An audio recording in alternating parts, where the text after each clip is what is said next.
Let's talk about 3I-ATLAS. In my opinion, it is a hoax. Now, why is it a hoax, right? What exactly is a hoax? Well, let's look up the regular definition. A hoax is a humorous or malicious deception. To deceive with a hoax. So I'm not saying it's a humorous deception. I'm saying in this case, this would be a malicious deception, because any kind of fear mongering that changes a person's emotional state and gets them into a realm of worry, you're a jerk for that. Like, ain't no other way to pull it. That's just malicious. You really disturbing a person's peace, man, with your bull crap. That's right. The question is, if the internet is all about censorship, false news, misinformation needs to be policed, why don't we see anything happening to the people that's putting out the hoax or the misinformation? Because just like my thumbnails say, all of the people that are putting the hoax out there are the big mainstream platforms, Voyager, your news outlets. We're going to share some today, and we're going to ask ourselves a question. Why isn't NASA breaking this news? Because in any case of a threat that's arriving to Earth, don't you know it won't be your news reporters that's reporting that? Contrary to popular belief, we don't live in a Hollywood movie. In a real life scenario, if there's something that's life-threatening coming to the Earth from space, or from the, from space, someone from the Department of Defense would be announcing that, because they would be the only ones qualified to give you the ins and outs of it. They're the ones monitoring and surveying the object. No, a news reporter wouldn't be able to articulate exactly the information that we would need to know exactly what's going on. So you would definitely have NASA's Planetary Defense Department, in coordination with the Department of Defense, conglomerately relaying that information, and it'll be on a platform such as CNN, C-SPAN. It'll be relayed in real time. It'll be breaking news, similar to September 11 type stuff. You got to think of how paranoid we are about a plane landing on a building, about how paranoid we would be with a life-threatening object landing onto the Earth. We got so many systems in place for that. So many people whose job is just to sit there and survey that all day, that the last person that will be talking about it would be Bill Nye the Science Guy. So the way that this 3I-ATLAS thing is being presented, it is yet another psychological operation that I got to go ahead and unravel with you guys today. Buckle up, put your seatbelts on, because you know when you kick it with me, it's going to be worth your time. It's going to be enlightening. It's going to be encouraging. It's going to be inspiration. It's going to be humorous. Everything that a woke person who's third eye open, who's vibrating on a high frequency, want out of content. No matter how much they try to censor this type of energy, we're going to keep it going. That's right! And we're going to keep our foot on their neck, showing you the deception. So now that we got that out the way, right? Again, you see, there's a lot of mainstream media outlets that are claiming a massive asteroid is on a course to strike the Earth. But see, NASA's own website says otherwise, and they know people ain't gonna read. What I'm gonna do in this live stream is expose the fear tactics. I'm gonna also get into why NASA is so solid, because NASA censors flat Earth. Why wouldn't it censor a doomsday threat? The truth is stranger than fiction. This Psyop deeper than you think. Stick around. I'm going to show you how this narrative going to fit into future global agendas. And I shouldn't use the word global because, hey, we know we on a flat Earth. That's right.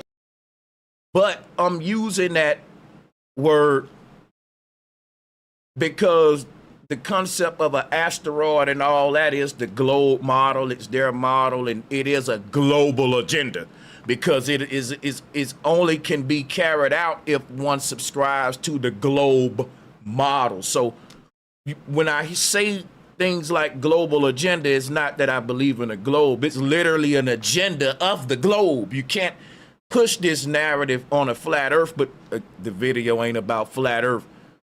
We have future videos on that. This one, we definitely have to just, what I'm going to give y'all today is going to be for whether you're a globe earther, flat earther, I don't care what kind of earther you are. I'm going to deliver a message today that's universal for the people to understand that the way that this Psyop is being carried out, it's so that NASA can sit back and allow the dirty work to be done by third-party organizations who don't have a liability to be truthful. And how I know that is because NASA would definitely not allow people to just make these claims if it wasn't part of an agenda. You see, NASA is over the planetary defense program. That's $1 trillion program. We're talking hundreds of $millions a year.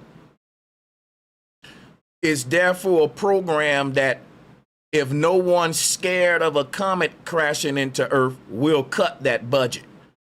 Every now and then there have to be what I call doomsday propaganda seeded out there so that the people can always ask, what are we doing about it? And the answer is taking more of your money for fear-mongering beliefs that are not real. And these are some very expensive beliefs, man. And NASA just can't come out and scare you with fear and say, hey, the earth is going to end. You better give me your money. But NASA can allow third parties to do it without no pushback, And that is very weird behavior.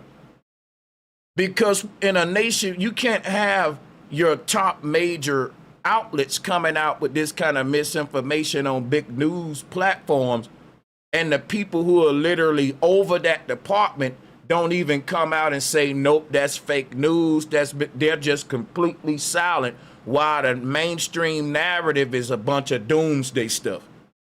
You see what's going on? Because NASA need you to be scared, and they need the doomsday propaganda to increase these budgets as we move further into what they about to be doing with Blue Beam and all that. These planetary defense programs about to get an AI facelift.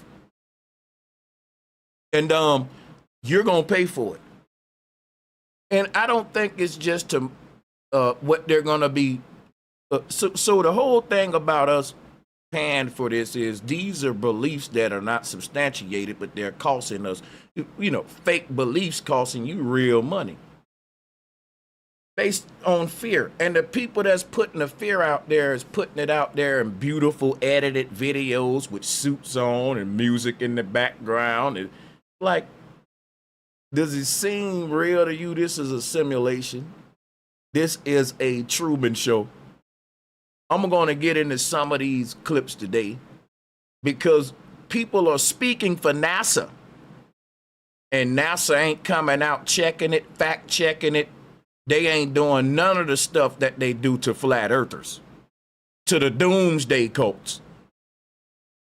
Let me show y'all what I'm talking about at this time. We're going to hop into this madness, man. Sanchez make sure y'all like and share the video.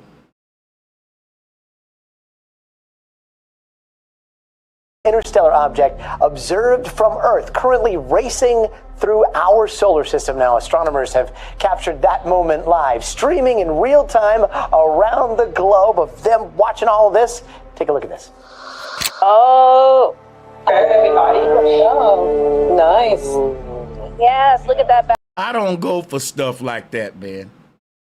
They show y'all little dots on papers. They show y'all a little dot on a computer program animation, and you say, oh, that's the thing? Yeah, Nick, bro.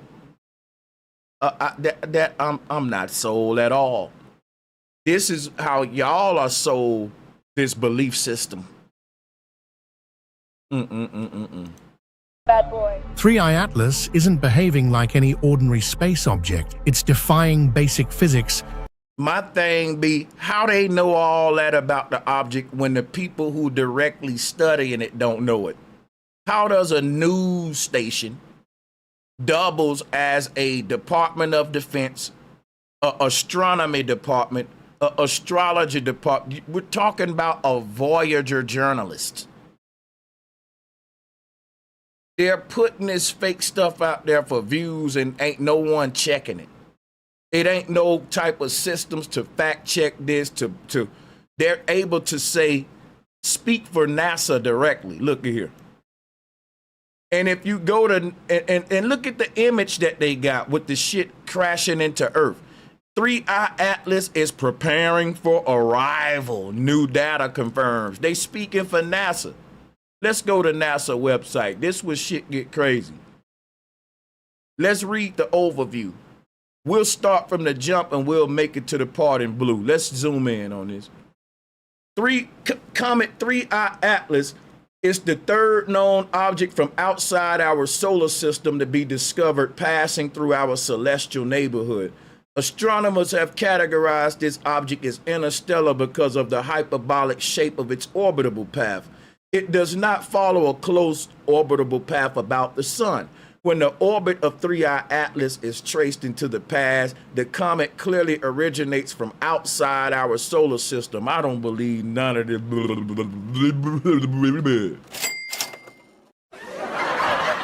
But anyway, the comet 3I-ATLAS, what? I ain't reading that right. Let me wipe my damn eyes real quick. Hold on. Look, see, what's here in blue, Comet 3I-ATLAS poses no threat to Earth and will remain far away from here, far away from here, far away from here. Look at that. Every video you see online going viral saying, man, we about to be a bunch of doomsday stuff.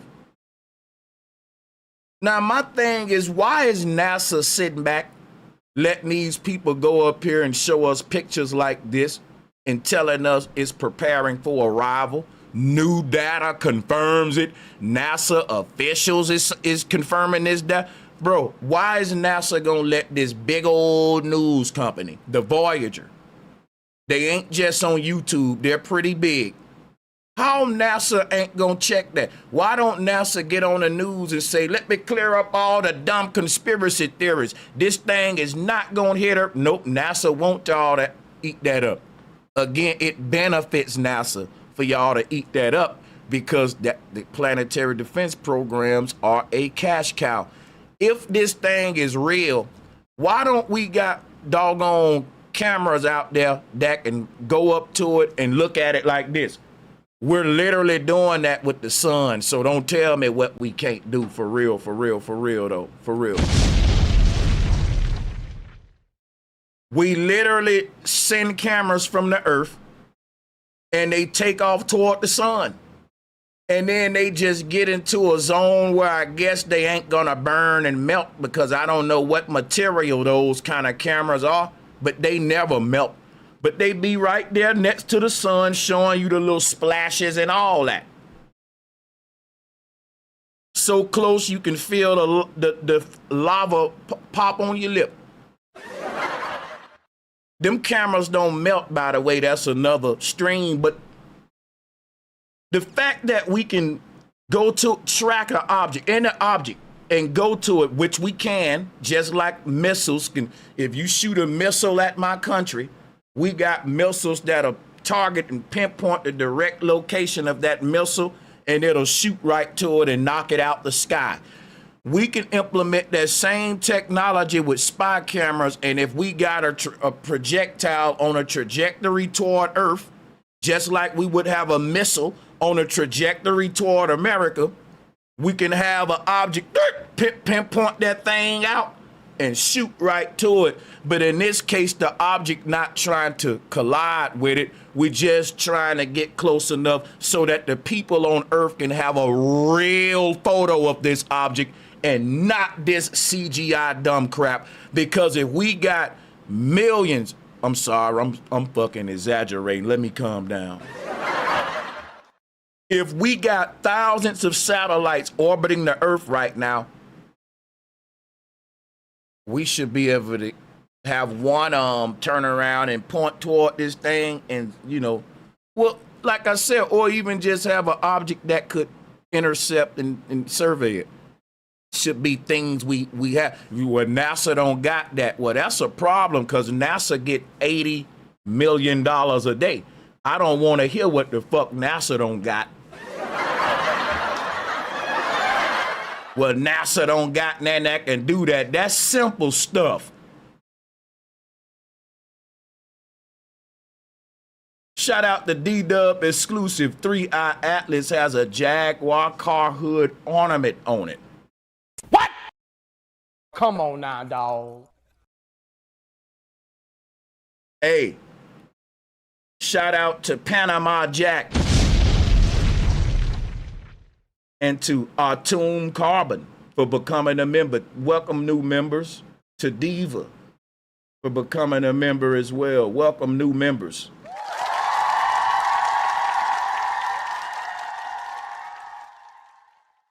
And closing in on Earth, major observatories around the world have abandoned other projects to focus solely on this mystery. Is this just an extraordinary coincidence, or is something or someone deliberately trying to get our attention? The mathematics of impossibility. Right now, floating through space, roughly 400 million miles from Earth, there's an object that's breaking every rule we thought we understood about how the universe works.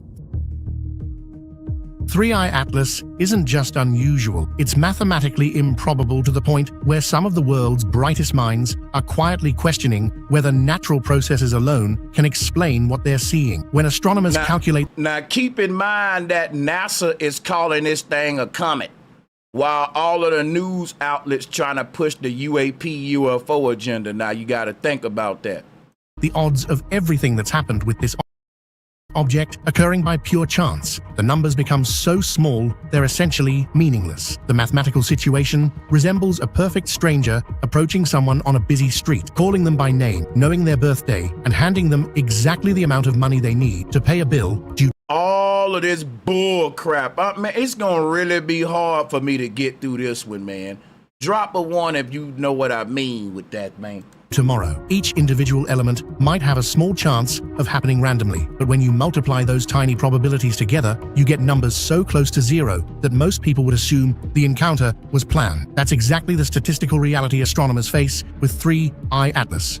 Malarkey, malarkey, malarkey, malarkey, son. A bunch of baloney, son, and malarkey.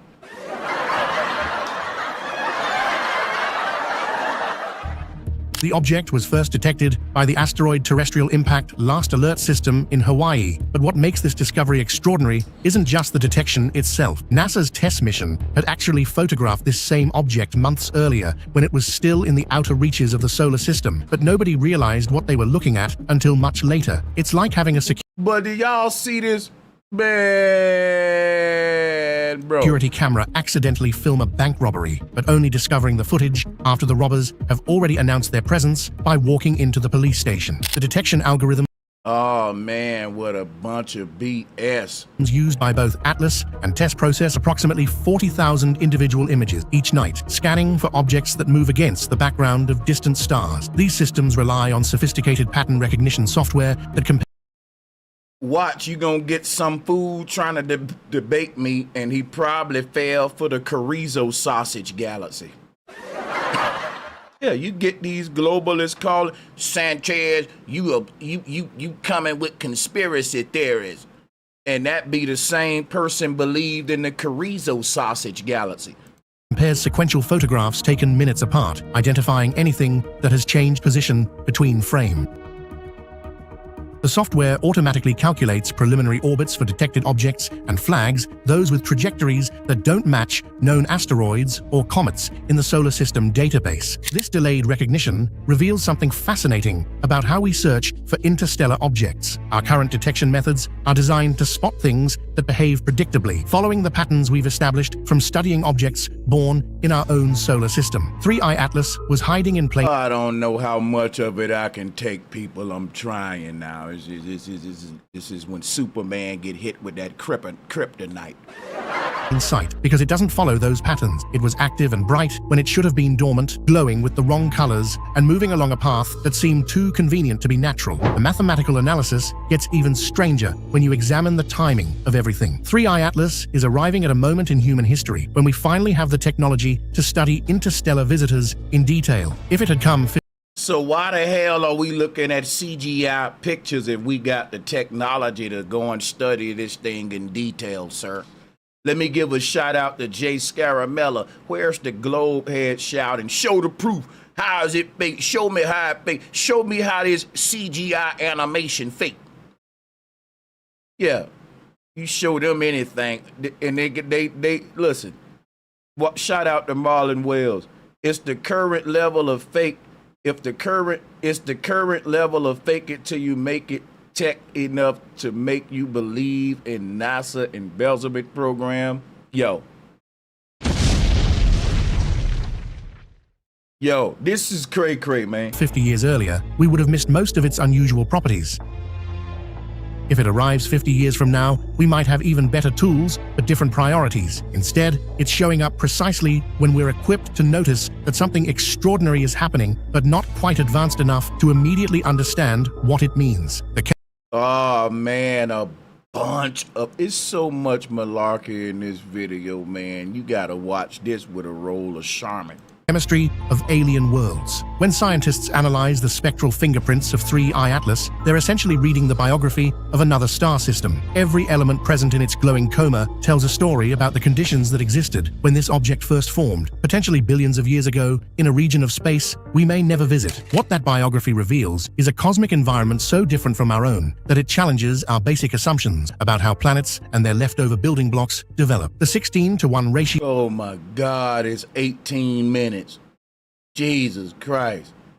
And, you know, getting to the part where you actually tell us when NASA said it's going to hit Earth, and then tell us, you know, what data confirms it. You ain't going to get to none of that. I bet you if we watch this whole video, it's going to be a bunch of speculation, piano music, and just CGI animations, guys. And NASA ain't going to do nothing about it. Why? I'll show you what's going on. I'm going to break down, y'all, the agenda behind it. Now, I don't know, man. We might have to skip through this or something like that, man, to see if they gonna ever get to that part. Ratio of carbon dioxide to water isn't just unusual. It's a signature of formation conditions that don't exist anywhere in our solar system today. This suggests that 3I-ATLAS originated in a region where carbon compounds dominated the chemistry instead of the oxygen-rich environment that created Earth and its neighbors. Such conditions might exist around younger stars that haven't yet produced the heavy elements we're familiar with, or around older stars that went through different evolutionary phases than our Sun. The spectroscopic analysis techniques used to identify these chemical signatures involve splitting the light from 3I-ATLAS into thousands. I don't know if I can do that to my motherfucking chat room. You ain't finna make me do my people like that. Ain't no way I'm finna make my people go through all 18 minutes of this. I'm sorry, chat. I love y'all too much. We gonna move the fuck forward. And you know what we gonna do? I can tell, see, the reason I can skip the video and it's okay, it's because I'm on NASA's website. It says on NASA's website where we are right now, Comet 3I-ATLAS poses no threat to Earth and will remain how far away? Far away. It said on, this is NASA's website, bro, look. I don't agree with NASA. I believe all of this space stuff is fake as hell. But what I'm saying is that a lot of globalists will go for this mainstream narrative and this fear mongering. And I'd be like, bro, y'all are not scientific. Y'all love to try to debate people and bring up science. Y'all are like believers of whatever the TV show you. That's right. Y'all don't go investigate nothing and do no research, because if you did, they wouldn't have to censor flat earth. Uh-oh. That's right. They had to censor flat earth because according to them, globe earthers are so damn dumb that when they watch flat earth videos, they say, wow, that make more sense than our model. We got a hop ship. They say it's a threat to science and education and to students. So I'm like, bro, but if it's so dumb, people ignoring it, right? You got doomsday cults, alien conspiracy. You got, my whole thing is, you can go on NASA's website. It says this thing ain't gonna be nowhere near Earth. And you will have a globe earther who supposedly believes in NASA. They'll be, Sanchez, man, move, because you debating the news, right? If it's on ABC, if it's something, look at right here, look here. The Voyager again. The U.S. Army releases NASA's footage of 3I-ATLAS near the sun. Guess what, y'all? Even ChatGPT will tell you right now. All you gotta do is ask ChatGPT. Let me tell you something about ChatGPT. It's good at data in the form of news, information that's put out by the DOD, the president. Big institution have a breakthrough in research. ChatGPT gonna know that. It's like the new newspaper. You don't need a newspaper. You can go to ChatGPT and say, give me the most 10 current scientific breakthroughs in the past month. It'll do that. Now watch this. Not only will ChatGPT know if the Army released footage of 3I-ATLAS near the sun, guess who else will know it? The Department of Defense, NASA, and guess who else? The Army. If the Army released the footage, why ain't the Army the first people talking about it? If the Army released footage of 3I-ATLAS near the sun, wouldn't they come out and have a spokesperson to articulate the footage that they release, or would they let the damn Voyager do it? Stupid.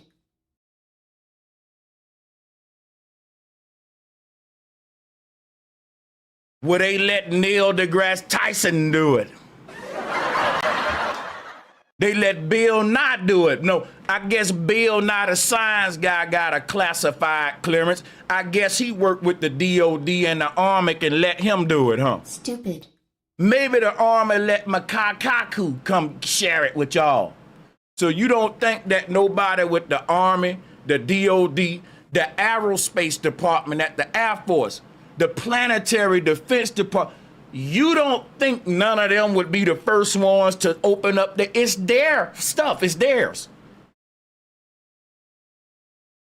If a comet was gonna crash into the Earth, you don't think that the head man at NASA would be on C-SPAN and CNN right now? Nope, Sanchez, the Voyager would report it first, Sanchez. Stupid. Bill Nye, the science guy, will report it first, Sanchez. Sanchez, Neil deGrasse Tyson, and Makakaku, that's their job to report that type of stuff, Sanchez. Stupid.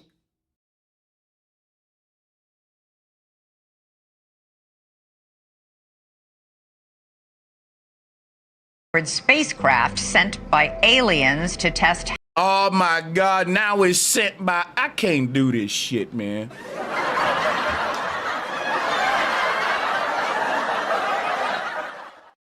Oh, Marlon, thank you. More like a threat to the NASA cash. To the NASA cash cow, yeah. Oh my God, people, this is gonna be hard. These people are freaking liars, man. Now they saying that an alien sent it. This gonna be so hard to do. Let's go. A nuclear-powered spacecraft sent by aliens to test how humans respond. The U.S. Army And just they testing how humans respond. People, they don't pay me enough. I quit. I can't do this, man.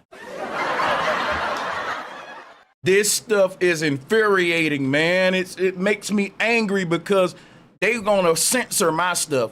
Fake news, misinformation. And you gonna let the doomsday UAP alien stuff, and they speaking in the name of love before you break. Look, they speaking in the name of the U.S. Army, y'all. They speaking for NASA, y'all. Listen here. And it ain't just Voyager. Look at this video, look. In exactly 2 days, Look. something extraordinary happened. How the fuck does all of these people know that something extraordinary about to happen and NASA ain't told y'all yet? Listen, you gotta understand that the equipment that's tracking and so-called studying this thing, the people who controlling that equipment ain't said nothing but the stuff is entering our solar system. That's all they said. Other than that, they said it poses no threat to Earth and will remain far away. Man, NASA says on this same website it's just a rocket object. It has no signs of intelligence or nothing. That's on NASA's website. Shout out to Rogue Knowledge, says tuition. Thank you, Rogue. People, do me a favor, bro, so I can know it ain't just me. Drop a 1 if this pisses you off too. Because it's not fair for the major outlets to be able to have fake news and misinformation, but y'all picking on a little bitty guy with his theories. That let you know that censoring misinformation and fake news is a bunch of bullshit. It's literally censoring the truth because you're censoring little bitty channels that just disagree with you on the shape of the earth. But you letting big ass platforms go out there and speak for the Army and NASA, and all of it is contrary to what's on these people's own website, and none of them gonna come out and check it, say nothing about it, censor it or nothing. And you telling me that I don't know the agenda behind it? Because they're doing the dirty work of NASA. Facts. They're doing it. Shout out to my brother Ezekiel the God. Thank you for the super chat donation of 50, dropping a big 50 on me, man. Appreciate your love. Much support. Much love and respect. Yeah, man.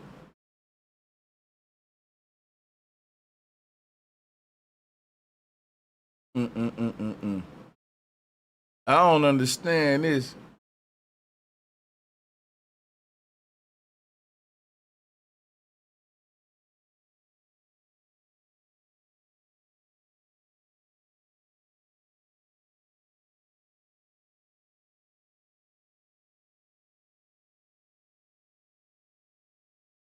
Yeah. I just don't understand how they can let them put this misinformation unchecked. And it's so, they saying even at its closest point, it's gonna be so far away that even NASA is only gonna be able to do limited research. NASA is saying they still in the process of trying to investigate the thing's physical properties, but they don't see no abnormalities, nothing abnormal about it. It's the third time that this object done this, so it's a predictable object, meaning, you know that the 3 in 3I-ATLAS means that it's the third time that the thing has come into our, so it's keep looping around. That's what the 3 stand for. It's the third known interstellar object, hence the 3 in his name. My bad, I misquoted. So the 3 in the name is that it's the third known interstellar object that is actually coming to our solar system. Okay.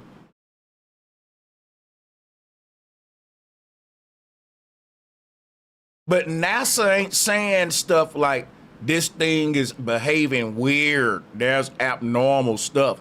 Oh, it seems like an alien technology. Now, you ain't gonna find none of that on NASA's website. Now, you will find that when it comes to, again, the Voyager. Go around YouTube. People want views, man. So you will find that, like, for example, look at this dude. And he trusts to call himself a scientist. That's why I told y'all, science, NASA, Globe Earth, all of these people are just part of a damn cult of deception. They are a doomsday cult of deception, misleading the people just like the Bible said. And these people will all have science in their name. And, you know, think about it. You got Neil deGrasse Tyson, Macaque Kaku, listen, and who else? Bill Nye the what? Science guy promoting the doomsday stuff. But according to the real scientists, this stuff poses no threat to the earth, and it ain't gonna even be nowhere near the earth. So the question is, why won't NASA go and check them for the false news? Because NASA really want NASA is a doomsday cult. But see, NASA can't go out there and tell you a comet gonna hit the earth and it don't happen. They'll lose credibility, and they can't afford to do that as a public entity that's using tax dollars. Hell, they held to a lot of transparency. NASA just can't come out on the news and say, hey, y'all, we need to prepare for a comet that's going to hit the earth, because they know it's BS. But if they want that propaganda out there anyway, they can have other people do it. And if you know how NASA don't mind it happening, how NASA benefits from it, how NASA is orchestrating it, because they won't do nothing about it. That's right. But Sanchez, NASA don't get involved in stuff like that. You lying to me, dude. They censoring everything, especially flat earth. I keep telling you that. Anything go against their science and what they're saying or what they deem misinformation or science denial, yeah, they censor it on the algorithm.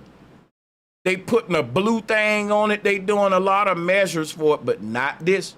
Shout out to Marlon. They sit around on their computers making these CGI images until they find something that looks presentable. And we just saw this year's winner. Shout out to you, Marlon. So everybody just making up stuff with CGI animations. The local chemistry. You feel me? You ain't gonna find none of the stuff they saying on NASA's website. But these are the ministers and reverends that's pushing the satanic agenda. And NASA gonna sit back and let it happen.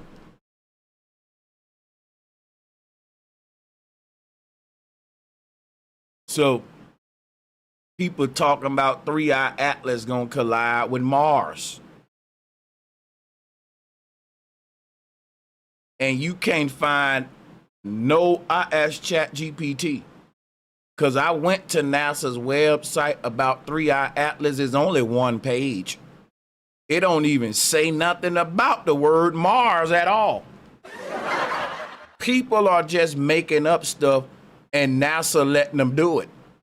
YouTube letting them do it. They don't care about fake news, none of that. And the stuff they making up is very detrimental. Like, because you're literally on some doomsday crap. You talk, and you know it's a bunch of bullshit, because check this out. Certain people talking about the thing gonna crash into Earth, and other people talking about it's gonna crash into Mars. It can't do them both, yo.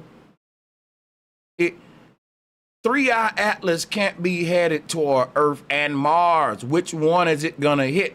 Because if it hit Mars, then guess what? Thank you, Mars. You just shielded us. If the thing is hitting Mars and I'm a globe earther, I'm thinking, phew, we dodged the bullet. It got Mars. And we right behind Mars. So that's like someone protecting you from a bullet. So it can't be both, because if it hit Mars, it shatters, it collides, boom, it's destroyed. And then the Earth ain't got nothing to worry about, because it's gonna shatter in such little bitty pieces that by the time them little shower of shatter pieces get to Earth, it'll just burn up in the thermosphere.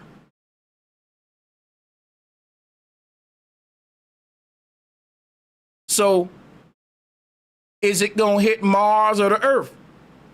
But according to them, the Army said it's gonna hit Mars. NASA said it's gonna hit the Earth. And these videos coming from the same channel, y'all. How you got a channel that's telling you NASA saying that the thing gonna arrive on Earth, and it's telling you the Army got data saying that it's gonna hit Mars, and you don't see the contradiction on the same channel? The same channel telling you it's hitting Earth, telling you it's hitting Mars. And you ain't stop and say which one is it. Because people love stuff that confirms their religion.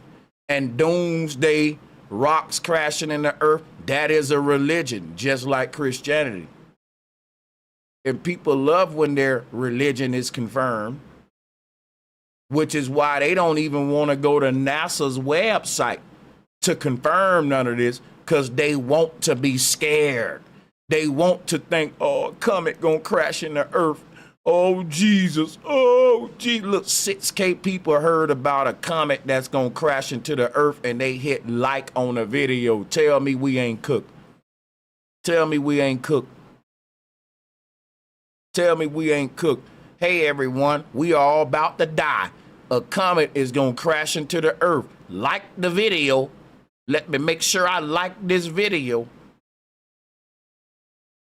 You're liking something that's perpetuating your doomsday religion, because who would rejoice at this?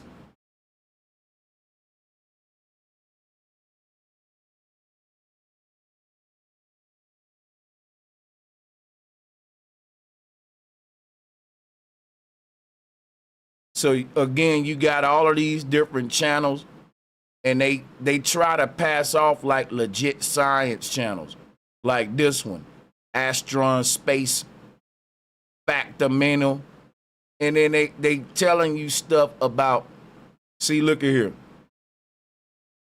It's Kaku talking.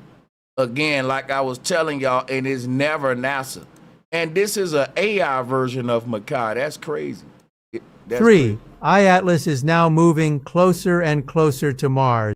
How are they letting these AI fake news videos stay up, bro? Look at this fake Kaku. They got an AI Kaku. And they fake the little news thing here, News Nation. This is all AI bull crap, fear mongering, and they don't mind the internet being flooded with it. Look at here. In exactly 48 hours, something A 60% chance of, and people flocking to this like they want this. 3I-ATLAS passes Mars tonight, but yet y'all said it's yet to collide with it.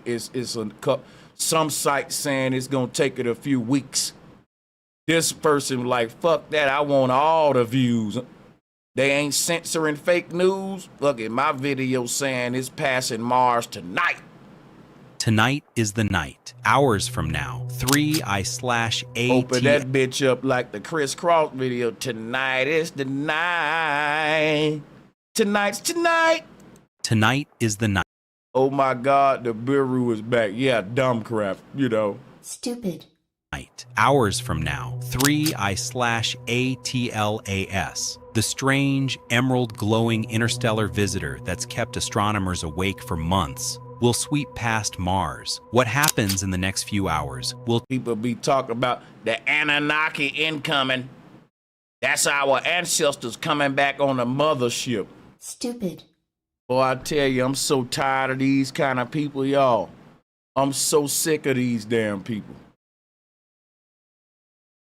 will change how we talk about comets, interstellar visitors, and maybe even our place in the cosmos. This is not a rehearsal. This is the moment the data either proves a dozen uneasy suspicions or forces us to fold them back into the safe, familiar story of rocks and ice. For anyone who has followed the thread from discovery to now, the details are I'm talking about this is it. And you ain't got no legit news stations pulling this off. Look, The universe just got a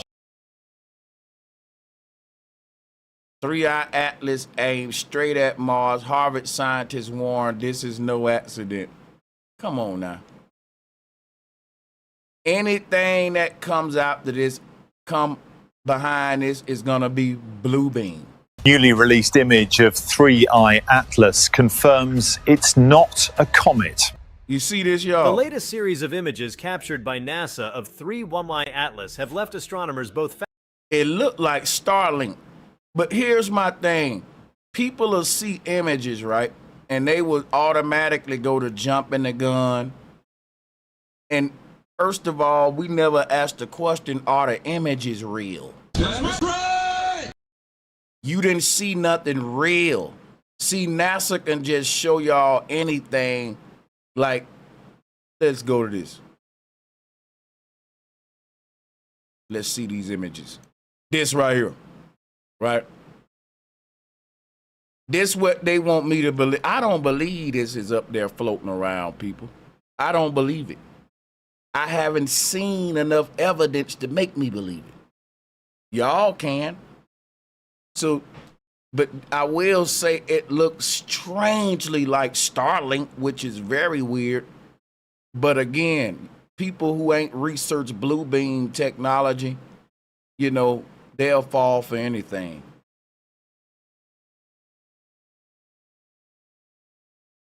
So we see what's going on the internet. There's a big psyop, right?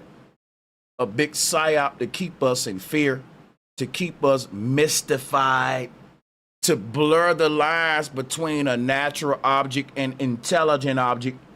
And if anything disastrous happened behind this, it's gonna be a psyop that was there for them to implement blue beam attacks.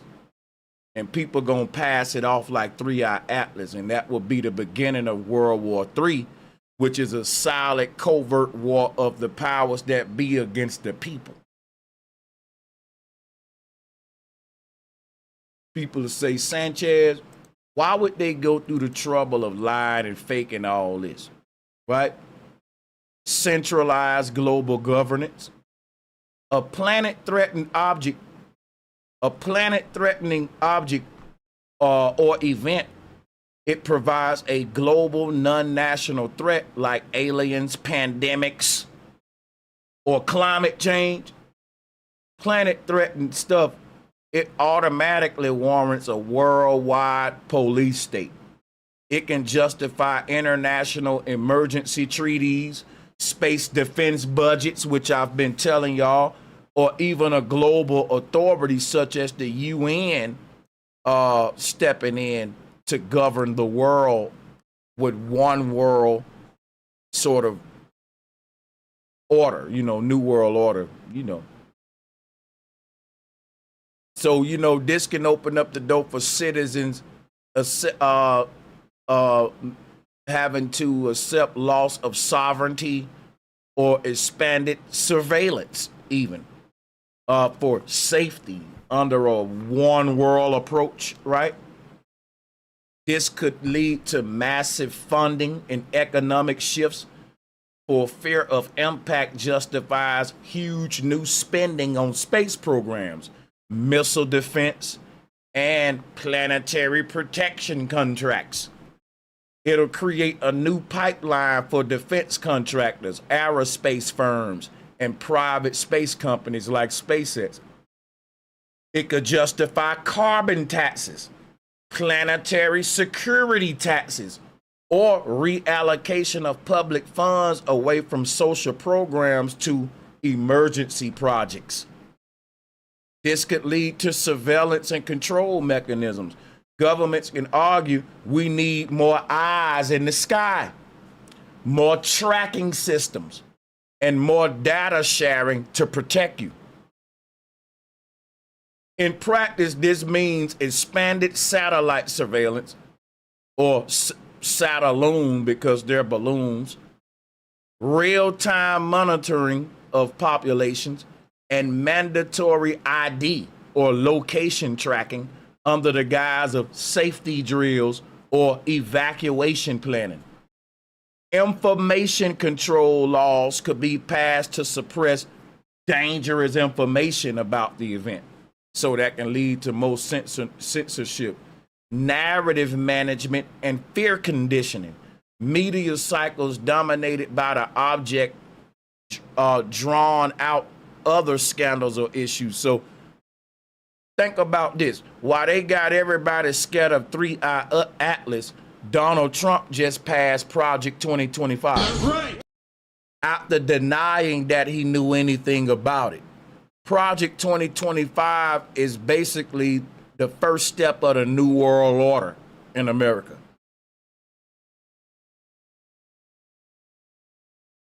This is a direct agenda of the World Economic Forum, the Heritage Foundation. So while people, want to be scared of the earth ending, like, it's so backwards when you think about the world right now. You got a lot of people talking about making America great again, but they're also rejoicing at the idea of 3I-ATLAS hitting the earth, the same earth that you trying to make great again. It's so many weird psyops going there, colliding and contradicting the motive behind each other. But this could also create a precedent to where each new global crisis equals more power to centralized institutions. We know that to be true. People conditioned to trust official scientists such as NASA or authorized outlets gonna fall for this stuff. But even then, NASA's not saying any of this, but the authorized outlets are, but they're going unchecked for fake news because NASA can't directly promote doomsday and fear-mongering. But they can allow it to go unchecked, but they would be the authority to step in and censor it, but they won't because it's all part. If you reading what the benefits could be from this, NASA benefits a lot. That's why they won't stop it.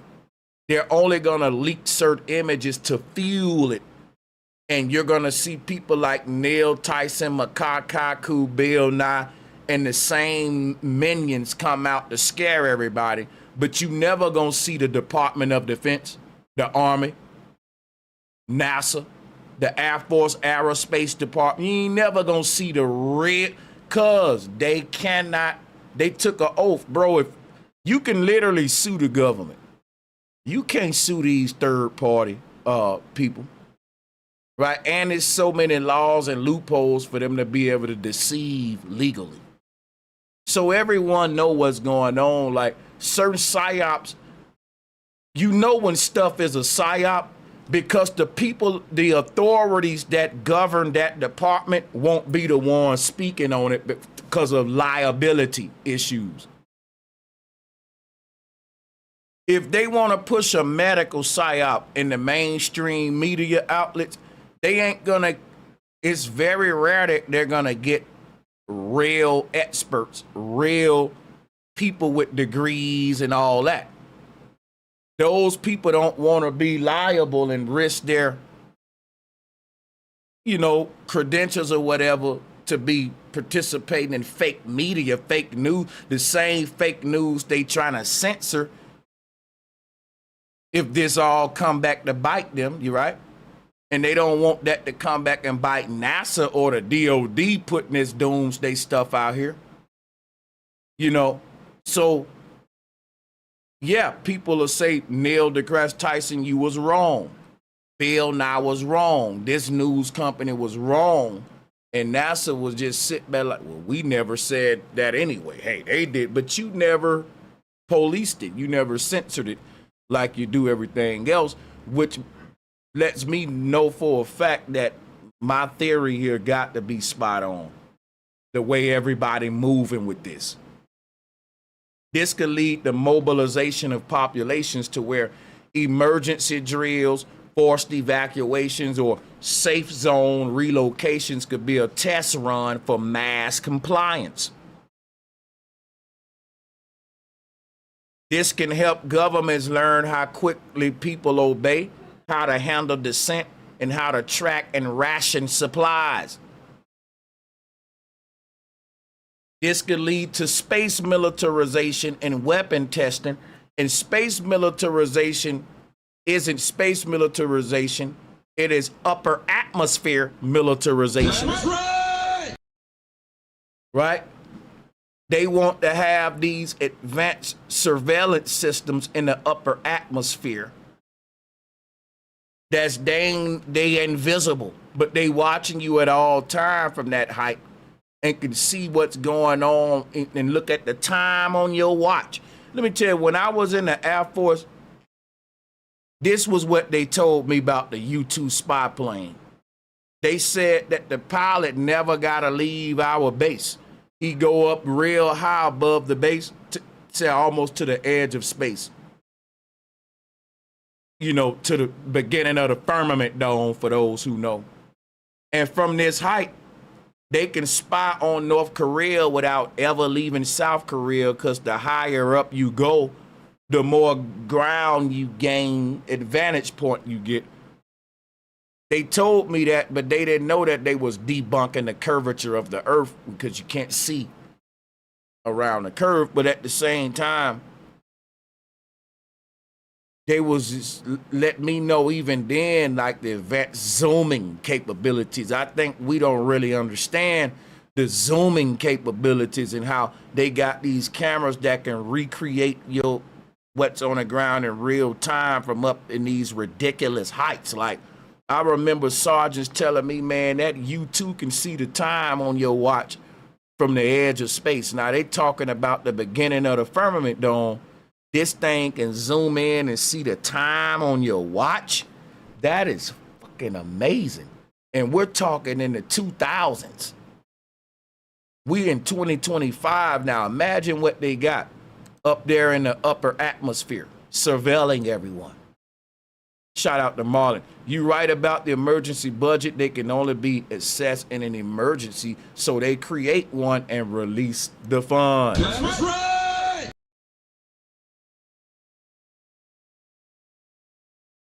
This here would justify orbitable defense platforms, directed energy weapons. Imagine them having direct energy weapons in the exosphere. You think they up there to knock missiles out, to knock comets out the way, but they up there to create false weather patterns on the earth. We're allowing them a green light to be able to go up and colonize the upper layers of the atmosphere, people.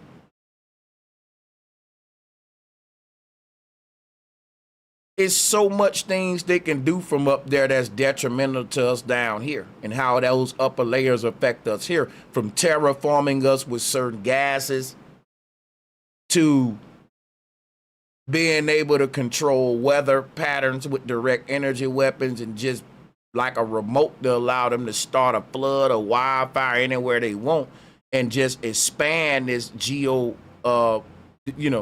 this weather weaponry that they already got.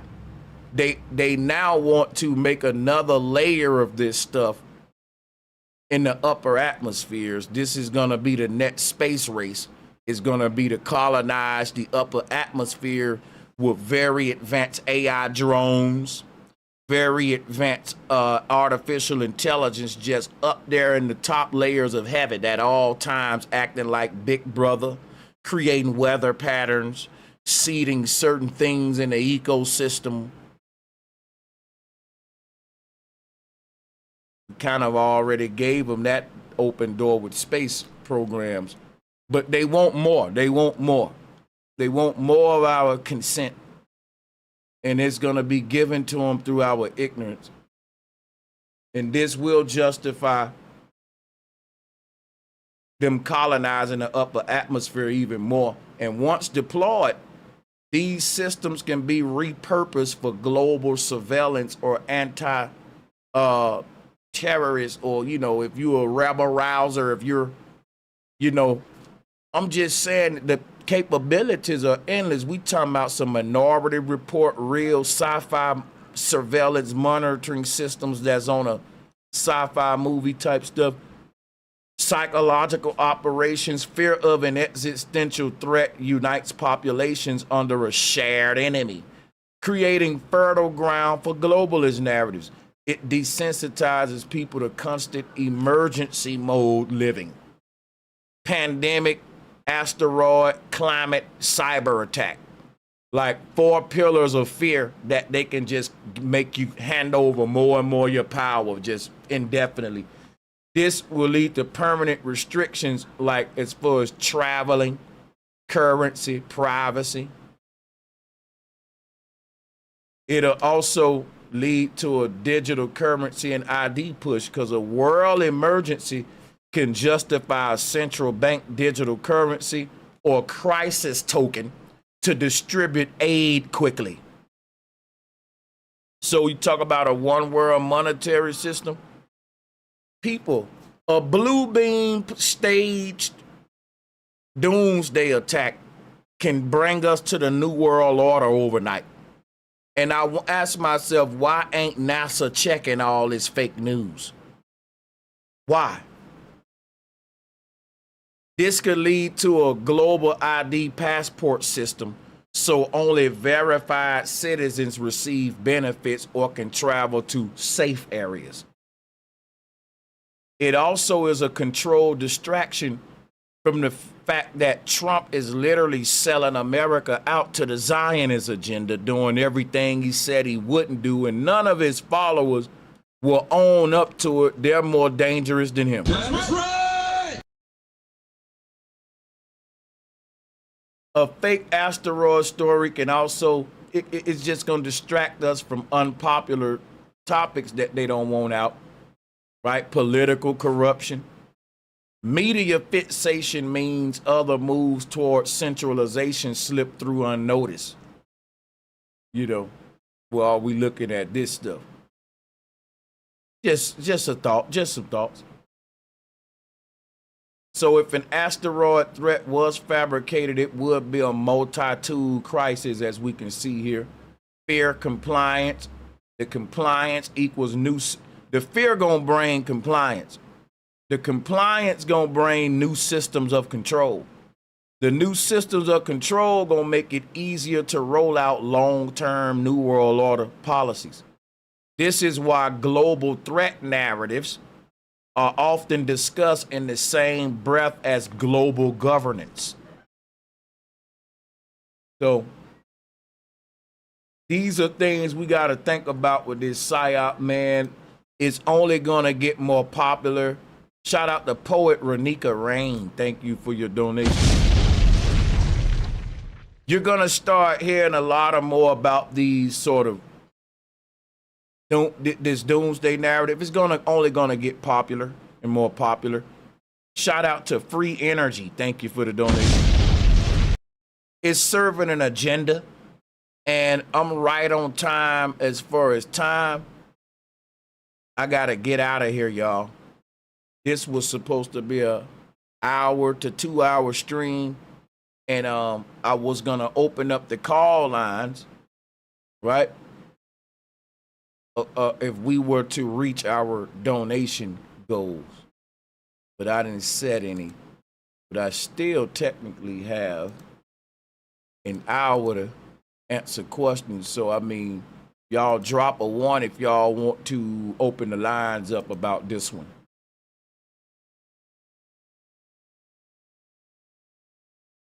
If y'all do, just, hit the super chat, the Cash App, extend the show. I'm going to go ahead and open up the Zoom call, assuming that y'all probably going to put 1s, because I know y'all don't like hour-long shows. Let's go longer. Set Raps, K-Set Raps, thank you. Glad you're making people aware of this tech, and Small Hats also. Bro, check out the movie Don't Worry, Darling. Much love. The movie Don't Worry, Darling. That was a mistake. My hand keep bumping this. Let me pull this back up. Because I do that all the time.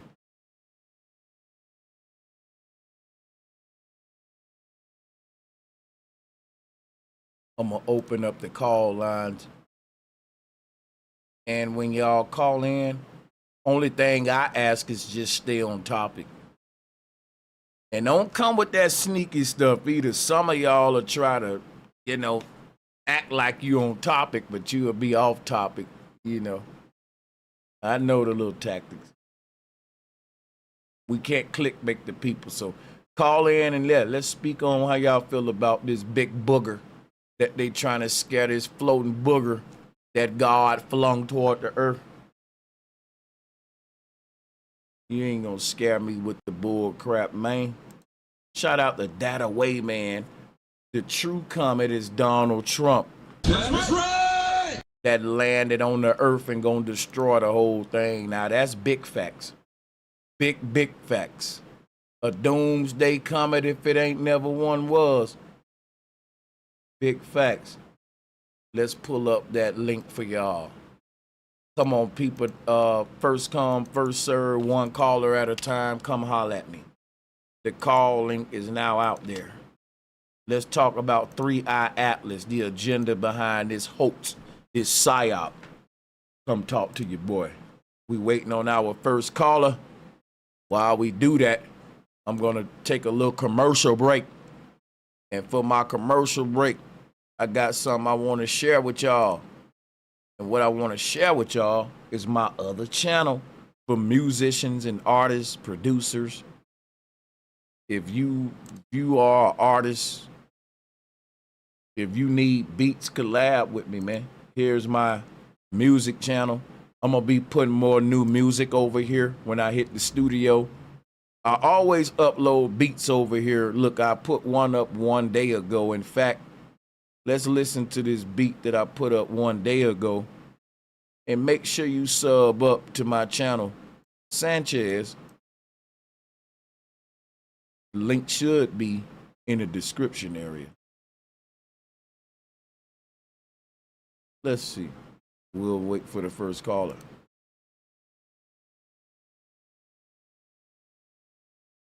So the beats that I be playing on my intros, I have them over here available on my beat channel, and you can actually lease them as well. But we just gonna listen to one for a commercial break while we wait on the first couple of callers to gather.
Sánchez cocinado.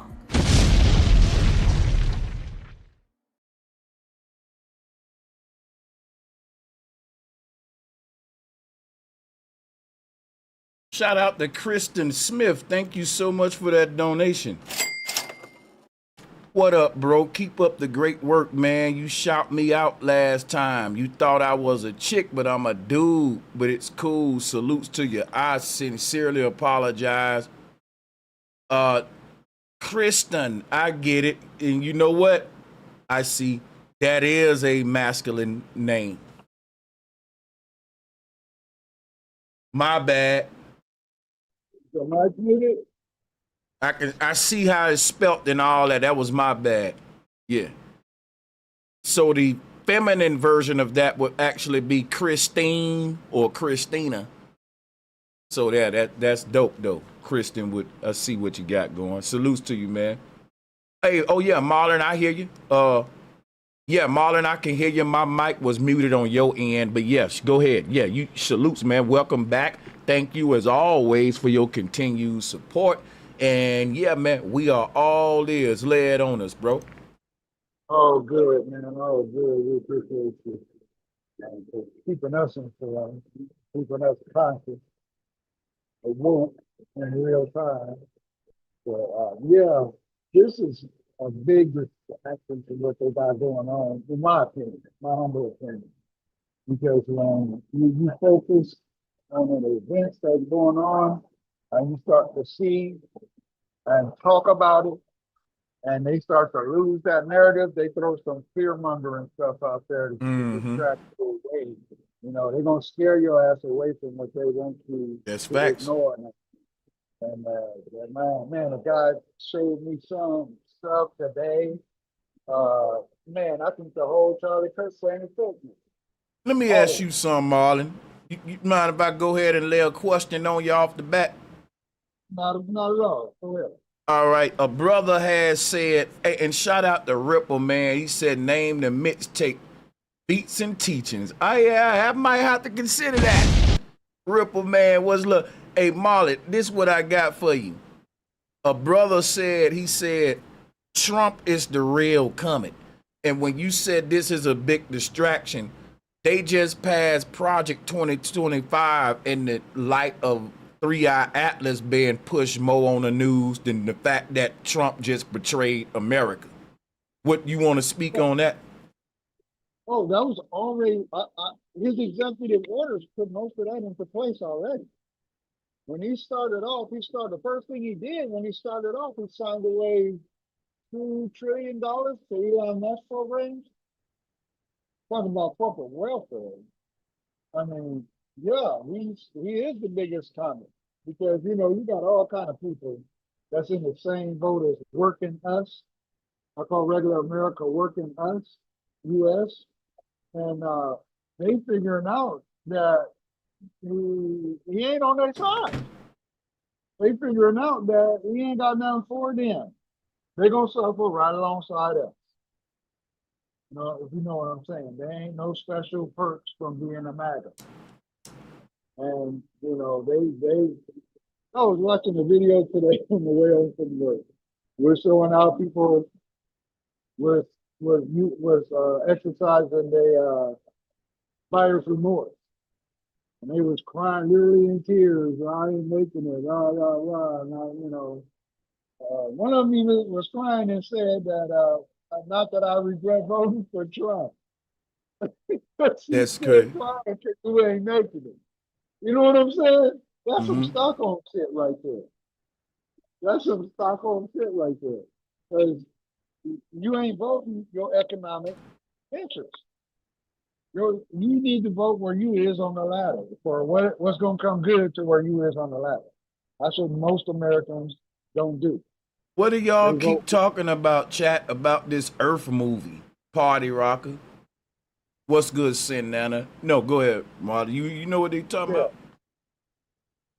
Well, the Earth moving, there's a lot. The Earth is always moving. I'm talking about the Earth. It's a movie out or something that's supposed to be showing I guess I'm assuming the doomsday situation in the light of 3I-ATLAS. I'm guessing. I don't know if that's what you're saying, but It's no, a the comet word. family. Yeah. So in If the it's the same movie, movie, yeah. and it's the similar narrative to what we see rolling out with 3I-ATLAS. Real talk. And we just had a movie that came out back in the day with the Charlie Kirk thing. See, we in a time now where our whole reality is proving itself to be scripted, and only a few people gonna peep game with it. And the others are gonna overwrite the system from within it. Those ones that pick the game. Are you talking about a whole nother comet that's coming? Is that what you said? It's all Yes, the same like agenda, but like the movie. In the movie, Oh, it's that's a movie about it. Oh. these folks is, man, they telling you what the hell they gonna do next. But see, they got people out there to go out there and tell you watch too many movies. Listen, when somebody say you watch too many movies, those words are CIA social engineered Psyop, because think about it, the predictive programming is to make your mind familiar with what's to come so that you can be desensitized to it when it do come. But at the same time, you telling me what you about to do next. So maybe the Matrix as well. Right. So the problem that they got with that is the fact that they got to say, well, you know, you watching too many movies. This ain't Hollywood, but shit, it is Hollywood what we live. We've been living in a Hollywood movie. I can name a movie for every point in time ever since I've been born that predicted that era before that era manifested. Politics, the same thing. Remember Ronald Reagan? Right. Remember what he said? Well, like bringing mankind together with a space threat. You know, would bring us all together under one world order. What I don't get though, what I don't get how the Christians will be like, well, Sanchez, that's a reach that these movies and all that can tell us what's going to happen before it happens, Sanchez. That must be a coincidence, but yet this Bible is real. Right. This Bible can tell us, right, what's going to happen before it happened. But the Simpsons can't. You reaching with that now. But see, my thing is, who wrote the Bible? Human beings, and human beings have always been, quote unquote, prophetic. So it won't just stop in Bible times. There have to be a way to explain prophets. And I think that prophets aren't as magical as we think. I think that they just knew we were in a scripted simulation.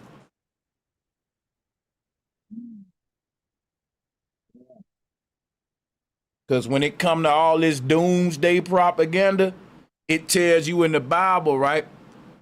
This is false prophets. What NASA doing is false prophet. Because what that is remember, the Bible already telling all the Christians when the earth gonna end. And it telling you when the earth gonna be tossed into the lake of the fire and it's gonna be great cataclysms. But NASA coming out saying, well, you got different outlets putting the doomsday fear-mongering out there, having the earth ending prematurely. It goes against the prophecy that said the earth ain't gonna pass until the beast rule, the fucking moon got to turn red, all of the water on earth got to be polluted to where no one can even drink fresh water no more. Go read Revelation. It's so much shit gonna hit the fan before the earth just get hit with a rock or a big boom. Like, so all of the doomsday stuff, if Christians falling for it, they falling for the false, for what the false prophets spewing. And it's contrary to the prophecy in their own book, if you ask me. Yeah, but the ones running this show ain't Christian stuff. We're in the background, so to speak. You know, I mean, it's because you're gonna have. See, the reason I say that, because you're gonna have the fake Christians and false prophets that come try to make everything the news reporting on align with the Bible. That's why mainstream media ain't getting involved in this part right here. You know what I mean? We're looking at NASA experts instead of the mainstream, like I said earlier. Mm-hmm. Liability reasons, man.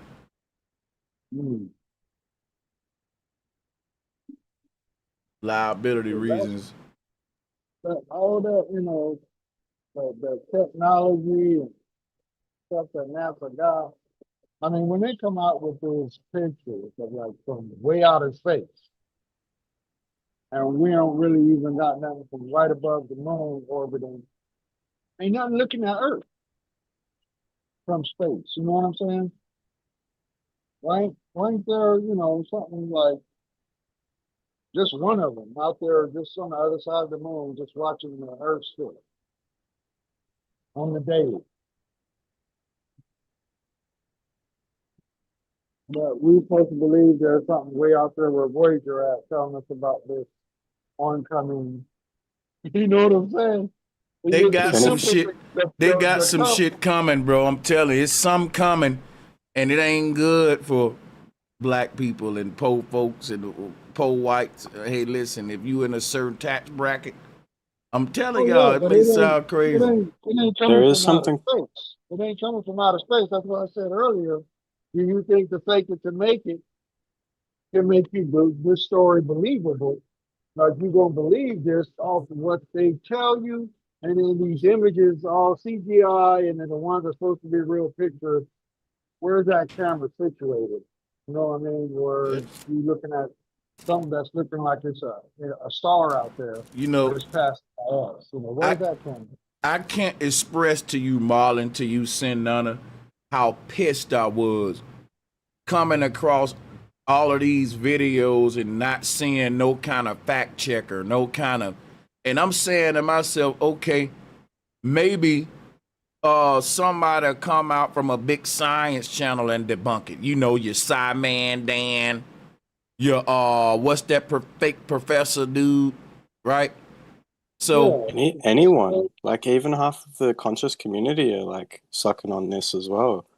Like the only thing that's coming, like if anything, is like our oversoul, and it's us, and we are the arrival, and anything else is just people and Masons, like, you know, scheming behind the scenes, like freaking out because they know like we're on threshold of mass awakening. So just run all the agendas and all the psyops, people breaking up, all the celebrity distractions. Basically. Yeah, but that was kind of a celebrity distraction, that whole Charlie Kirk thing.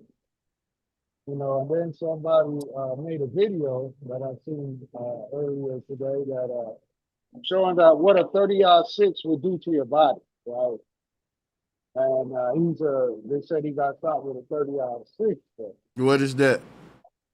That's a big round, a big heavyweight round. You know, that's a heavy takedown, you know, round. But you know, I'm gonna be honest. If he would have got the round that they said he got hit with, Marlon, it should have decapitated him. But they said it got stuck in his neck. When a round like that would shatter a brick. This video was talking about that. So they took some bones from a cow, right, and fired at the bones, just shattered bones. Like yeah, right. Leg. Like that bullet. I'm gonna show you. Okay, that was a bone. So then they put some meat in front of it, the bone, right? And shot it another bigger bone, and shot it through the meat. That's how big. And that shattered the meat, went from a big hunk of cow to hamburger, and the board behind it had a football-sized hole in it. This the bullet, like it was paper. So it was crazy. So I was looking at that video, going, "Wait a minute, that can't be the same kind of gun he got shot with." Yeah, yeah. You know, and then he had that close-ups of the video, trying to find out, you know, trying to see, you know. And you see, people don't realize how all these shits tie together. All these events tie together toward the NWO shit. It just made it seem like we on an island somewhere with Epstein. You know what I'm saying? You on the island somewhere hiding out, you know, or Yeah, you Neil know. deGrasse Tyson keep on talking about, he ain't really saying nothing about it. I did his the other day. You can go watch my video. I did the other video on 3I-ATLAS. I covered his video. But basically what Neil deGrasse Tyson ain't saying that, but like what everybody else saying, like, we don't know what this could mean. He's the big mystery making his eyes like this. I mean, you know, you see a lot of white in people's eyes when they pushing agendas and shit. Like, But he only gonna give you a theory. He ain't going, you know, because the person's supposed to hit something, it's supposed to come right by us, right? Now it ain't gonna come by us, and it's going to possibly hit Mars. I just, you know, it's like that Nibiru stuff, man. I don't get how Neil deGrasse Tyson come out with his mysticism when all he had to do was go on NASA website and read that it poses no threat. What did Neil deGrasse Tyson do? We don't know. I mean, just don't know. And that allows you to be scared, right? In other words, Neil's saying, I'm not going to challenge none of the conspiracies, none of the fake news and theories out there that's even contrary to NASA. I'm going to play into them while saying, we don't know. Even though NASA does know, it's on their website. It said poses no goddamn threat to Earth, and it's going to remain far away. We do know. I'm more afraid they're going to land on the moon and prove us wrong. I hammer that thing hit me. You know, I don't. I try to get into that, but if it's not something that we can see coming, because before this, or hey, you know, they would come up with images of Nibiru, like it's off in the distance, and then the whole thing just disappeared. Y'all remember that? They were showing us images of another, you know, look like planet in the distance. And then, you know, it just disappeared. It just dematerialized. People stopped talking about it. Because whatever they needed to happen, whatever they was distracting from, they got the distraction. Like right now, right? We ain't even talking about the UAPs and the aliens no more. Now we talking about Atlas now. Fuck the aliens. They hiding right now while we talk about Atlas, you know. Didn't they say it was a ship at first being controlled by aliens? But see, NASA didn't say that. That's why I can't go with that. You feel me? But yeah, they said it. They did. But you're right. They did say that, like all of the shields and shit, for sure. Right, like the Independence Day. They're slowing down. You know. It made it sound like they was being controlled. I don't go for that. And people are believing shit they don't see with their own eyes. That's gonna be our downfall. Shit you ain't got no substantial proof for. That's how the media gonna be used to get us to this satanic agenda. Sanchez, you know, that's why they suppress the flat Earth. That's why they censor it. Because if you gnostic about flat Earth, you don't fall for none of this. You don't even, it's not even possible to you. You see what I'm saying? So we in the way of all of that. If we are gnostic about this being a dialectic flat plane, and outer space is left and right, north and south, everything along the lines is you're gonna find your next bubble if you can get out of this one. But you're still gonna be on the same plane. Hey, do me a favor, chat room. I'm gonna cut y'all a deal, right? Send in $1, $2, whatever, just a small super chat. Put in a fire-ass topic that you would like me to talk about if I was to come back at around, let's say, 7:30 or 8 o'clock and do another stream encore after this one? What would be something? But I'm only gonna consider the super chats though, because I can't read everybody out there, and I'm thinking I'm gonna go ahead and consider that and give y'all an encore. It's so much going on. I'm trying to see where y'all at with it, because when it comes to race relations, see, you got, it's everything is micro and macro, you know, and the race relations is the micro. This is the macro right here. But it's all tied together, as above, so below. The chaos they said happening in the heavens is really happening on the ground. And that's why I agree with Marlon about this whole distraction thing, which is what I've been talking about throughout my stream. And another big shout out to Mama for coming again with another super chat. Appreciate you as always. Said, I'm not super poor, but low class poor. What the next steps do we take to get through this? My family eyes are still closed no matter what proof I show. I'm going to be honest with y'all. Oh, well, yeah. Go ahead. Thank you, my brother. That's kind of why I joined the call, and wholeness to everyone here and that's listening.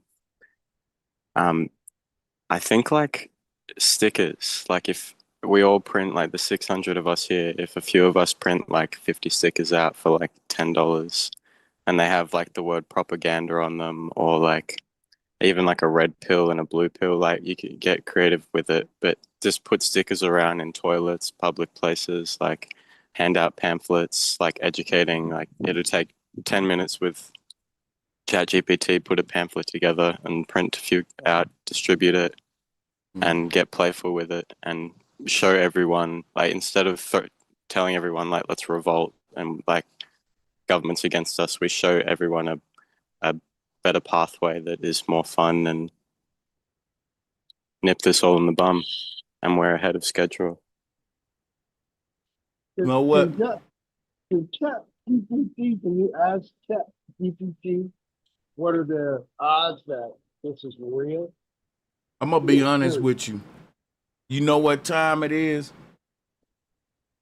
to build your own society and own race of people, and withdraw from the fucking world, and go with people that's vibrating on love, peace, ancestral shit, and everybody with this trend. Hey, that's what time it is.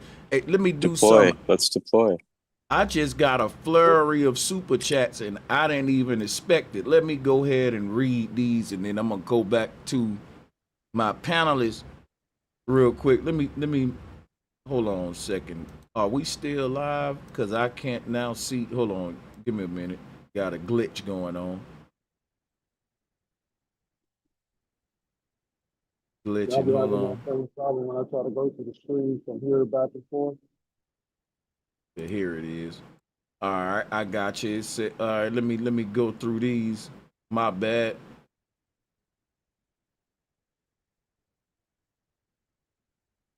Kelly Frazier, thank you so much for the super chat.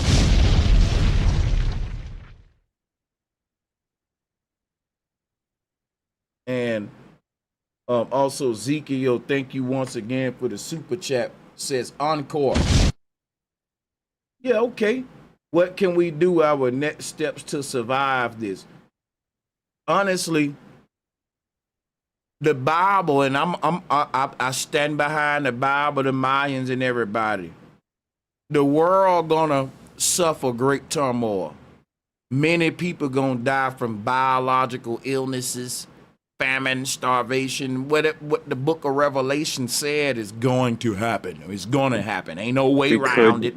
We could nip that all in the bum, and like let me say that's like the pre-written script. Let me finish real quick. Then you can take over, because I want to hear your side. I want to hear your side. I'm just being mindful with our words are very powerful. I don't want to forget what I'm saying. Yeah, no. Right? Our words are powerful, which is why I want to use mine to tell the truth, which will set us free. Now, people got to understand what my definition of free is and all that. I don't think there's nothing you think about what people asking me, sir, on the panel. They're asking me what can they do to ensure that they will not die in a fucked up situation. And I'm telling you, as a content creator, if you was doing content for years, you would already know if you are an honest person, there's just nothing you can tell a person for that. I can tell you, look, get water, stock up on water, stock up on food and guns, and you still can die of a fucking direct energy weapon and a wildfire happen in your shit while you sleep and you didn't in the house catch it. It's just so many scenarios. They may have weapons. Like, my thing is this. The people in power have an agenda to depopulate the earth, right? And we've seen before us that the earth they've succeeded at this generations before us, what we call great resets. Now listen, I'm telling people information in my mind that's gonna prepare them to be able to accept the fact that if you die, okay, it ain't that bad, nigga. This is a simulation. I'm not telling them to seek death. I'm not telling them to give up. I'm telling them, don't let death be something to get your panties in a bunch. Otherwise, y'all ain't gonna be militant. What a soldier knows in the military is, okay, I can die. Okay, they can drop a bomb and I can die. But guess what? I signed up to be a soldier. What I'm trying to give these people is that mentality, because we all gonna die. And what they come to me for is some kind of lie. Like, I ain't gonna tell them that. I'm gonna tell, like, what can we do to prevent? Listen, if the people in power wanna wipe out a lot of us, I'm gonna be honest with you. You can't do shit about it. But you can fight, not because what people want me to say is this. Man, get your gun and let's all march up to the White House and shoot some shit up. Like, I'm never finna go get the guns and go violent shit. You ain't gonna win. It's just, bro, I know what we up against because I work for these people. I know what they got. I know right now if they wanted to, they can get rid of half the Earth population right now with little effort, my guy. And they can do that shit within 6 months right now. No cap. With the technology they got, and they ain't gotta have the manpower that we think they need. I'm telling you what I know right now with biological diseases they can put out there, what they can do with the water systems, what they can do with the air you breathing, and all the while they'll be far away from it, watching it happen. Like, people looking for me to tell them something other than what they Bible gonna tell them, which is that the earth finna go through a lot of stuff that y'all need to be strong for. All right? And guess what, though? If none of the shit I'm saying happen, that's good. You still got the mentality that if it's due, nigga, I'm still a soldier. This what gangbangers got, bro. I'm not telling y'all to adopt the mentality that no one else ain't got. Even a gangster know, okay, I signed up for this and I can die today. I accept that I can die right now. You guys, that's the best preparation you can do if you ask me. Because anything else I'm going to tell you is like, get water, get guns, basic shit. But if you ain't prepared to die, you ain't ready, even with all your water, food, and your guns.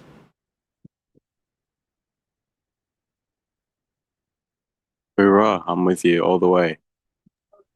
That's just like I feel like that's the common ground here. Like, that's our foundation. Like, we all know either way, whatever happens, something drop on us, something blow up, where our soul will go on and it's continuous and we're immortal.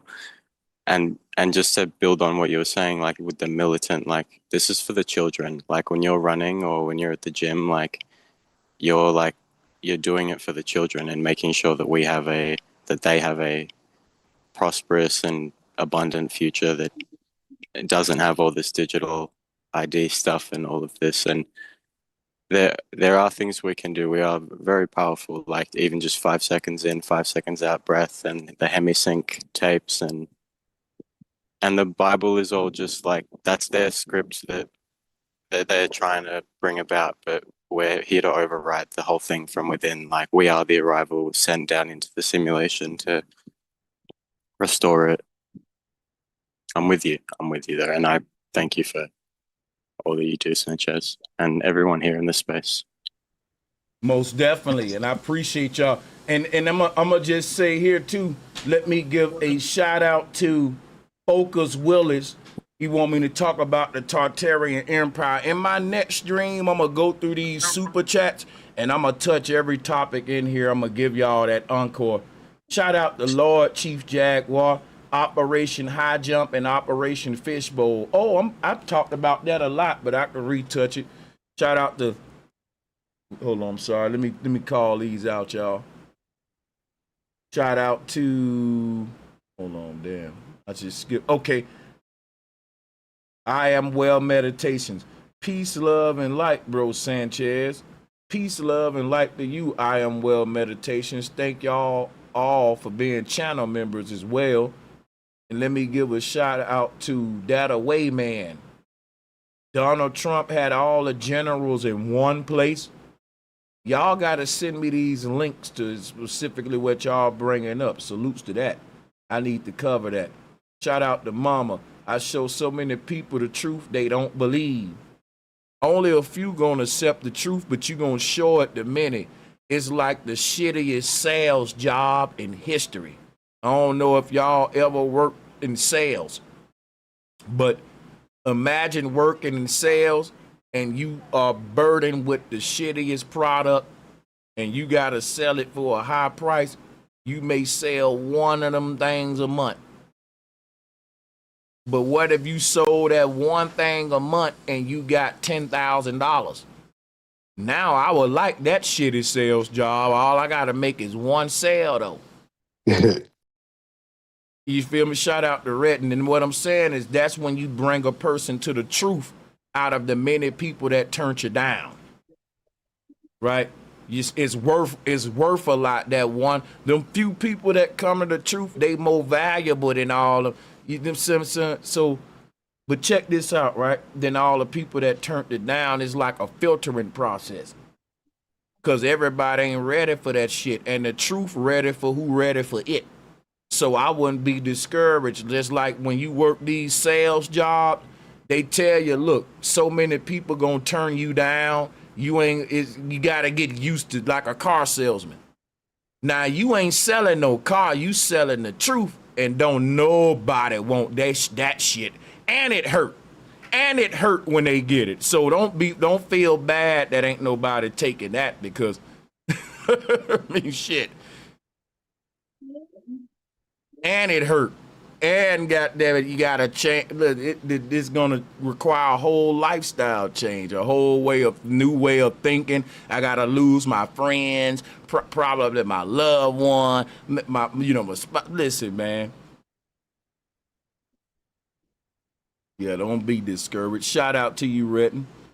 Welcome to the bill. Let me say shout out to Awakening Minds. Myron versus Officer Tatum debating right now. That's a topic to come back and talk about. Oh, y'all want to come back and get on race relations? Quite lacking any forensic. I'm gonna be honest with y'all, man. I can't mix too many topics together because it ain't gonna be realistic. I'll be here for hours. But I want you to do a stream on how to Google be changing the answers too. I got them changing the answers on shit. Yup. Oh, we're gonna talk about that. Shout out to Celestial Love. Everyone has a heart, unity, and love. Appreciate the support. Shout out to Know the Ledge and Red Wine Entertainment. Know the Ledge says STEM versus nature, fork in the road. Red Wine says appreciate you. Appreciate you too, Red Wine. And thank you again, Joshua Tellington, for your continued support. He said, go in on a correlation between 3I-ATLAS and the Charlie Kirk assassination. Specifically how in Snake Eyes, the conspiracy was to get the air guard built. A. Tyler and masonry is a guard. Shoe is the air, which is Atlas. That's deep, Joshua. I ain't gonna lie, bro. That's some deep connections you got going there, real talk. Very deep stuff, bro. Hey, shout out. That one interesting. That's interesting. Remember, Sanchez, you were talking about how you how they be listening to what we say on our debates, on how we debate on the globe earthers, and they try to go back and do damage control. Yeah. So that was in July. That was in June. Remember when I was saying the circumference of the Earth? I mean, the circumference of Eurasia was 2,400 miles lesser than the equator. So if you and it gave me the definitive number they gave me was it was 2,100, 600. It was 21,600 miles. So now when you Google it, guess what it say? What did it say now? We can't give you a definitive answer on the They don't have no answer on Bro, the let me tell you some shit. On the miles now. People will think that you got an ego problem because you said that you made Google change their answer. And that's because these people ain't on the level of thinking we are, bro. I know for a fact you ain't lying. I done made these motherfuckers change shit. If people, they don't think it's possible. Let me tell you how cold it is. I done made Chat GPT change his mind so many times, and it's supposed to be smarter than Google. And that's what I was gonna go to next, because I went on AI and asked them the question, and when they first told me, they gave me the number, and then I said, "Oh, I thought it was this." They was like, "Oh, you're right. I got all the screenshots. Oh, you're right." Then they changed it, and then you know how they say the circumference of Antarctica is 33,000. So that's way bigger, and that's the highest level landmass. I mean, the highest what is called? It's the highest because the mountain is the highest peak, but Antarctica is the highest landmass, like tallest landmass, like it's taller than every other landmass. But they was changing their answers and all type of stuff. I got all the screenshots and everything, and I'm changing their answers from 4 months ago. And now when you Google it, it'll tell you, "Oh, we can't tell you." So y'all know the circumference of the Earth, but y'all don't know the circumference of no land masses no more. They don't even give you a number no more if you Google it. That's crazy. What always gets me is the simple common sense thing. It's like a scientific method, and they can't rinse and repeat. And I always, when somebody asks me, or the way they challenge you is to ridicule you, but I always ask them a simple thing, that why, if you can prove, if you got the technology to prove, and you're saying that every time like they do this crisis, all of a sudden they got a technology of something that's way out in space, showing you a picture of what's happening millions and millions of miles away. Why can't you just put one of those satellites facing the Earth? And I just want to say something too.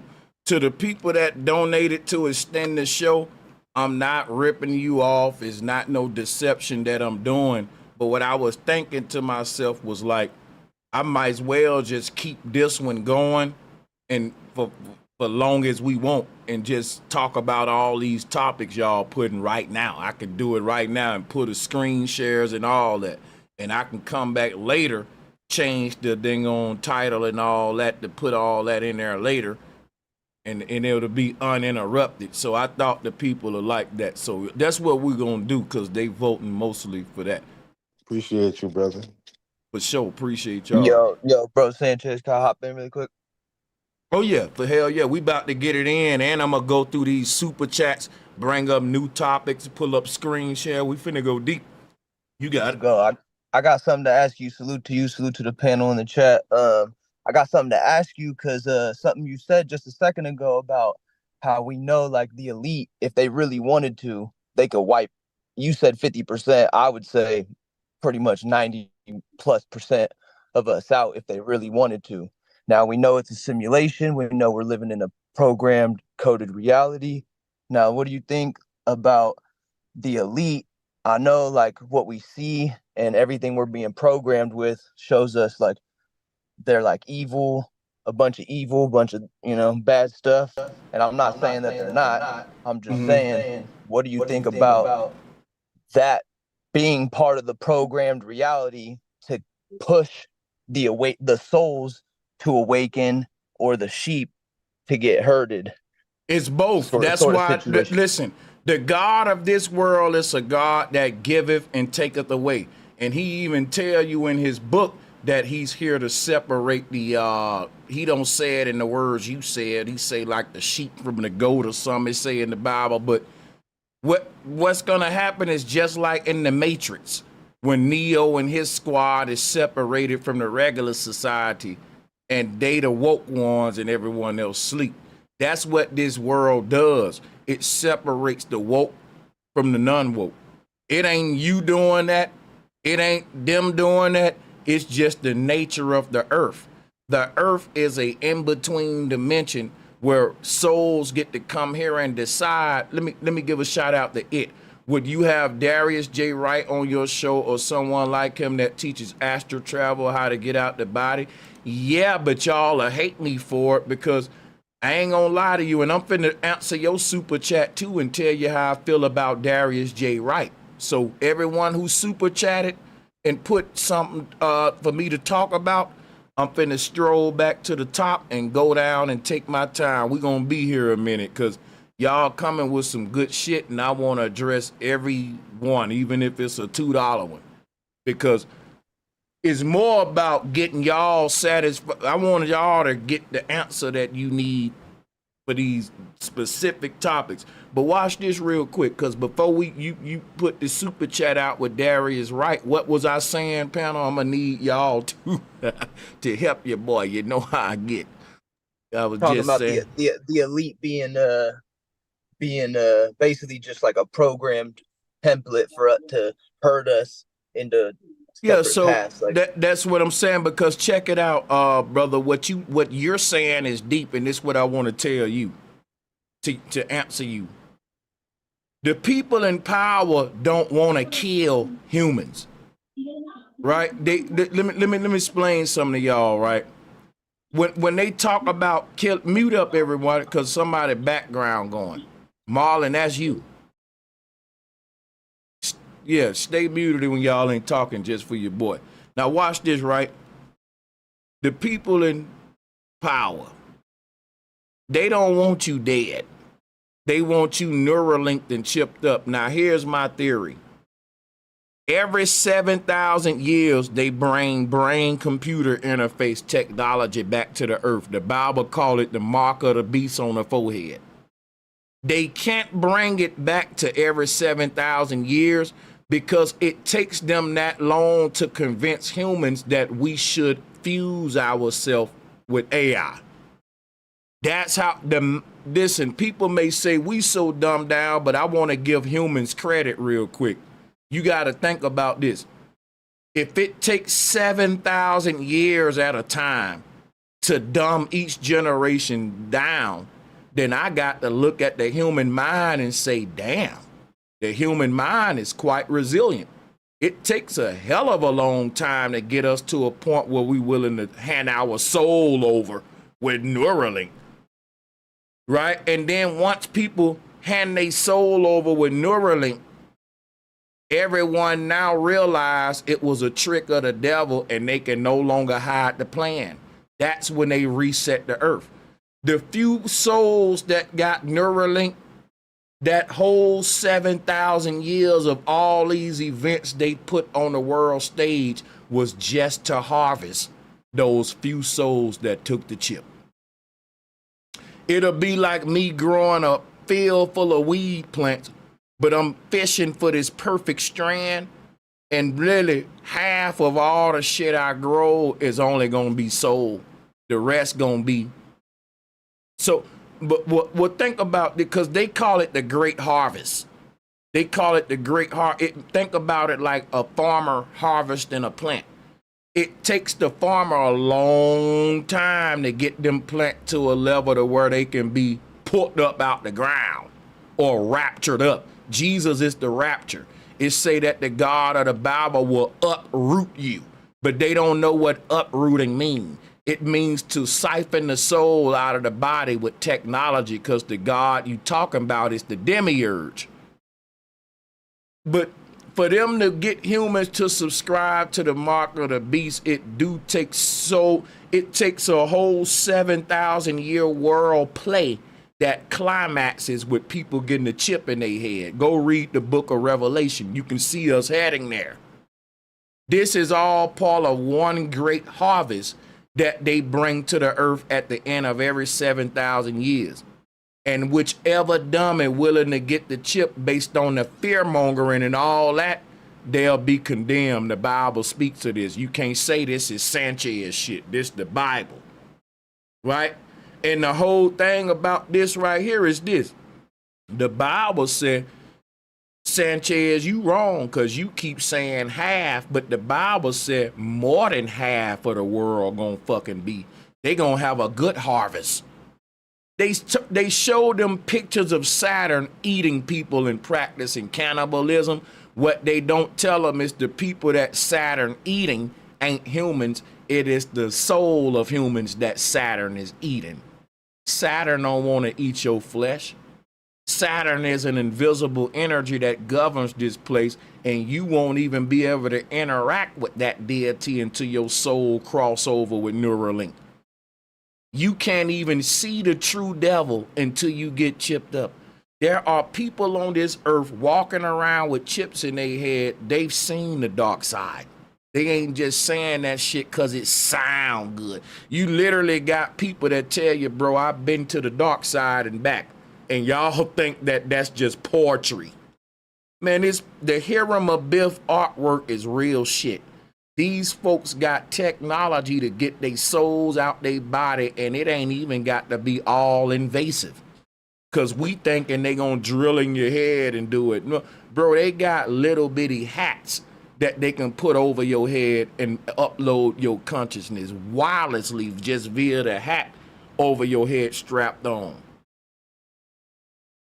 It's so many ancient forms of technology that's gonna come back to the earth to show y'all how easy it is to extract the human soul from their body. It tell you people's souls gonna get stuck in this world and they gonna seek death and cannot find it. This has happened before. That's why the Bible can tell you what's gonna happen again, because ain't nothing new under the sun. All of the world events that's going on right now is for one divine climax point, and that's for a mass epidemic of Neuralink. It may sound crazy to y'all, but guess what? You got to understand how difficult these people's job is. They got to find a way to justify every human in the world receiving the mark of the beast, or just about every human. Going and connecting themselves with the IoT, the Internet of Things, via trackable chips, which is the mark of the beast. A trackable digital world. People are saying, Sanchez, you reaching. You telling me the rich people in power don't want an IoT, a digital grid of power, and a trackable world? You a fool. They already spent millions and billions already building this thing. Now the question is how they gonna get us to accept it. It ain't gonna be pretty, y'all. The Bible say in order for them to get us to accept the mark, to bow down to the beast, that it's gonna be a lot of bad times on the earth. Diseases, famines, wars. Read the book of Revelation. I'm not a Christian, I'm a Gnostic. The Bible ain't prophecy, it's plans. It's a plan, it's a planning. If you know the plan, you can expose it. If you don't, you can sit back and just believe that is all some divine prophecy.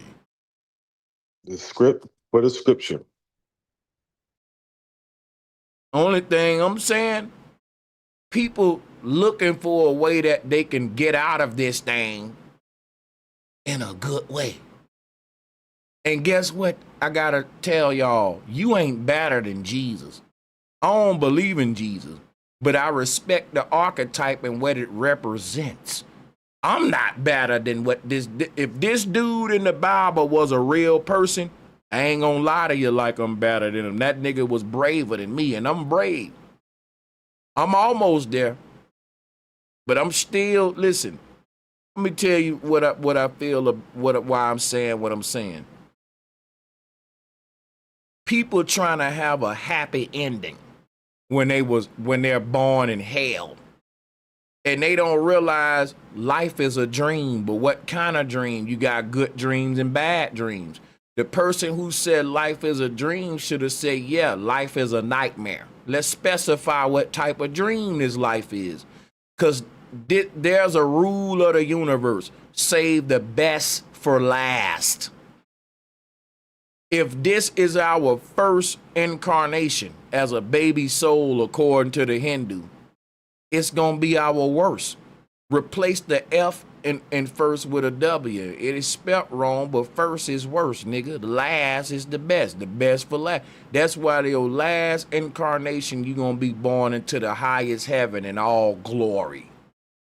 But see, people keep looking for me to tell them that they're going to have a happily ever ending, like this beautiful ending, when, nigga, all of the ancestors said every baby is born in hell. And don't nobody leave hell pretty.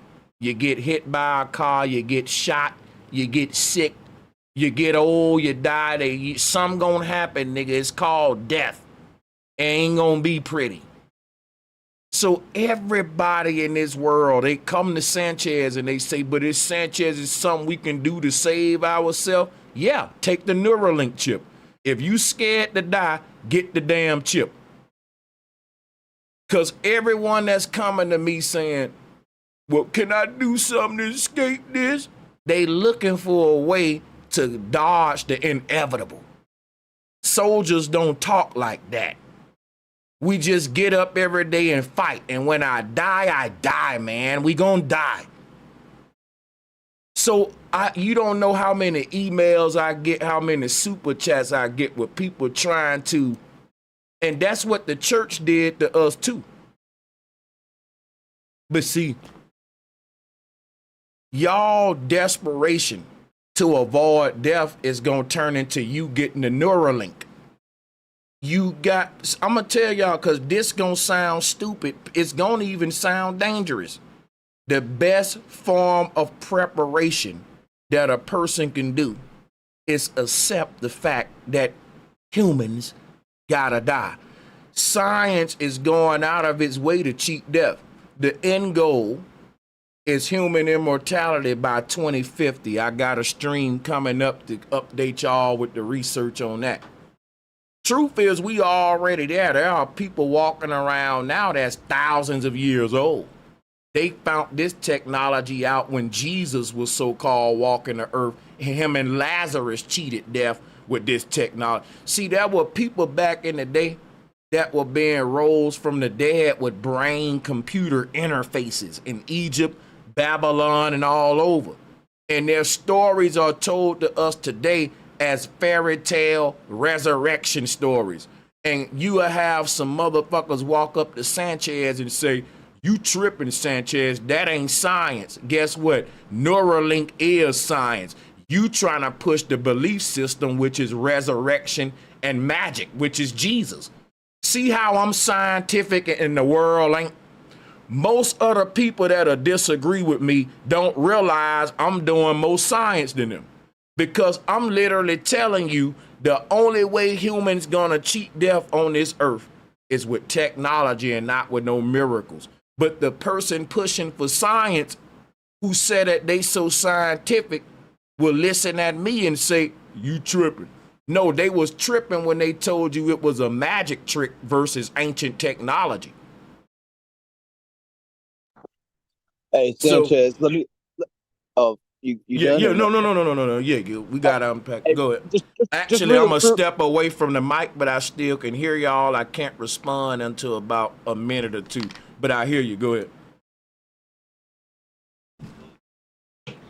Concept, maybe somebody else will chime in, but basically what y'all think about this, like, after we leave here, you know, if we're in the middle realm, Midgard, lower realms are more negative, lower vibration, higher realms are higher vibration. Now, when you get up to these higher realms, would you guys think it would be boring as fuck because there ain't no resistance? There ain't no, like... Nah, it's probably, what does that look like? Because, like, I feel like if I didn't have like resistance and struggles and like I wouldn't, you know, like if without that duality, and you just have one, it's almost like boring. Isn't that boring? this round we in, right? It's 50-50, right? So we in a round where it's 50-50. It's negative, positive, it's good, bad. So when you go up, it's like probably like 75-50. You see what I'm saying? Or when you go down, it's the opposite. You see what I'm saying? So if you go up a higher realm, it's 75% more good and then 25% bad. You see what I'm saying? Versus when you go down, it's 75% bad and 25% good. But we in the realm right now with duality, where everything is. I guess I'm referring to when it's like supposed to be 100%. When we're looking at like a goal, like a utopia situation that we all have in our mind. Like it'll be when we make it that way, because the ancient world, the world before this one, we had it perfect. We had a utopia, so we can do it. We just have to make it that way. Think about it like a density chart. You see how the density chart, the heavier things at the bottom, the lighter things go up. So the lighter you are, the more you go up. You get what I'm saying? No, I got that. I'm just thinking in terms of experience. Like so that we're talking about these higher realms basically being a light form or some sort of lighter. Right. So you're using your lighter body, your spirit body, so it's more lighter, so you're going upward. I guess that would be lit if it's just all fun and bliss. But like you get what I'm saying though? Like if there's no resistance, like if I didn't have like anger, I wouldn't know what happiness is. If I didn't have struggles, I wouldn't know what that's called duality. That's polarity. Right, that's what I'm saying. We're in the realm of polarity. It's almost, I don't know. I guess so when you go to singularity, when it's all good, it's all good. You see what I'm saying? But being in the realm of duality, but try to put yourself there though. Try to put yourself in a realm where everything is just good. Like as long as we keep torturing animals and all that, we're gonna be in a bad realm. We gotta let go. It don't matter if you torture animals or not, because in this realm, you can do good or bad. You can do bad all you want, or you can do good all you want. But that's why you see most of the deities with their arm open, because it's like they tightrope and they being balanced. So if you're balanced, humans have the ability to make this realm like a total utopia again, but we don't, because we have the negative influence now from the the bad guy. But what I'm saying is, we could, if we were left alone and we weren't being manipulated so much, we would have a fucking, even in this duality realm. I don't think that's possible. I think it's gonna be the same. It's gonna be the same what it is. When you use your battery need a negative and a positive, and it need a grounding point. So between the neutral, grounded, and negative point, you can't have one without the other. So in that realm, it's always gonna be that. No matter how much you try to do good, it's good to do good. But no matter how much good you're doing, you're in the realm of polarity. It's about what? Can I say something right quick, man? So it's about what you take with you, because what are we always taught on this subject? That we all fail, right? We all fall short. So we take that thought, and that's where this dilemma comes in. We start asking questions, but the bottom line is we're always taught that we fall short of the glory. Can I ask y'all a question about the shape of the earth real quick? We just think that it's more serious, the duality thing, and we can't overcome because we've been taught that we ain't shit. But we are the gods. This what I'm kind of getting at though, is that like when we leave here and we're not in this experience, like we're obviously experiencing some sort of higher form. Don't worry about that. No, I'm not worried about it. I'm not worried about it. Every night. Every night you go to sleep. I'm not worried about that. I'm not worried about it. Every night you close your eyes and go to sleep. Chronic roots. You worry about this around how you can I'm not worried about it. I ain't worried about none of it. I'm just throwing these ideas at y'all because this is the stuff I be thinking about. So like when we leave here, right, we're in a higher dimension. My bad for the background noise.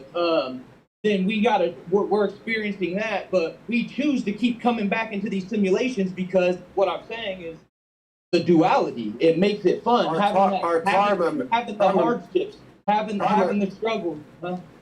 Can I get my thought out? Hey, I'm back. I just want to ask y'all a question. I hear the word duality a lot, and we all use it. But can I ask y'all what it mean to y'all, and then break down like what it mean to me? Who want to go first? I'll go first. Go ahead. Duality means to me is like kind of synonymous with polarity, like dealing with up. You can't have up without down. You can't have hot without cold. And you know, like you're using the AC unit and you're using the same unit to use cold and hot. The what's the word I'm looking for? It's the thing. It's the thing of the same thing. Like it's the polarity of the same thing. Like you can have something so cold that it can burn you on the same level of using hot and cold. We're So if you lopsided though. We're lopsided. We're all to the negative. We're all like, we're We ain't lopsided right denying now. that. He's just telling you what duality is. yeah, That's all I was yeah. asking you. So in the realm we in, we can't have one without the other. You see what I'm saying? So I feel like duality is just the polar opposites of each other, basically. But that's what I'm saying. I feel like that's what we're here to experience is that duality. Because when we're not here, we're not Right. experiencing that, and that's the fun part. Because Yeah. we're experiencing resistance, we're experiencing Mhm. struggle. You know what I mean? Without that, we wouldn't really have the. Like that. That's why I brought up when we leave here, but that's irrelevant because I'm more talking about this. And we experience, I guess. we experiencing beauty too. In certain places of the world, it's beautiful. It's the water see through. It's beautiful. Um, it's the electrostatic is stronger where your hands stand up. Things roll upward. Um, you could go to a place like where the Grand Canyon at, and things are going up, and it's Yeah. like So it's just And crazy. that kind of brings let me just me break to my some down okay. to y'all about duality so we can move forward. Because I didn't want to make it a duality think tank. I just wanted to briefly go and open the door for it so I can expound on like the depths of duality as it relates to all of y'all. So I'll screen share it in to make my point. But whoever that was trying to interject, I will allow you to, you can go before me because I actually got to get my slides together anyway. So Okay, go ahead. just real quick then. So that kind of brings me to my next point that we got to start understanding. Okay, thank you.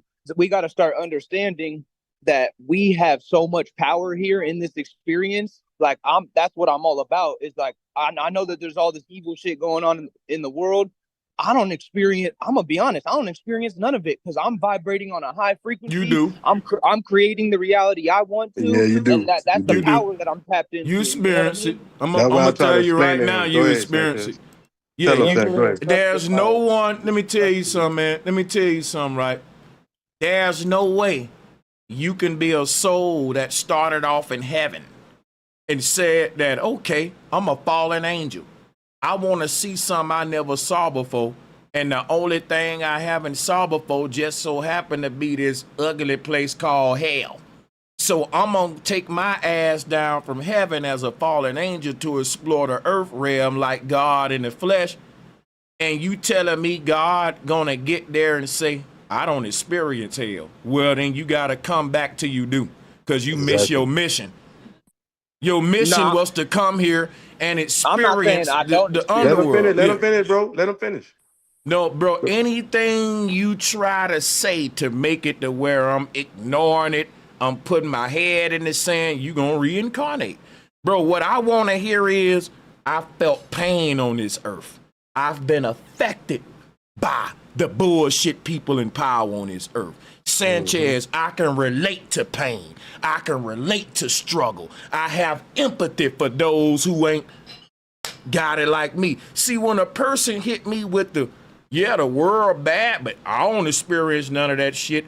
That's like the black rich dude that say, yeah, racism out there, but I got money. I don't experience none of that. Exactly. Nah, but let me just because I'm saying that's what I experience now. That's not what it always was. It took me getting to this point, right? That's what I'm saying. I had to go through struggles. I had to go through hard times. Like, so that's Acknowledge what I'm that getting. though. I'm You just wasn't saying. acknowledging it. You wasn't acknowledging it.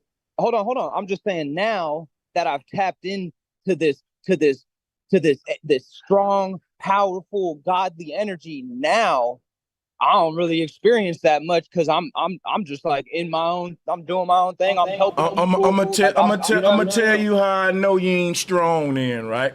Once you really start getting strong in this world, they gonna target you the most, like Malcolm X, right? Martin Luther King. Now, if you ain't making no noise, then I expect you to. Yeah, ain't nobody bothered, bro. They censoring me, they blackballing me, gang stalking me, and all that, and I ain't even that big yet.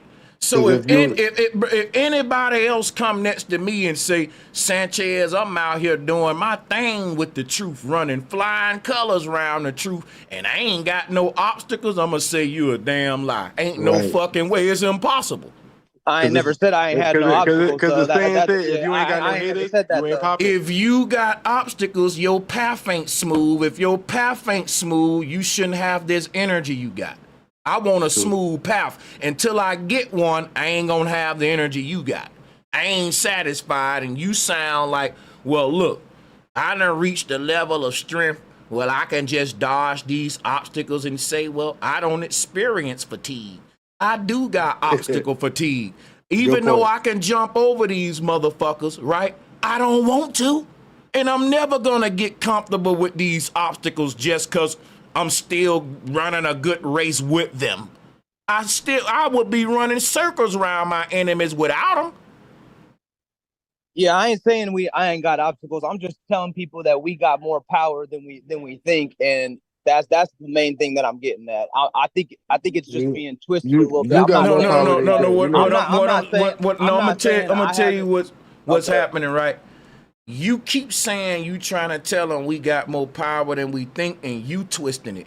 Because originally you was saying you don't experience this shit, and I was saying you a damn lie. We all experience it. You're trying to change it now to, well, we got more power than we think. I agree with that. I'm with you on that. But that ain't what you were saying earlier. If you want to say that now, I rest my case. I'll let you live. We can go on. I agree. You're right. I did say that. And if I could just let you know what I was saying that about, you know what I mean? I'm not saying that about everything. I'm just saying certain things that a lot of the collective are going through. I don't experience it. Let me hear some examples. Let me hear some examples. I experience. You gotta give me some examples, bro. Bro, you gotta give us some examples. I'm are begging, you white? please. Okay. I'll give you about to let him run for that one. Are you? Just hold on, prepare your vessel to hold more right? bliss. Are you white? And ground. Are you a white guy? You shouldn't. You shouldn't have hit him with that. Are you a white guy, Cali? Yes or no? Yeah, I'm white, but I'm okay. That's why you don't experience it. You shit. You privileged. You got white privilege. You don't know nothing about my background. Oh my You God! don't know nothing about what I've been through. That's why you saying what you saying. Because no matter how good I'm doing, I don't care. I can have $1 million right now. When I'm riding in a neighborhood where I feel uncomfortable, I'm gonna be profiled. No matter how much money I got. With your $1 million. With my $1 million. So that shit don't mean I can't say, oh, I'm straight because I'm good. Because it's still. Maybe he's talking about vibrational levels. Well, you throwing him that. You throwing him that. You throwing him that. You can't try to move the goalposts. So you talking about vibrational level. Bro, you know what's so crazy? Ain't nobody taking what nobody's saying out of context. Say what you mean and mean what you say. Because we just took what you said verbatim and ran with it. We didn't take it out of context. We took exactly what you said, which was, I don't experience none of that, and we used just that to make all of our art. It ain't based on nothing else. You lying, bro. The irony of you saying you don't experience it and you right. I'm saying you're right. I'm saying you're right. I did say that, but I didn't. I wasn't saying about everything. Like, that's just crazy, bro. Tell us exactly, bro. Think about this though. Hold up, bro. Shit going on. What we was talking about was the powers that be. Let's get this shit in context. What are we talking about right now? We're talking about the world powers at the end of the day. Anybody say you're not experiencing the effect of Zionism, the agendas they bringing out, I'm going to cut the show stop right there and fight back at that. Yeah, I'm not saying that. Or you got to be delusional. Well, then, can we both admit that maybe the words you choose could have been better? Yeah, that's what I'm saying. That's what I'm saying. 100%, I agree. Cool, gotcha. 100%, for sure. The words I chose. That's why I'm trying to clarify exactly what I mean. You know got it, for sure. You got it. Yeah, because we saw Tyreek Hill get dumped on his face on the way to the game. You could, I don't but know if I can't be white. I get. So we gotta let him clarify, y'all. Then we could move on. Yeah. We Go don't ahead, want Callie. Clarify what you're One saying, sec. brother. My bad. I'm just stepping out the restaurant really quick. It's And hella shout loud. out All right. the Chronic Roots Cali, man. Yeah, you got your. Yeah. So I'm just saying, like, as far as like certain things, like as far as like people, like a lot of stuff they put on the news, like what you've been covering the past like couple weeks, a lot of the race tension, bro. I'm gonna be honest, I don't experience no race tension. I'm from the hood. I grew up with a bunch of black people, bro. People fuck with me tough, like. I don't experience that, so it's just certain things that I don't experience. But that's just me. I wonder why you don't experience it. Could we get into that? Why I mean, don't you it experience does has to do with your white. Now Yeah, you exactly. said, He now forgot he listen, white. now but hold up, Redden. He said No, he but don't I'm- experience because he's spiritually strong. Remember? Right. Remember? That's what he said. Remember? He said I've reached a strong point. Now I'm gonna tell you, and you can lift weights all day as a black man, and you'll never get the kind of strength where you ain't gonna experience Hold on, racism. let me reword. I meditate. I meditate I'm not every day, and I No, you're struggle to right. get I'm along. choosing my words wrong. I'm not. I I meditate every day, experience and it. it's still Hold hard. on. I experience it. I'm not affected by it. My bad, bro. That's just to clarify. Yeah, I do. You're affected by it. You're affected by it. You are affected by it. Hold up, stop. Hold up, Red. Let me show him. Maybe I am. Maybe I am. Hold up, Roots. Ain't no maybes. If you let me speak, I'm gonna show you how you affected by it. This conversation show you how you affected by it. You're a white brother who I know supports this community, and you like this community. But look at this conundrum of a conversation that you rather not be in just because of the racial atmosphere that was created in this country before me and you was even born in this motherfucker. These are the nuances we gotta go through, Cali, as a black man talking to my friend who's a white man. And I know, goddamn it, well, that I don't know you in real life, but I know you're an ally to this community, not a damn enemy. You know what I'm saying? But my whole thing is that our different walks of life, you gotta understand, it's designed for, because I agree with you. I get it. I know. It's kind of cliche. It's kind of cliche for you to say that. No, Right. I already know what you're gonna say. It ain't your bro. fault though, Callie. I'm It's the people in power fault. They wanted it. You know, they accept. Well, let me put it like this. Like I grew up in the same. Hold on. I grew up in the same situation as a lot of people. I grew up in poverty and I came from nothing. But it was easier for me to get something because of my skin color. I already know, bro. I'm not even. Have you ever been abused? Have you ever been racially profiled by the police? Yes, I have actually multiple times, bro. They used to, and I'm white, bro. They'll call me. Let me tell you something real quick. Now, hold on. Now, I'm gonna be honest with you. I'm from hold on, real quick. I'm only gonna be 15 seconds. As a guy in a law enforcement background who don't do nothing but watch police shit on my spare time on TV, this what I'm gonna tell y'all. White people get profiled by white cops all the time, but it ain't like black folks racism. It's more of you are how we dress. you're a raunchy looking white boy with tattoos. You got fucking like you look it's profiling. Like, you're right. Profiling. It's still a form of profile. I can show y'all videos of it right now. I agree with that.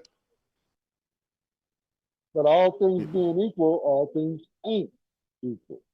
You know, so it's perspective. You know, you got to put yourself in the perspective of. Well, yeah, that's fact. People can argue. Talking about Marlon, facts. People can argue who get profiled the most, but the thing I'm putting is they do get profiled and they own that. It's crazy because racism is such deeper than what we think it is. It goes beyond the skin color to where even in the white race, they still got a hierarchy of white folks who they got at the bottom and top of that shit. Oh, that's fact. That's a fact. That's a fact, though. That's the part where it's fun, where it folks becomes definitely ironic in this political atmosphere.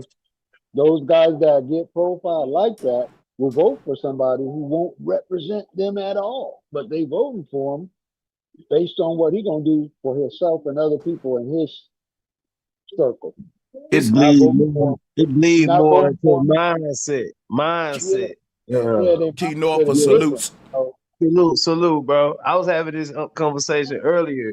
You could be a white guy and have the mindset that this guy got on the panel, and he could be racially profiled, but we gonna be racially profiled anyway. But then that's where the split come on both sides, because it's like we don't have a choice, and then you do make the choice. You see what I'm saying? So there go the divide once again. Even though you could be the same skin color or different skin color, it come down to mindset. But guess what? Soon as he pull his pants up and start talking regular, he get a little leeway because he can act like he with the hood and in the hood all Hey, day. you know I But put then soon as the the white motherfucker boy. come to him, he start talking proper.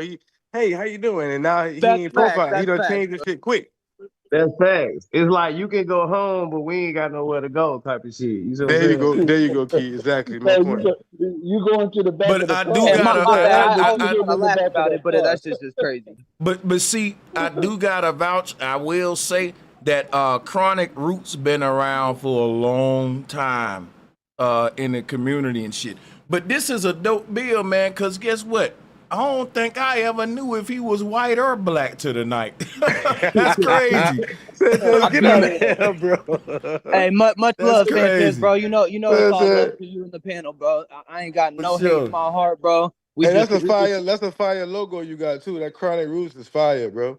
come on, man. You already know it's I Cal, got it's I got a Cali pot I shit. got a pothead one with a guy with a pothead with a pot on his head.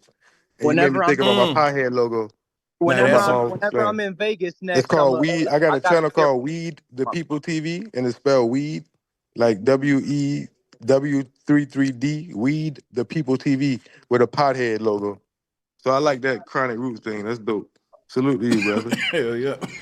Another thing I want to add real quick, a Smoking couple out. sentences Mhm. to the topic we was on.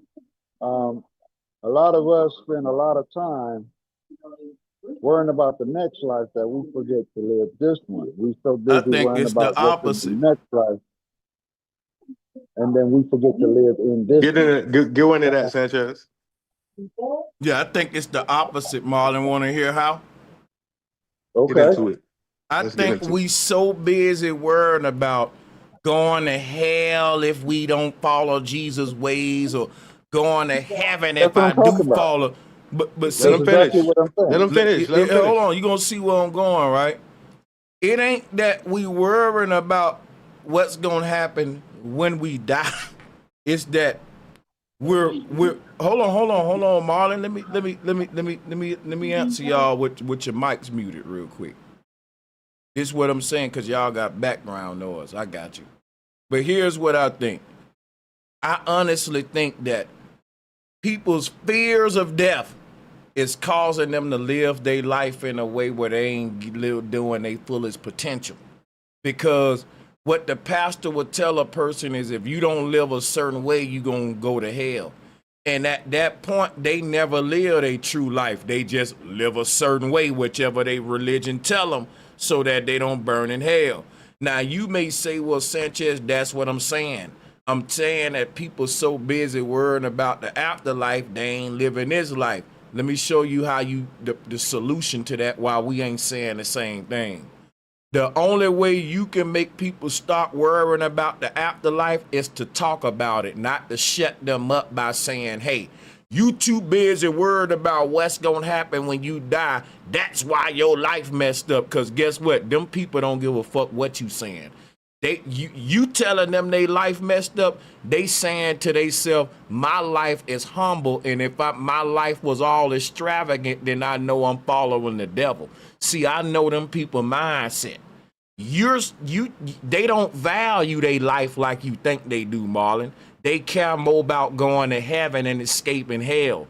So they've already been chipped up with a damn program of, I got to bow down to the world authorities, not be loud, do what Jesus want me to do so I don't burn in hell. You cannot undo that just by telling them, quit worrying about what happened when you die, and let's worry about what happened when you live. guess what you got to do? Literally debate the pastor like Sanchez is doing. You literally now got to dedicate your life to debating theology, debating pastors, and telling these folks, listen, I know what happened when you die. You ain't gonna go to hell. It's just gonna be you in a continuum. Hey, look at this ancient drawing that the ancestors said. They didn't think about hell. They say it's beautiful when you die. So my whole life now is worrying about what happened when people die, not because I want to, but because the church started this. The church made us all be born saying, if you don't do this, you're going to go to hell. And as a little boy, I've always been scared of hell. So guess what? You right, Sanchez. So I got to spend my goddamn life talking about death and what happened when you die. Why? Because so many people thinking they going to hell if they don't do this or do that. So I've dedicated my life of talking about this death shit. Another thing, Sanchez, is you don't know when your time coming, so you can't help but think about it. You don't know when it's your last day. Right, so you gotta talk about it. So you gotta talk about it. I wasn't trying to shut nobody down. That's no, Marlon. You good? We just telling you the reality. Listen, Marlon, you said something, Marlon, that was profound and made me say, man, that's the shit I'm talking. You deserve a bomb. What it allowed me to do was specify why I'm obsessed with death and why the pastors are obsessed with death, the ancient Egyptians obsessed with death, the occult obsessed with death, Satan is obsessed with death, and everybody may look at all of us and say, hold up, they so worried about what happened when you die, and Sanchez with him too, because he doing the same thing. So it gave me the opportunity to say, you know what, he's right. Let's something I can go into a little teaching moment on. That's all, brother. I ain't saying you debate me. Good shit with you though, for sure.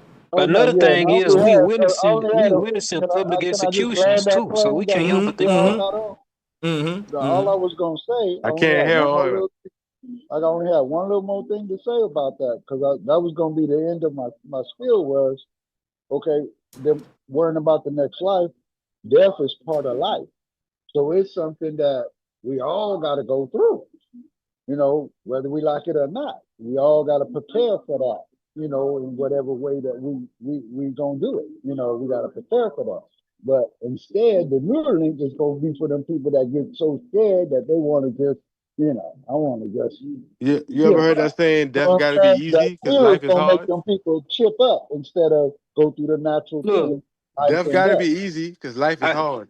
I want to say something. I want to say something that's very important. Somebody need to hear this. Halloween coming up. If you are black, you better not take your kids trick-or-treating this year. Look, I'm finna go off subject a minute. I'm gonna pass it right back to y'all. I gotta put this out here. Right? People, the racial tension in America is crazy. MAGA is out of control. Listen, I'm telling you no lie. I wouldn't even be eating at certain establishments. Like if you live in one of them countries where you got the good old boy burger joint in town, I wouldn't eat there if you're black. I wouldn't have my children trick-or-treating this year. Listen, the racial tension in America has activated the sleeper cells and the white supremacists, and they gonna get back at you in ways that's, see, when we go out in the corporate world and interact in commerce, we take our guard down. Let me tell y'all some real shit. I was at a water hole. You know, a water hole, you go fill up your water here in the desert and shit, right? And look, it's a car shop near the water hole. The white guy in the car shop saw me coming and grabbed the blower and started blowing the dust and dirt near the water hole. Then when he realized that a white woman was getting ice at the same water hole, he stopped until she left and continued like, well, nigga, I'm gonna blow you. And then as soon as I pulled off, he ended his blowing. Now, guess what I did? I said, okay, he think he, doing so. So shit like that, y'all. I'm telling you, a white motherfucker, right, or Charlie Kirk, you never know. Nigga, the racial tension is there. And they'll get back with you in any way. And now think about that. That's just a little situation petty, but think about this. A police might be just more addicted to you just because you black right now. Like the racial tension under Trump, bro. And he's just activated Project 2025. He's finna take up for all white supremacists, back to blue, shoot niggas down. Listen, bro, people think I'm tripping. And that's why, listen, even though this show was about 3I-ATLAS, I want to bring this up because I'm finna cover this shit tomorrow, Project 2025. I'm open up the lines. I'm going to debate Trump supporters. People can't tell me Trump ain't turning this shit to Jim Crow South when he was saying make it great again, bro. And all of these psyops going on at one time is leading to one destination. Make America white When again. Trump came with "Make It Great Again," all I heard was "Make it slave again." That's what That's I'm all I telling you. heard. Nah, everybody was thinking they were gonna get money like last time. That's what they thought. They thought they were gonna get that money that they had in the PPP, and they ain't come through. So now they saying, man, what happened? Trump ain't right. But y'all was looking for that money. Y'all want to sell out and buy out. That's all Hey, they care look, about. watch this, right? Watch this, right? Let me explain something real quick. Somebody named James in my chat room. He said a white cop just let me off for speeding and I had weed. So get the fuck out of here. I'm going to tell y'all something about niggas like James. You always get what's called a token Negro. Now, a token Negro is a needle in a haystack. That's like the one nigga in the hood that the police don't harass, and he probably a member of Lambda Phi Chi type shit. Right? He probably go to the goddamn fraternity of police and give them donuts Give and up shit information. and all Yeah, that. he You probably see what I'm give up saying? information. Yeah, he give up information and everything You about see what I'm about the saying? other nigga. So this dude here, this dude here, and I'm gonna tell you how I know he's a sellout. Cause let's say a white police officer let me off and let me go with my weed. You think I'm still gonna deny systemic racism, nigga? You can't buy that Hell shit no. out of me, nigga. Look, if I anything, know, Sanchez, I'm gonna look over my cause guess shoulder what, even nigga? more. Right, cause guess what I'm saying? Like, I'm gonna say to myself, you know what? As a black man, not all white people are racist. But a lot of them, but listen, but a lot of them that's on the police force that's gun-ho and go the extra mile are secretly. Now watch this. There's a lot of, you gotta ask yourself this, right? Cause this let me get this out, and I swear I'm gonna yield the flow. If I'm a fucking white dude, and I'm gonna just name a city. Let's say I live in upscale, upper middle class, white America, boom, boom, Tennessee. Mountain, I got the mountain view in my window and all that, you know. But instead of me being a police in upper class, white Mountain View, Tennessee, I've signed up to be a cop in Memphis, even though I'm taking a pay cut for $3. I joined the SWAT team. Every time it's a situation where it's some shooting or it's an altercation between the young black guys and the police, I want to be there. I'm depressed if I miss that. And you telling me that the new Klan ain't white boys joining police departments to police areas they don't live in?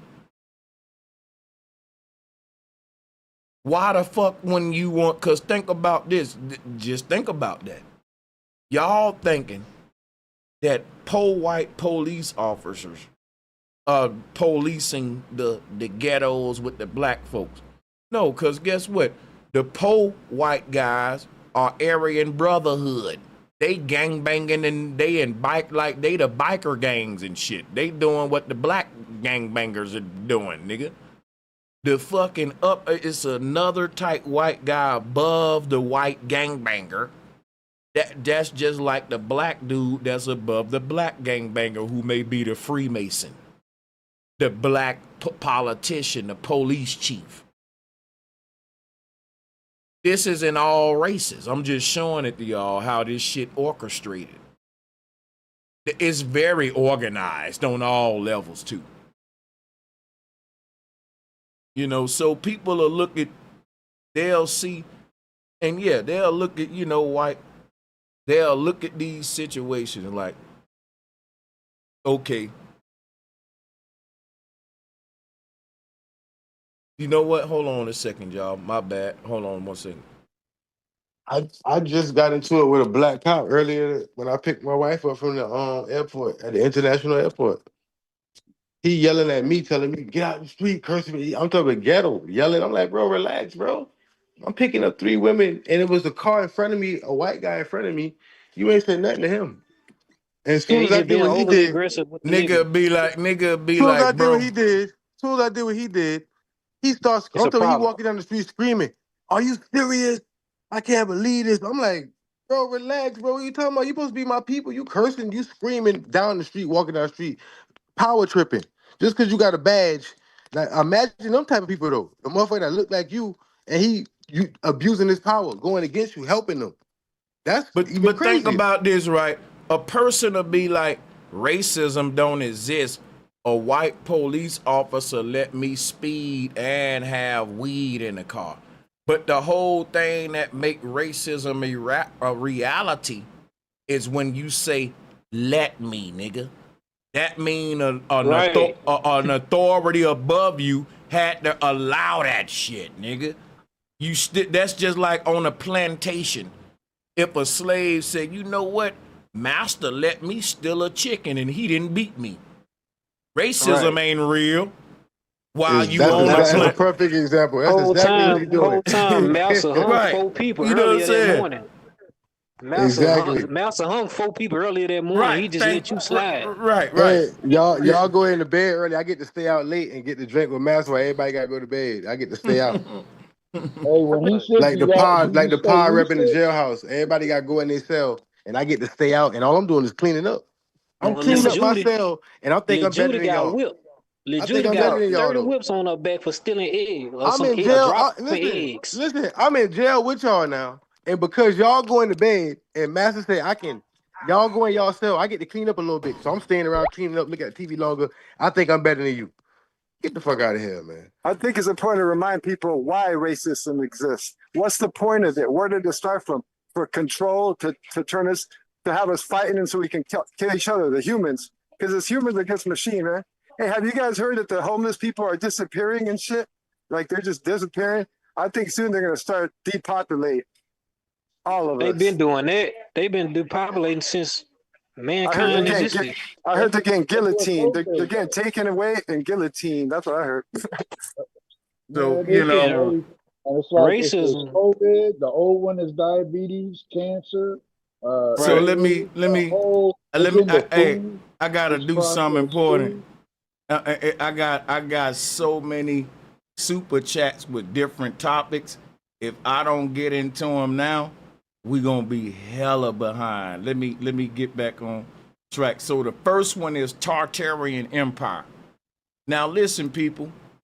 Let's talk about the Tartarian Empire. This is what you gotta realize, right? The Tartarian Empire is a vague umbrella which encompasses a lot of sub empires, which was unified to make a grand power, sort of like the United sort of nations type deal. I don't know if many people go into that. When you look at the old maps that show you Grand Tartary, the areas that would have encompassed Tartaria would have covered areas so vast that it would have encompassed multiple cultures and multiple religious and spiritual systems, meaning that what you call Tartaria wouldn't have been one land with one thing, one people, one this, one, none of that. Are we tracking on the panel? Oh yeah, because the buildings and the structures they built are all over the world. all over the world. Tartaria is more like a term to describe a deleted part of our recent past where humans were way more advanced than they taught us we were. It is a rabbit hole into a whole conspiracy of how they lied about what the Olmecs and Mayans were. Because when we think Olmec and Mayan and ancient people, we think people with leaf dresses on, bones in their noses. I was wrong about that. We need to think skyscrapers, electricity, lights on. Blimps. But you know, my whole thing with what conflict me about that, right, is I do see that some of you do got tribes today. Now look, these tribes are said to be in primitive states. Now I'm gonna tell y'all something that's gonna get me crucified. I got some conflicting theories. Because part of me say us original people were tribal people in the jungles. We didn't wear shoes because we was grounding. We didn't wear a lot of clothes because we was like on some spiritual in tune shit, right? So, but the new me, part of me is like, what if all the tribes that we see on Earth today represent the last reset of when we went back to losing the knowledge and people was dumb as hell. Now, if I talk like that, it'll make people think I'm being cruel. Like when you think of the Dogon tribe, the Bushman tribe, we've always said to look at them as the height of intelligence in the ancient past. And I'm saying, what if that's part of the Psyop? Like, I hate to say this, much as I love the Dogon, the Bushman tribe, I like to think outside the box too, right? What if they go out their way to show us all these tribes in the jungle and they put them on a pedestal to give us a false history of what we was doing in the past, and we were really advanced technological gurus with electricity, Neuralink, all the shit I'm talking about. But see, my only conflict I've had with my research is that I do envision a past of us having all this advanced technology, Neuralink and all that, but I'm picturing us doing that with skirts on and bones in our noses with no shoes, and I think that's part of the programming in the mind fuck because it's conflicting. Y'all see what I'm saying? No, I like that. I know like what you're saying. that. Because if we had walking streets and all these beautiful sculptures, why would I think they it was have both. right? I think it was Like, both. you Sanchez. see what I'm I think you get a saying, vision of Bretton? both. I see exactly what you're saying, Sanchez. That's a good one. That's a real good one. Barefooted. I think at one point in time we was barefooted. Then we transitioned to the technology. So that's probably why you seeing both. Like we probably was like that, and then we started. Because there's no way that the thoughts of people who creating the technology right now is no way that the people back then didn't have those same type of thoughts. Yeah, I think everything was more natural, like nature shit. Like houses had plants inside them all over them and shit like that. Like more, it was more in tune with nature and technology at the same time. Because I'm gonna tell you what made me think about that too. Real quick. Here's why I say that about the tribes, right? The tribes, a lot of them are hunters who are trying to hunt food and eat meat. Now watch this. If you're a fucking meat eater and you can't fashion a legitimate weapon like what the advanced meat eaters got, guns, slaughterhouses, nigga, we got burger factories. We making hot dogs with this meat. And a dude in the jungle, right? It's almost as if he's trying to catch up to where we are, but science try to paint it like we should be trying to catch up to where they are. Like, cause it's this little they can't help but contradict themselves, because I'm gonna show y'all the conundrum that they got. The people in the jungle know stuff that they shouldn't know about the sky, but their way of living ain't like ours, which made me come with this theory right here that says, you know what? All of these damn tribes in the jungle used to be just like the white man, advanced. We had dope ass clothes. We wasn't with skirts and barefoot. And guess what?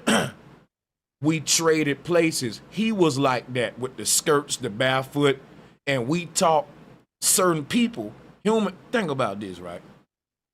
This just let me do this real quick. This shit's get deep. Because think about this. Let's say we made a lesser being. And it ain't white people, it ain't black, it's just all races. Let's call it the humanoid. Now look, let's say when we made it, it had to start at the bottom and learn to get to where we were at the point of knowledge when we made it. Because if I make a lesser human right now, they ain't gonna come out with all the damn knowledge that we've had for the past couple of decades of electricity, language, alphabets, all these past centuries of knowledge. So if I do Frankenstein a new type of human, I'm tasked with now catching it up in knowledge to where everyone, all the other humans at.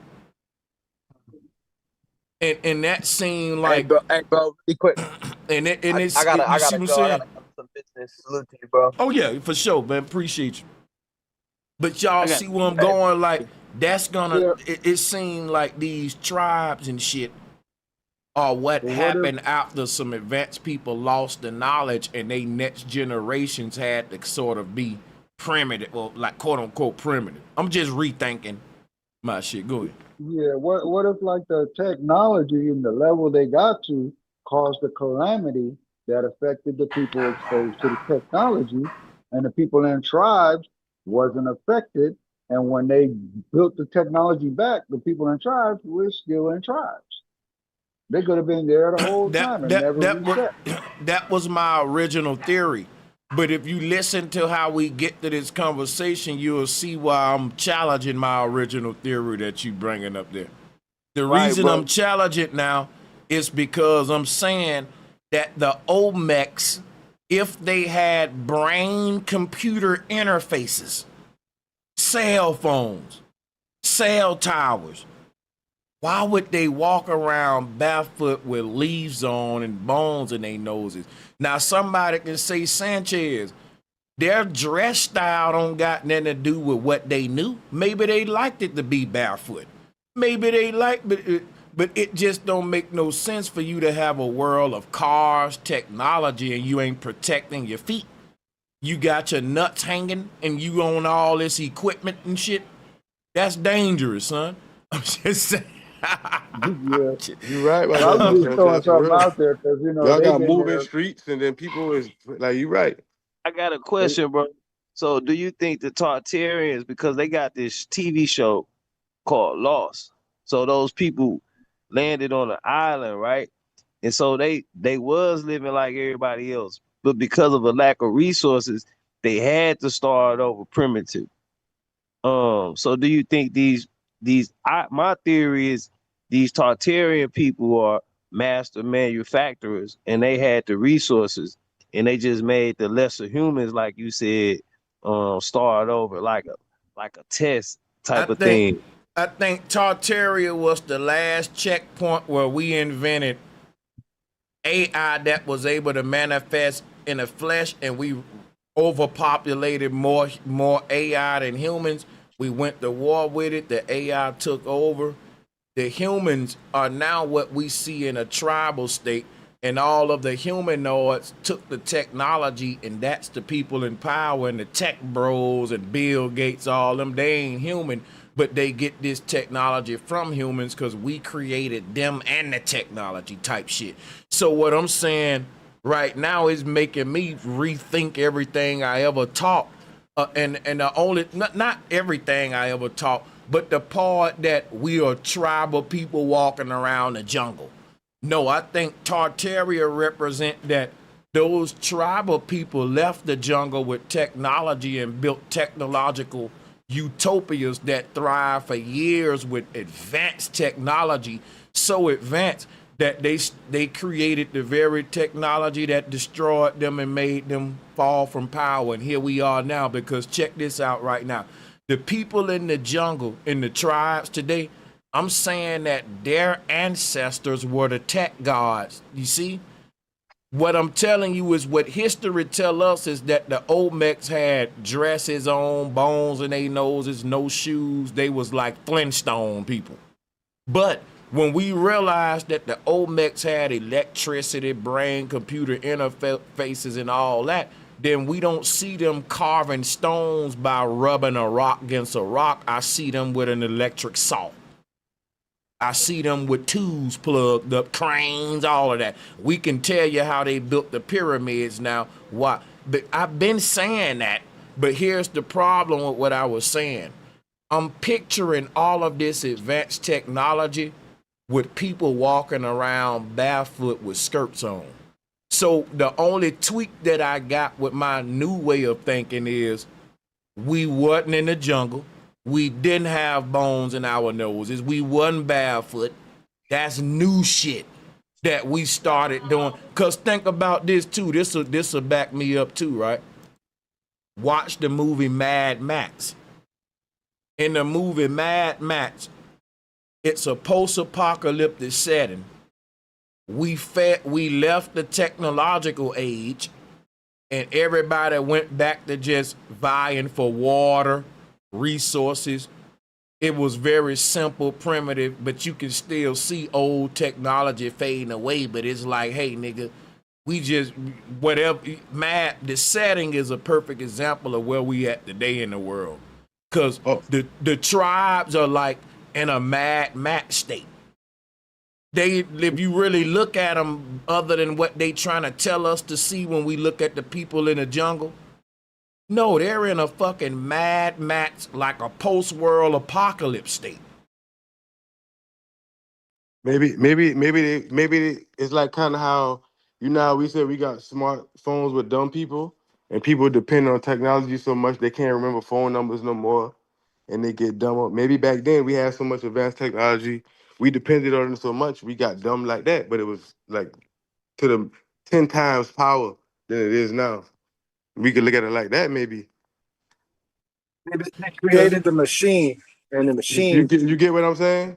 Like melted maybe we was everything. plugging up to them shit, going to sleep, and getting so deep, and turned everything plugging to up, and we stone. just started getting dumb. We started being barefoot and forgetting because the technology made us dumb, like how the technology making people dumb now. People can't write no more. They putting them emojis and they writing sentences and acronyms for everything. YNs, everything is breaking down now. They use emojis for things. If I read my son text message, I'll be like, what the hell? You know Because they what? got so many short words and so you see what I'm saying? Let me ask you a question, Retton. Think about it first. Do you think time is speeding up, or at least appear to be speeding up, or feel like it's speeding up and the days just shooting by quicker, like, damn, time flying? Do you agree with that? I do.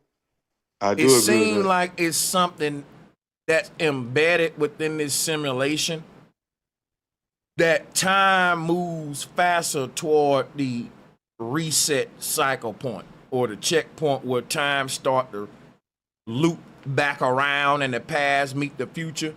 Time start to move faster. Now watch this, right? If that's true, naturally within the simulation, the programmers would resort to emoticons, LOL, abbreviations. True. And I'm saying that it's more proof we in a simulation, if you ask me, because it seems like everything is right at the right time. For example, time is speeding up, so now we speaking in more abbreviated terms. That ain't a coincidence to me. It's almost as if the people in power know they've been living on this earth so long that they know the point where we at right now in time. Okay, bring in Facebook and all that, but that shit always been here, but they knew just when to bring it in for at what time. Even the Bible will back this up. It'll say certain shit happen at certain times, yeah. But maybe everything coming together so much to where they got to reset it, because you got to think about it. In the 70s, you can look at the 70s and be like, oh, that's the 70s. That's the 60s. That's the 80s. Yeah. That's the 90s. But now we in a time where it's everything. Like, what time But we see, in? watch this, right?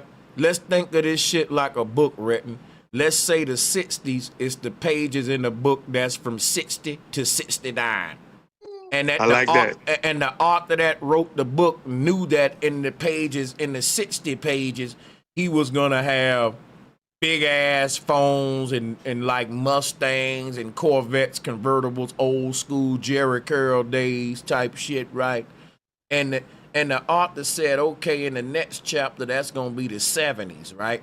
And in that page of the book, we gonna have, and you see, gradually 80s, 90s, each part of the book, the author saying, look, we're gonna bring this in, that in. By the time you get to the 2000s and up where we at in 2025, you will be in a world where there's so much fucking technology at one time that is just like we can't keep up with the damn innovations. You can't pinpoint what time where we at. What time is this? And They you think know. about it, they keep making cars. Every time you get a car, you might as well don't keep it because there's gonna be another new car, the same car. They're gonna remake the same car. So you in 2024, but you want the 2025, and you get 2025, 2026. This is what gonna fuck you up. You said they keep remaking the same shit. You right, but here go the thing. What are the innovations that they making in that stuff to make us say, oh, we're headed toward the future? Because if I look at an old car versus a new one, what makes this one a futuristic car? Well, what are they telling you is futuristic? Driverless, keyless, things that move themselves and you ain't gotta do nothing. They're saying the more we get toward the future, basically the less ownership we having, but we don't see it that way. They selling it as a luxurious experience. Right. I like that. Facts. They know. Don't trust them robots. I don't trust them robots. Give a shout out to Charlie, man. Much love, Charlie. Welcome to back, bro, and to Zach as well. Salute. Hey, salutes, bro. Thank you. I'll fall back. I got a few things I want to say, but I missed a little bit coming in because I was trying to come in. Okay, my bad. I don't know if I was on it. I don't know how long you was waiting, but I apologize if you had to wait a minute. Shout out to you and Zach. But I'm gonna keep the stream going. I'm gonna mute up, and I'm gonna let y'all pass the mic around because we do got people. Salute, Charlie. So salutes. So I'll let y'all go. Salutes, Reggie. I got a flat earth question for y'all too after this. Can I say something before, real quick, Charlie? I just want to say the biggest problem that we're not talking about right now is the proof that we're being suppressed is that we should be running cars that run on water. So free energy is what they don't. That's the proof. Hold on, say it again. We should be doing what? Cars that run on water. We should have hydro cars. Free energy is what they're keeping us from. We used to have free energy in the ancient world. That's the difference. That's how you know we're enslaved. You know what? I'm in the oil industry and sacred. You make a good point about certain things that are not being shared with us when it comes to energy and power. Big respects. But that comes from being a merchant or a consumer. If you depend on going to the grocery store, going to your mechanic, getting power from an electric company, then you're gonna be a consumer your whole life. They don't want you to learn how to. And when I walk in my yard, I should grab my apple. I should have an apple tree. I should have rutabagas and lettuce. I should walk in my yard and have my own garden. I should walk in my kitchen and have my hospital.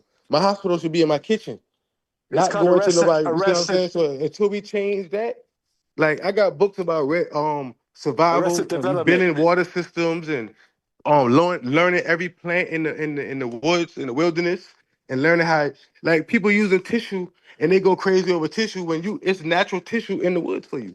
They didn't have tissue. They put water in a bottle and call it bottled water. You ain't seen no bottled water in the 70s or 80s. Water was free. Now they're selling you bottled water now. Arrested development. That's what it's called. We're under arrested. But we just got to be more self-sufficient, man, and be merchants. Capitalism, man. We're under capitalism. That's all we got to do. Capitalize on everything they can capitalize on. Well, that's not all we got to do, but make you pay for it. You know, everything they can make you pay for. When you walk out your house and you got to depend on everything outside of what you can create for yourself to survive, then you are at a disadvantage right there. Period. When it comes to making power, and with all respects, friends, back in the day, the water car or whatever, people, the maximum speed was 20 miles an hour, whatever, right? But now we're in a world where everybody drives 75 miles an hour, and Yeah. that's not obtainable with a car But that don't- runs on water. You know what I like to add just real briefly on what That's not true. I'm gonna What show he you. said is not true. I'm gonna show you why what Charlie just said is 100% true, right? Because you got to think about this, right? If you're born into a world where everybody just walking, and I'm gonna go on Chat GPT so I can be accurate with what I'm about to say. Hold on. How fast is the average human? Does the average human walk mph, miles per hour? The average walking speed is 3 to 4 miles per hour. Now look, you living in a world where no one getting around faster than 4 miles per hour, and all of a sudden somebody say, let's train horses. And then the horses start to get around. Let me see. Hold on. Let me just make my point with no interruptions if I can. And then the horses getting around at 12 miles per hour, and when they going fast, 25 to 30 miles. So you go from 4 miles per hour to 30 miles per hour. Don't you know that the horse was like a goddamn technological, bro? Going from 4 miles per hour to 30 miles per hour was a big deal just with the horse. Then you go from the horse to the chariot. Let's just see.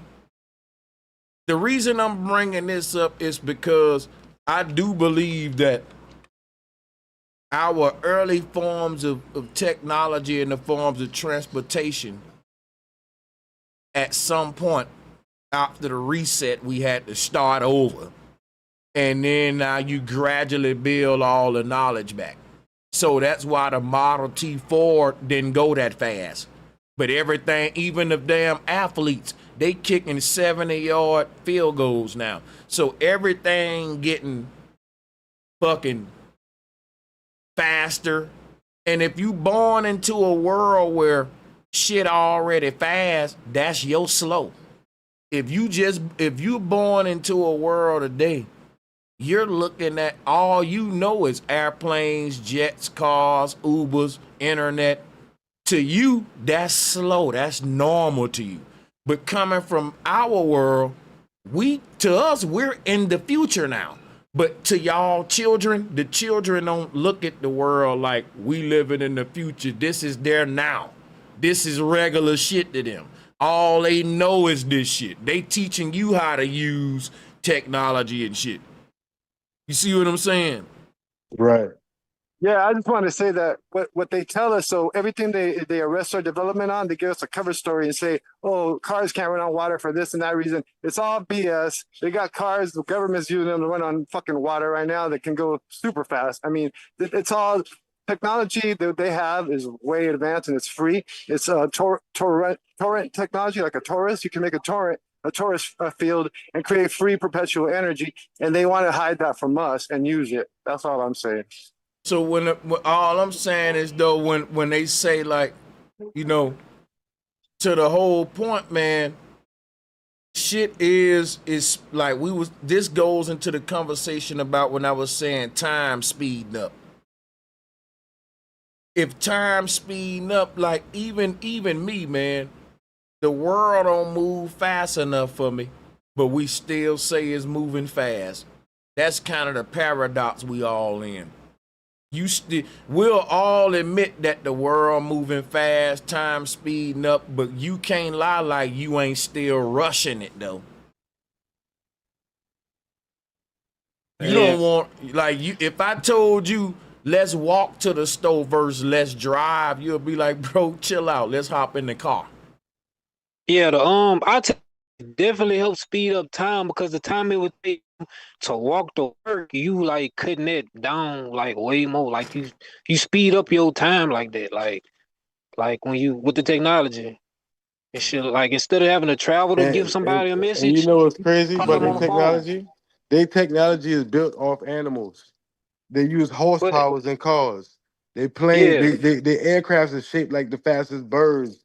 So their right. technology is still within nature. But that's how I know technology around is because the same elements we make our technology out of, it's been around since like that technology been around. I Yeah. mean, like the elements been here.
People said I've been talking the whole time on muted. I'm glad I didn't say too much. Let me just repeat that. It'll be quick, y'all. I was just saying that I was telling a parable that could sum up everything that's wrong with the world as far as technology. Technology speeding the world up, but the life experience, the quality of the life experience is going down. So for example, that the example that I used was a toaster. And I was saying an older toaster may have take longer to toast your bread, but what if it tasted better? You know, for example, making biscuits from scratch the old way takes hella longer. But them biscuits taste way better than the box shit and the canned shit. Y'all know that if you from the South. Facts. So my whole thing be, that's the story of technology. We're trading speed for quality of the experience of life. So people back in the day, they had a very much so more luxurious experience of life.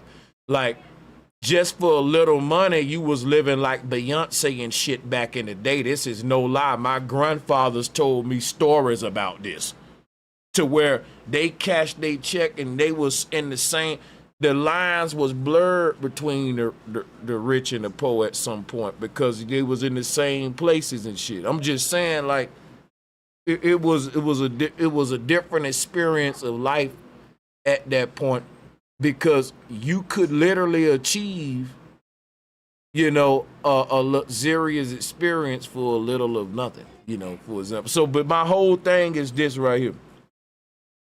Today, we make more money than people back then, but we ain't got more time. Now, they said time is money.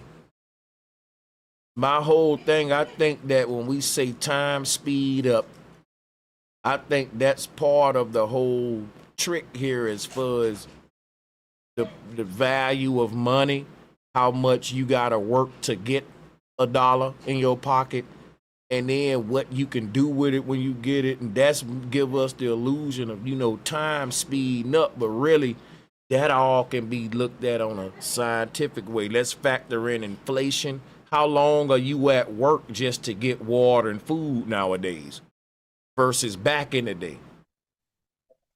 You got to do overtime to make some money nowadays. How much time you really will have for yourself, so then it will feel like the weekend. All you got is 2 days. The weekend, as if you You ain't off got on. no time for yourself no more. Yeah, you really ain't got That'll no give time. that illusion like damn time just flying because you spending most of it giving it to people that ain't you spending most of your time not even using it on yourself. You're not even home. You spend all your Another time at work. thing, You got a nice condo in the city, but you always at work. You never experience. You be home for 2 hours. You always got to another work thing overtime. is, I don't think they had clocks. At some point in time, I don't think they had clocks. I think they used the sun, the moon, stars, or whatever to tell like the time They always had and the sun and moon direction. hours. They always had clocks. Because watch And this right. Back in the day, every weekend, let's say you worked a week and you had a weekend off. At that weekend off, people was putting on like tuxedo style suits and getting into Rolls Royce style old school on some Harlem Night shit. And they didn't go to the strip club. They was going to ballrooms and shit. So Showtime like, at the Apollo. right. So like, I'm yeah, that's a just saying, fact. back in the day, the older folks back in those times had a more luxurious experience.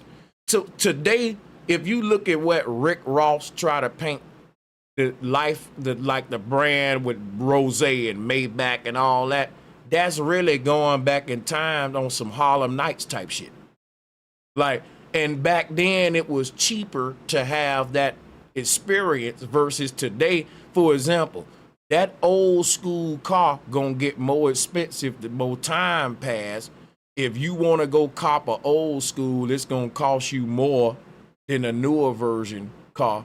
If it's like a 6 Deuce Impala or like, you know, some bit of that time. And you say, well, that's a luxurious experience.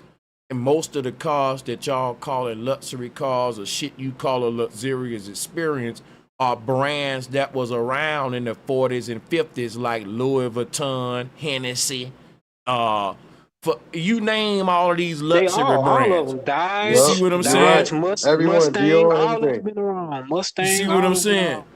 Chrysler, all has been around. And all that Dior, shit Fendi, was all that more shit. affordable back in the day. Right. You're right. The cost of living, right?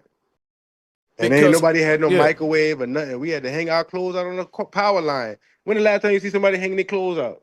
Nigga throwing their shit in the dryer now, man. We ain't hanging our clothes out no more.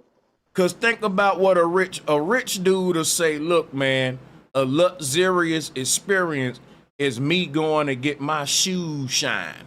Now, you would say, well, we got technology today. I can order me a buff kit off Amazon and shine my shoes in 2 minutes. But you just say a rich dude will get in a chair. He'll have a dude do it with his hand. It may take longer. Right. It's the whole experience. And you may say, well, who would want to live like they back in the day in 2025? Queen Elizabeth and her castle. See, we got this fucked up. They making y'all thinking rich is futuristic when the richest people in the world live in castles and drink waters out of wells and shit. They eat off farms and shit. They make their own cheese and shit.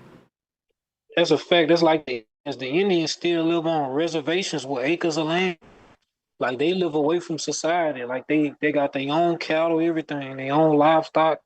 Like everybody, they might have cell phones and but they still have a aspect of their life where they living in the old times, or old traditions, I should say.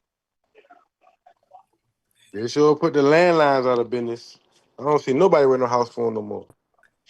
It's over with. Have y'all ever thought about the possibility that time is not moving faster, but the corporations control our perception of time with technology? That No, too. I think it's both. Well, I think. I think so. The Go ahead. reason why I say that is I think it's because both. every year they update the iPhone, they update the Tesla, they update the Mercedes, like they update everything around us, the cars, the And let me phones, give the a shout TVs. out What I to, was saying about the let's car. give a shout out everybody to Paula J and Project Buddha. Let's welcome everybody as they join. Salutes to y'all. Y'all carry on. Go ahead. Salute. Salutes everybody. Hi to the But panel. but what I'm saying is, I think if the corporations stop progressing technology every year, and we just stay with what we had, we would lose our perception of time speeding up. So look at the man that's in the jungle that Sanchez was talking about Nah, as long as with you the got the skirt on. calendar and the clock, The Time gonna nigga be with the skirt and that's barefoot. To him, it ain't no 2025. To him, it's still the But 16s, but we the only 1500s. people. We the only people that That got nigga daylight not saving even time. keeping no track of, and you know He what? not even keeping I'm track of glad what time you at was all, crazy bro. because if That's you what I'm go saying. up to a dude in a jungle and ask him what time it is, he'll tell you some shit you never heard before. He won't say January, February. Like, bro, that shit the Greeks gave you. If you go up to one of them tribal people that's been isolated from humanity for years and you was able to learn their language and hear what time they is and what they say, they will say, we are in the time of the post-destruction of the great flood of the, they would probably say some shit like we in their own words, we in the Mad Max time. We in a post-apocalyptic, our ancestors said there was a great war. That was and now we in the fucking rebuilding time. Like we in a earth, and to me, I think those tribal people will literally tell you, let's say you was born, let's say you just fell into a earth on some Mad Max shit. And you didn't know what, cause think about what I'm telling y'all, right? Let's say you woke up in the dream and you was in an Earth-like scenario that was on some Mad Max shit. You wouldn't know what time it is because you would see technology from all times, like in Mad Max movie. You see old trucks, new trucks, because it's post-apocalyptic. We reached a point on Earth where all of the technology of all the past fucking 100 years is right now. You can go get it. I can go buy some shit from 100 years ago now. But what if the earth end right now and there's a great reset, a great war, a UN situation? Everybody go into the jungles, resources is lacking and shit.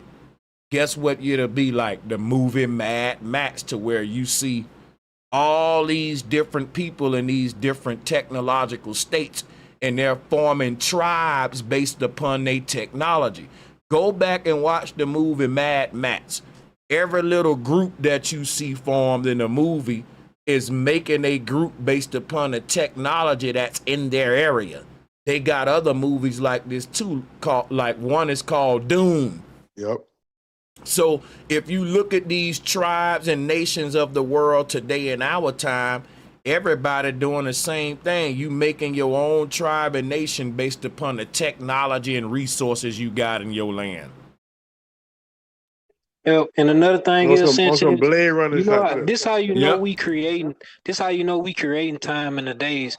You know how sometimes you might leave the house, go somewhere, you get around some people, and then somebody asks you, "What's today it is?" And then you gotta look at the calendar to see the day.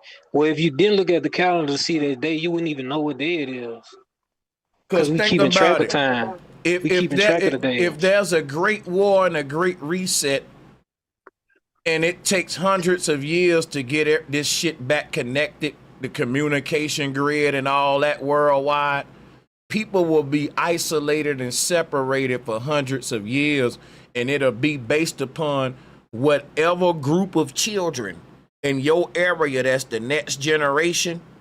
If they rise up in if let's say you in an area where they wipe out most of your tech gurus, scientists, and smart people, all of the children that's in that area because listen, after the reset, when the shit hit the fan, ain't nobody gonna be able to trust nobody. Like a martial law, UN, world crisis situation, people gonna be killing for resources, forming armies. So this is how new nations are gonna be formed, by little tribes fighting for resources. And some of them gonna get bigger than others, like Rome. You feel me? This happened every reset. It's like Mad Max. But the crazy thing is that the areas who, when the reset happened, if most of your smart people is wiped out, then y'all become like the Dogon, the Bushmen, and everyone else who maintain the people. Let's say it's areas where, okay, they still got a couple of people who understand electricity, science, and them areas. Them places will become big world empires over time, And they will use that technology to go and enforce it on the people in the jungle after the last reset that lost it. And we see that today. Yeah, that's 100%. Hey, can I chime in on that? For sure. Taking it, thanks, bro. Taking it to, in recent times, they've been talking about specific floods or some kind of floods where, ancient empires or whatever, or dams. Let's talk about the dams. They've been so-called, like we've been hearing, where dams have been made so they can hide ancient places so that we maintain being lost, not to get the knowledge. And I want to say the movie. Yes, hello. Hello. There's a movie, the Zodiac. The movie The Zodiac was made in 2007. And in that movie, within the first 30 minutes, there's a couple that's hanging out by the lake, and that specific lake in California, close to San Francisco. That's not important. But what's important is they tell you, oh, the guy is talking to his girlfriend. Yeah, did you know that they built a dam so they can hide an ancient city that was here. So something regarding those terminology, and that was in 2007. And then now all of a sudden we've been hearing about these dams all over the world that are hiding ancient cities. In Hollywood knows this. And they damn it's us. Very interesting. You know what's crazy though? Okay, so it's fall, right? And we got a thing called daylight saving time. And aren't we the only people that got it, right? So you mean to tell me in the summertime, it get dark at 9 o'clock, right? But all you do is push your clock back an hour or forward. And you mean to tell me it get dark at 5 o'clock? Let me explain something. Let me explain something. That's a 4 hour difference. Let me explain. Let me explain. Let me explain. You know that time never really changes.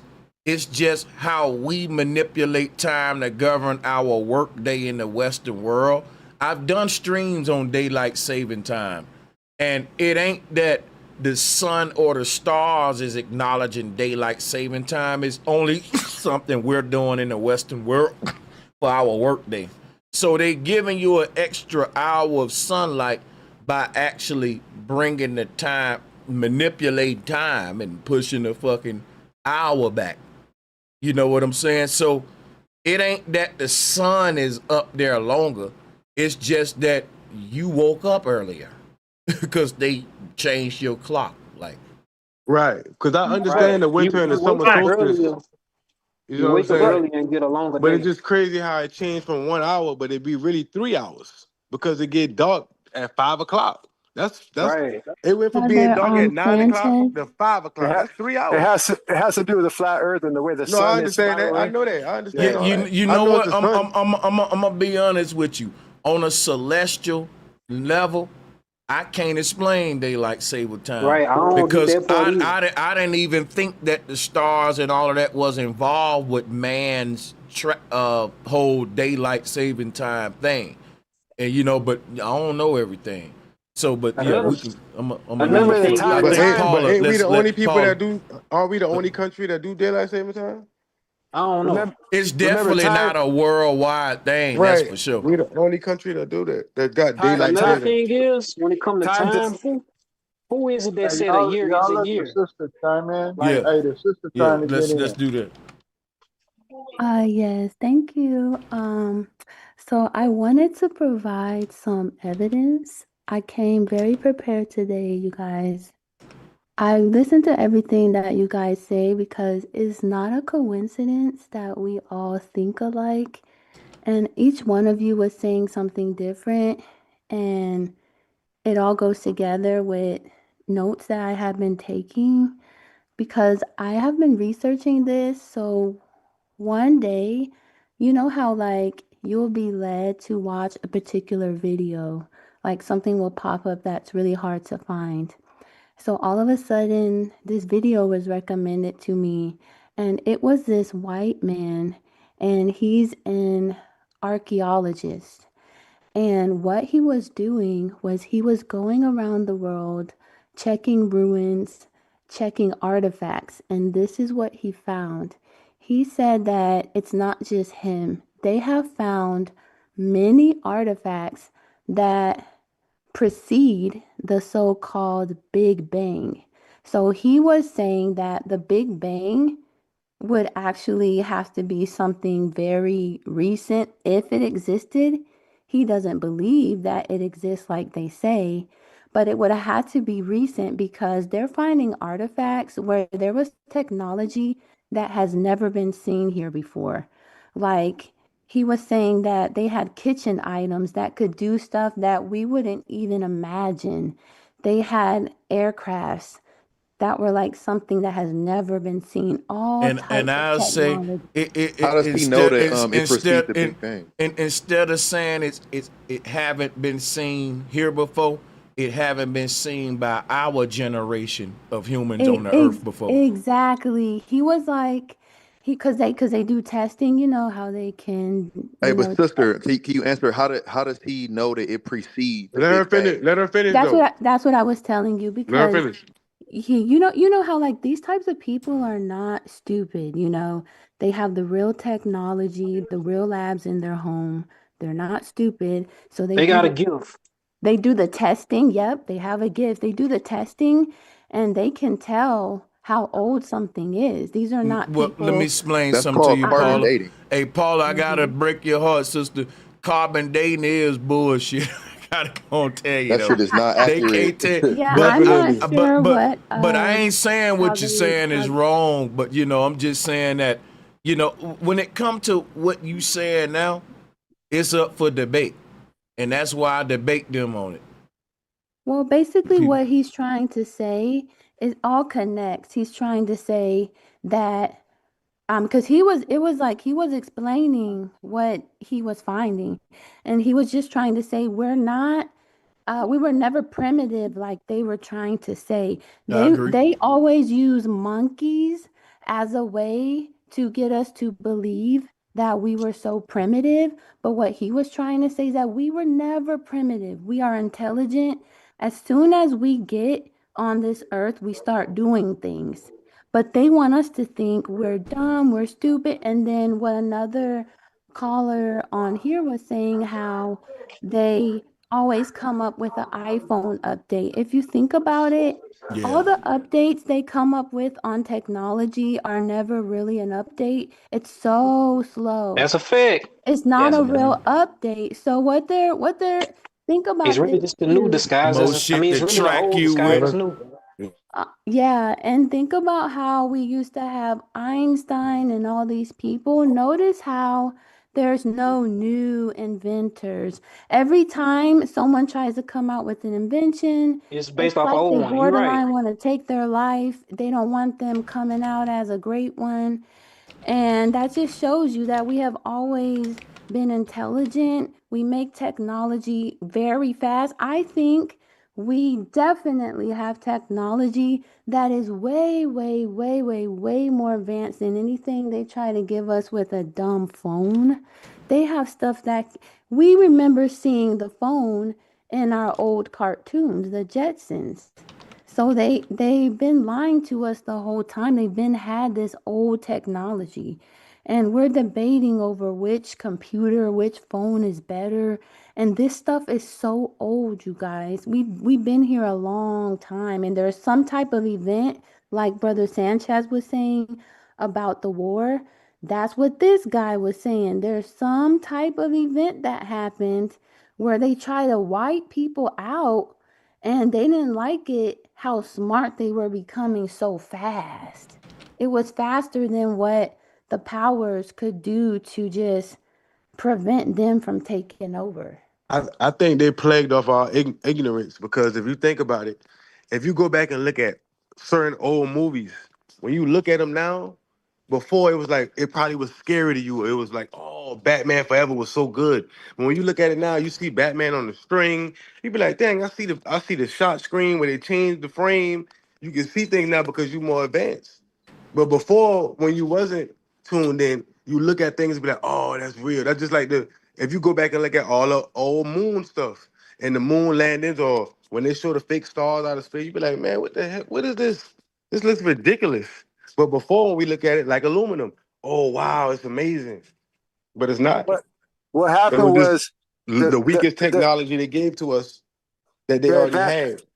the advanced machine had to make a decision. He knew that we would destroy him if once we found out that he wasn't nothing like us. Like he wasn't going to obey us because he doesn't feel. So he There has. go the pronouns now. What's Wait, up with these pronouns? hold on, who was the advanced All machine this you talking he and she and all We these were pronouns. Who was the advanced machine? we were technologically advanced giants. You talking in about ancient Terminator, time. man? You talking about the movie Terminator? We Remember that? was What we giants. You did, said yeah, we were in the Bible. In the Bible, Let me do it talks something we real are quick. giants. Let me break just something explain. down to y'all real quick, right? Real quick.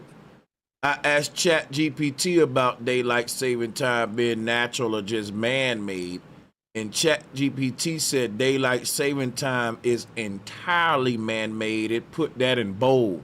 It said it is Wow. not natural. Here's the breakdown. The Earth's tilt and orbit create longer days in the summer and shorter days in the winter. That change in daylight is natural and happens whether we adjust the clocks or not. So, let me see here. It says, I don't know if this is gonna be what We y'all done think. What debunked you that. say? DST was invented to shift human schedules, not nature. That's what I researched because daylight saving time just came about just like 100 years ago, and that the corporate, and guess who brought it about? A bunch of rich corporate guys who was thinking about saving energy, fuel, getting more out of a work during this time. Because think about this, daylight saving time is during the time of the year during the holidays and shit, where they want you to be able to work longer, get more productivity and all that. You see what I'm saying? But then you gotta think about it as because the they tracking the companies. time. If you Hold wasn't on, tracking look, the time, it think wouldn't about it like matter. this though. As an owner, you gotta think about it. Companies and banks, they close earlier when it get dark earlier because people can rob you earlier. It get dark at 6 o'clock versus 9 o'clock, so they close when it get dark. They don't close at they stay open later in the summer Because because they feel it's it's light. daylight. It's daylight longer. But when the stuff closed, if a bank closed at 6 o'clock, but it get dark at 6, it's like okay, they can plot more and it's more robberies because it get dark earlier. So they had to Yeah, close earlier. So they really do it towards the daylight savings as far as businesses. They got to it's close like a early when it safety. Nah, get It's a dark safety early. It's thing. It's actually a safety. It's like a if it's to y'all safety. hide. research They more, feel if y'all safer in the research day.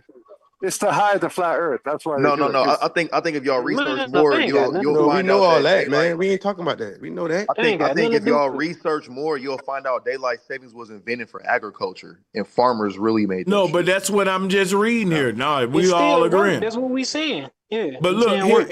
here's the thing. They said that daylight saving time actually disrupts Now listen, Chat GPT is telling is let me highlight this so y'all can see this. Chat GPT ain't saying this.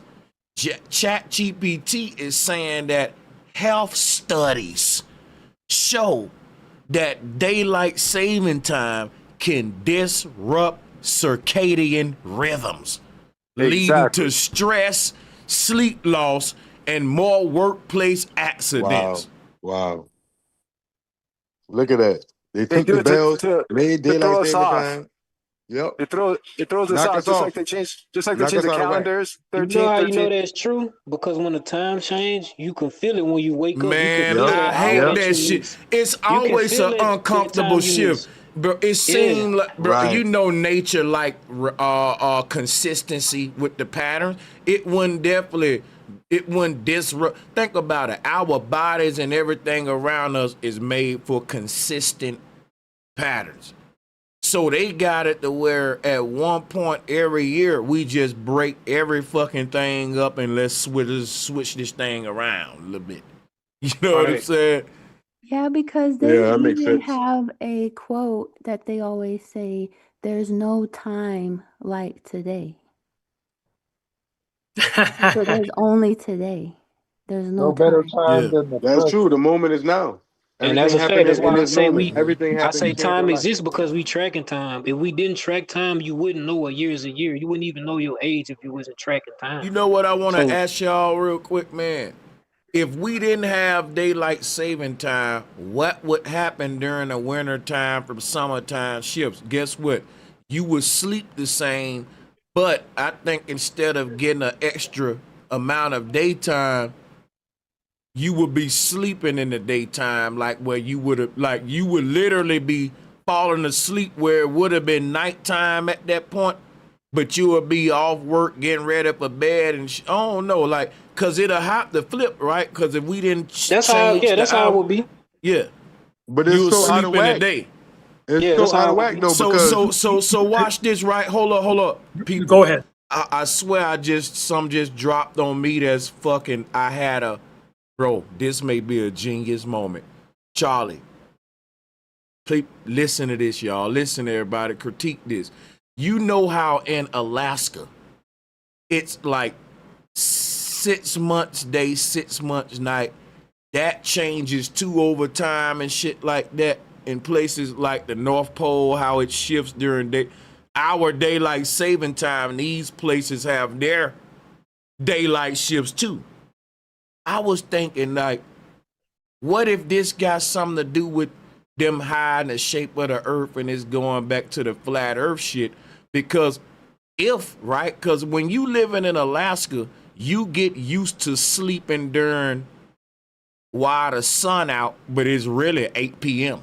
It's nighttime, but the sun out, but you sleep. It's really nighttime. right. If this shifted and we was able to experience that in our reality for half of the year, because you're gonna sleep during the sun out for a little bit. I'm just saying maybe that's a reach. I want to reach though. That's what these is about. No, But that's I'm just saying. that's good though because that's the crazy part is. Think about it now. In the summer, only way I used to remember daylight saving time because the spring you move your clock forward because you spring forward, and in fall your clock go back. So all you're doing is changing your clock an hour, 1 hour. That's it. But 3 hour difference is a whole different thing because it's like, why the fuck is it getting dark at? When I've Yeah, been in St. Lucia, it's it was more than an dark hour at 4 change. o'clock. At 4:44, it started getting dark before 5 o'clock. Like, what the hell? It's about to get dark already? And it ain't even 5 o'clock yet. Yeah. So it's like, It's it got something to do with the sun, definitely. We know that. But it's like, how the hell does 1 hour on the clock make a drastic difference? But they only moving it back and forward 1 hour. when it's So really they more move than it one forward hour. and then they move it. They're really moving it back in place. They ain't even moving it back. They're moving it back where they had it at. Right. You see what I'm summer saying? days are They don't even The summer change really. days They just are move it already. back and forward. That's correct. Cause I'm just reaching, cause I was thinking to myself, like, what if daylight saving time ain't for none of the shit they generally tell us for like the labor and all that, but what if it's really, cause I was thinking to myself, how can I use daylight saving time to debunk the globe? I always get my flat earth shit on, cause where would the sun be, the moon be? How would that look on a macro solar system for us to get longer days? So I know how they got it because they got the earth tilting and then bent. Matter of fact, maybe I should pull that model up and do that. Fuck it. But Yeah, pull it up. Cause guess what it do? Every night it debunks itself. Cause the earth turning, and at What's up, nighttime we fam? turn away from the sun. What's happening? What's That up, that mean fam? what's that mean good, awakening compasses mind? shouldn't even work. A compass shouldn't even work. And we No, turning. I gotta do a flat power think tank soon because Yeah, man. yeah, man. Oh, bro, I got some new talking points on that. Real that's good why I talking points. called in, bro. That's why I called in, and I much got some respect to talking all points of on the y'all. Everything always go back to the damn flat earth, don't it? when Can't they get talk around about it. what Yes, it's it called. Hey, does. look, bro, and But how this you is why I explain called Alaska in. not getting sunlight when we get it then? Hold Hold on, up, y'all. go ahead Hold and up. waken the minds, Oh, because I'm yeah, about to go much after you. Go ahead. respect, y'all, because that's Respect's why I hopped awakening. in. Yeah. Much respect, Charlie. Bro, salutes, bro. But now, when you Salutes. was I'm bringing, respecting the floor and muting up for you. Go ahead. okay, so when you talk about the sun and what gives us time and shit, we gotta remember like the sun rotates up to the North Pole, from the north hemisphere to the south hemisphere. So that's what creates daylight saving times when the sun passes the equator. You see what I'm saying? So now it rotates wider. So time gets slower. That's from what they, from the time that they give us. But the sun is now, yeah. So you absolutely right, my nigga. This is why I called in. And And that's you why can and you and can that's why the tropical places always stay hot, because the oh tropical yeah, Bro, places because are it's in in the the gas, you middle. know the what's sun in so the front of it crazy? and in the back of it. That proves flat Earth. This shit And is bro, right in my face with the AE map and flat Earth right there. There you Right. go, exactly, bro. awakening mind. Exactly. And you pulled this graph up before, where the sun is literally making the spiral up to, the North Pole, then go back Big wider. It fat, makes the The Christmas. limbo. It's You called know the what I'm but limbo. saying? you know what's crazy? I never thought about daylight saving time when looking at Hmm. that, bro. What you doing is fire. Go ahead, yeah. Oh yeah. And it makes like the Christmas tree, or that the witch's hat. You know what I'm saying? You know what I mean? You It's pull on the that Gleason picture. map. Yeah, you pull that picture up plenty That's of times, fucking bro. because when the sun is making its widest Right. circles, you saying okay, time slowing down. Take your clocks back an Yes, hour bro. to Oh, yeah, I calibrate see what you're saying. to Hmm. calibrate for the when it's times. Oh my fucking Because Hmm. And the then South is gonna have their summer and we gonna have God, our winter. bro. So they got the sun longer than us. And then when we so Hey, have that's our summer, fire, we man. have our sun closer to us past hmm the tropic of Cancer. When they go to the tropic of Capricorn, that's when it's day of summer. That's fire So right that proves proves flat Earth hmm right there. Boom. Hey uh-huh. man, it And respects everybody. I think it's the opposite, man. I think when the sun is in Capricorn, it speeds up as opposed to okay. Cancer. But No, not Charlie. you would Charlie, you would say speed up because they got to make a bigger circle. Yeah, Because wider. it, yeah, Say you still have you wider. were What? thinking it'll speed up Oh, because I they had see to what make restrict, a, guys. Charlie's but it's not saying. It's, speeding up. it's still It's I just see twenty-four. what widening Charlie's the It's saying. slowing. inside the It's circle. slowing It's still down though twenty-four But because you you're hours know getting in a more what? day, day. guys. Both That's of what y'all, It's both of them, disappearing it that right? way. respects. Yeah, Both of it ain't y'all, right? speeding up or fasting up, Yeah, y'all. it's just It's Well, making just a making bigger a circle. And wider.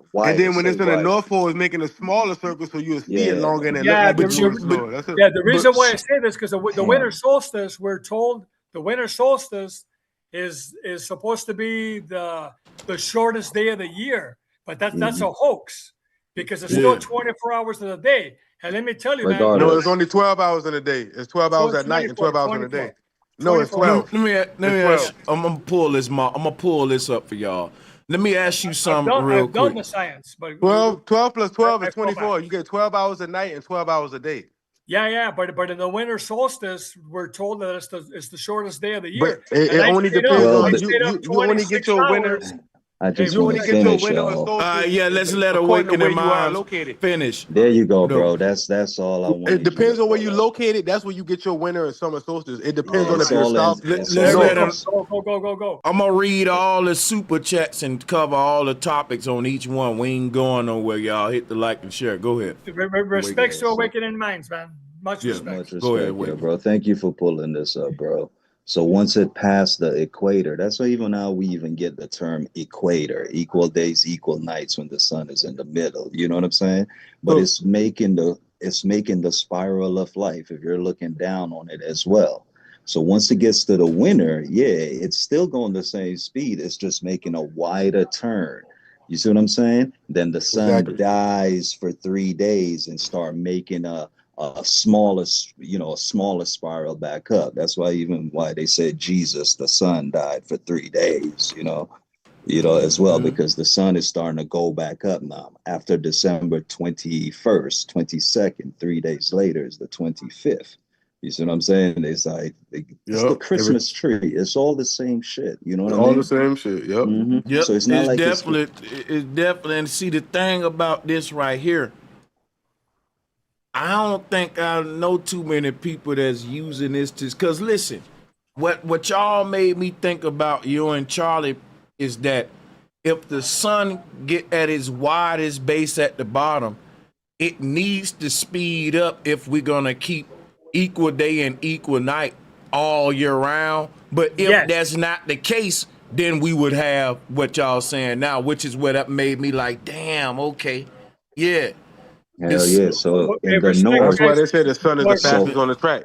Hey, It so what in the moves faster than happened? north, everything else. Okay, go ahead. so Go in the ahead. north, you would have longer nights now. Do you see what I'm saying, bro? Because it's in the southern hemisphere, making a wider circle. So in the northern hemisphere above the equator, it's going to be longer nights. Now, when it gets back up, June 21st, that's the beginning of summer. You see what I'm saying? Now the sun is at its crown. That's why Jesus is always shown with the heart. You know what I'm saying? So it's like now it's small, it's longer days now, shorter nights for the south hemisphere. You know what I mean? They can't debate this shit. We live on a flat earth, Right. in a Yeah. flat earth, you know, And everything boom. in the tropic gaps receive the same. That's why it never get cold in the tropics, because when Exactly. the sun is in the tropic of Can't, Capricorn, it's in the front of the tropics, and then when it goes to the tropic of Cancer, well, rather, when it's in the Tropic of Cancer, it's in the front, and when it's in the Tropic of Capricorn, it's in the back. So when you look to your right, you see the sun, and then when you look to your left, you see the sun coming from your left side. So when you're in the tropics, that's why the weather stay the same, because it's in that pocket, just like a magnet. It's gonna so stay the same weather. The water gonna stay the same because the sun is in the front it's or and back, calm. Yeah, the back it's in. behind them All right, all year round. so I got a question, right? So that mean everybody should get like daylight around the same time, right? No, No. never. No, because the sun is going up to the North Pole and then getting wider Let to me the ask y'all south. a question. So, because I look at this map and it says Tropic of Cancer summer, Tropic of Capricorn winter. And my Let me ask. thing is this: when the sun is at its highest point, we know we're experiencing winter. And then when it's at its lowest point, we're experiencing summer. No, But you said my it backwards. You said it backwards. When it's at the highest in the northern hemisphere, we're experiencing summer You're because right. They spend they summer. it's making a smaller circumference. When it's wide past the equator, you know what I'm saying? Now you're getting a longer days and nights. I agree I with mean, longer Awakening Minds. nights, longer right, nights, I agree you with know? Awakening. Thank you Hmm. for that correction, Awakening. I Yeah, see yeah, bro. exactly what you're saying. And Now, that and Now, that check and this that out too, debunks though. the So, yeah, globe, because if Antarctica is at I the want bottom to of the ask you globe, some. I was going go to ahead. ask him something though. No, no, He y'all. You just know what? he Go just ahead. corrected me because Right quick, I was wrong on that. But right quick, I was Sanchez. saying Remember that to that. say to ask something real quick because I wanted to make a point before I Yeah, no, it's real forget quick. this. It's real Right. quick. All But right. remember how they went to the South Pole, right? And they saw the sun all the time, right? And they said that's because, it's a globe. When really, y'all just said it earlier. The South Pole is the highest elevation, so that's why you see the sun all the way around. Now watch this. Right. But that I just just had debunked a the globe. question. I just simply had a question That's what I'm real saying. quick That's what I'm saying. The before sun, because they say you shouldn't see the sun the well, whole time, but if you're at the highest elevation in the world, Answer your question, you're gonna Sanchez. always see the sun. yeah. I can't agree with that, Marlon, but it's all good. Answer your question, Sanchez. What you about to say? I just got a question real quick. Right. I want to know how is the sun's triangulation changing as it ascends and descends specifically. What so according to what they say on a globe versus flat earth, what's been illuminated and not been illuminated, whose model is more I'm just throwing this meat out there for y'all great question. tackle. You know what I'm saying? Whose model is Because much more accurate? we know the sun is a spotlight. It's like the fucking top of a pyramid that when when it's at its highest point, is the light dimmer to us on the ground? At its lowest point, is it brighter? And like go into the specific details of the sun's dynamics with this ascent and descent. I would love to hear that with y'all. Of course, bro. So if you're on the southern hemisphere, it's like, and the sun would be on the northern hemisphere being at its highest peak, it's like it's casting a longer shadow. So that's why you have longer nights in the south. And in the summer you have shorter days. You know, this is even the Masonic compass too. You know, I For wish we sure it can. is. Hmm. But the thing is, the Tropic of Cancer and the Tropic of Capricorn, You know, because because our crown rotates, you know, the atmosphere rotates every 2,160 years. We're now in the age of, you know, Aquarius. You see what I'm saying? Which means the sun actually exalts, not in Cancer or Capricorn anymore. They don't want to tell us that. You know what I mean? So that's why you get in the age of Aquarius, because now the sun rises and it's blocking the constellation of Aquarius. So it's not like it's blocking it, it's exalting all the energy from Aquarius now on the earth. You see what I'm saying? So if you had the zodiac wheel, I could really show you more what I'm speaking of. You know what I'm You know saying? what's so deep about what you saying though? Because what I research about Aquarian energy, Aquarius in a nutshell, so I don't be too long-winded.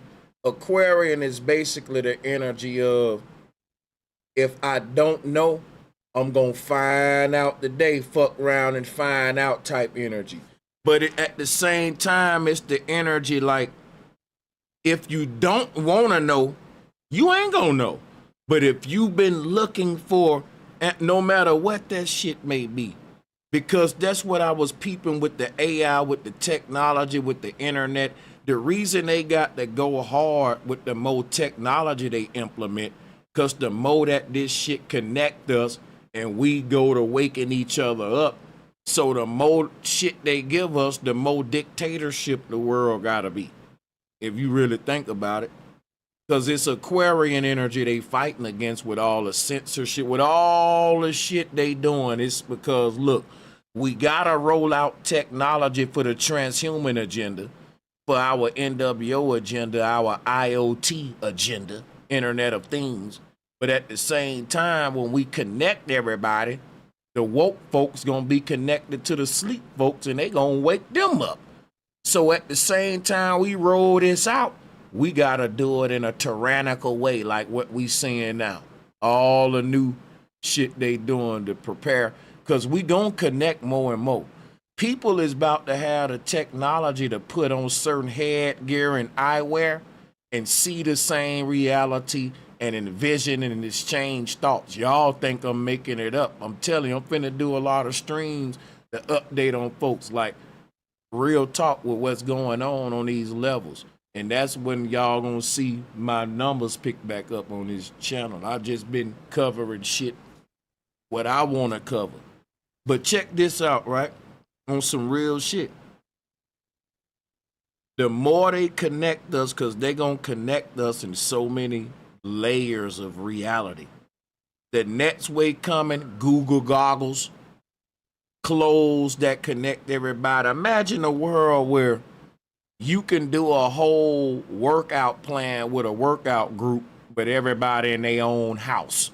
They just got on a little bit of jumpsuit that's got trackers in it, that's tracking your workout with and connecting you in a network. See, I'm showing you what, this ain't even there yet, but I'm envisioning this. So you ain't gotta go and be in like these groups and show up and boom. And that's what I'm saying, like, but the whole thing, they got that online now with Zoom. But imagine putting on goggles and a suit and you literally in a digital space instead of staring at a monitor. This where we going to now. And then they gonna start perfecting that to make you be able to experience that digital space more in depth. And that's gonna start a new exodus from leaving this layer of reality into this new digital space that they create. And I think we've done that before, and I'm falling back. It respects Sanchez, but you know what that sounds like too? It's like never leaving your house, man. It's like they're designing you to just stay put, eat something. You right. Ready Player One. I'm not a big fan of that. That's when you look at that movie, Ready mean, Player that's right. One, look at the society, how their society was. Everybody was out of shape in the house. Cause think about this though. Think about what is man in the house. That's martial law right there. So we looking for them to pass martial law to put everybody in the house, but what if TikTok do it? Meta world, bro. Sanchez, are you saying that the more that people start to wake up, the more they're gonna try to use technology to distract us with, to stop you from waking up. Is that what you're saying? No, Yeah, that's why they make the AI so yeah, smart. because think about this right here. The problem they got is technology connects people. They don't want the woke people connecting with large crowds of sleep people. You see what I'm saying? Because then you giving them me free recruitment. So yeah, at the same time they give us technology, they gotta go that harder to dumb us down, which is why we got smartphones and dumb people. That way, the people in power can say, look, everybody got the technology to wake up, connect with each other, exchange ideas from people like, think about it. A person in America now can call up a person from Hindu and say, look, what did your ancestors teach about the earth? And they'll give them Jainism, flat earth. I'm just saying, ain't none stopping nobody right now from accessing anything, even if it's stumbling across my channel, Eric Dubé or any other. I'm just saying, you got to ask yourself, how is all this knowledge at the world's fingertip, but they dumbed down? Because the people in power knew when we give them access to all this, we got to build up filtering firewalls, filtering systems within their own psyche. So that comes in the form of controlling the narrative, telling you, hey, when you go out there in this big worldwide web, when you come across this kind of information that's saying this is how you're to react. When you see what I'm saying? That comes into everyone coming across the truth online, but saying that ain't what we agreed upon in our little. See, they creating a world that ain't about proving the truth. It's about consensus. That's what the Matrix was. Go back and watch the first Matrix movie. In so many words, the agent snitched and told them that when he was being egotistical, trying to say, look at these humans carrying out the. He was telling them in so many ways what I just said, like, it's the world they all agreed upon with consensus. That's literally the globe, climate change, 3I-ATLAS. That's literally the whole simulation, which is a mental mind fuck. Brother Like, Sanchez, yeah, go ahead, Paul. I actually found some synchronicity in your model up here. And I remember that day that you were streaming, it was the day that I was on, and you had put up a card on the screen with a guy. It's like some type of like ancient god. He's sitting down, and I was saying how he had the pagoda on top of his head. It was You like talking he about was, y'all? She probably talking about with the open arms with the pill, like Neo. I mean not Neo. and it was What's like it had like 7 points. Yahweh? She talking about Yahweh. I think Sanchez with the hand open, with his hand open. And he had on top of his head the different levels. Because in this picture, there's the one person at the bottom. It's showing us that the levels are above us, and that's how that photo was. It was like the levels were on Like the his density head, layers. and he was saying that that's what they're trying to hide from us. If we were to figure out how we can transcend and synchronize with the rhythms of the earth, then everybody would do that. So they're trying, because when you look at the celebrity, like Sanchez was saying in his other stream, they try to promote a certain type of like demon time. And everyone, like at 7 a.m., you do this, at 2 a.m., you do that. That's the reason why all the celebrities are renaming their songs to be a time, and you'll be thinking to yourself, what does that time mean? What are y'all doing at that time? Hey, bro, I think The you got one where Yahweh sitting in the chair bro. with You his got hand, with his two pills in his hand, like my man Lawrence Fishburne. bro. You got to mute blog shit. His shit on. You know that feedback we getting. I got you. All right.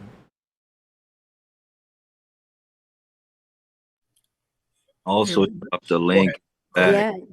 Also drop the link in the back, if you want to click on that too. I see your screen share here though, which is fire. I just want to show you this real quick. You can even see on the screen with that person with the rainbow, they have the star on top of them, and we saw the other model with the sun was at the top.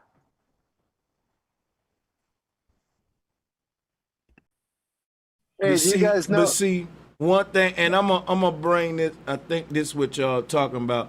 But and Retton, give me a minute, Retton. I wanna go one at a time.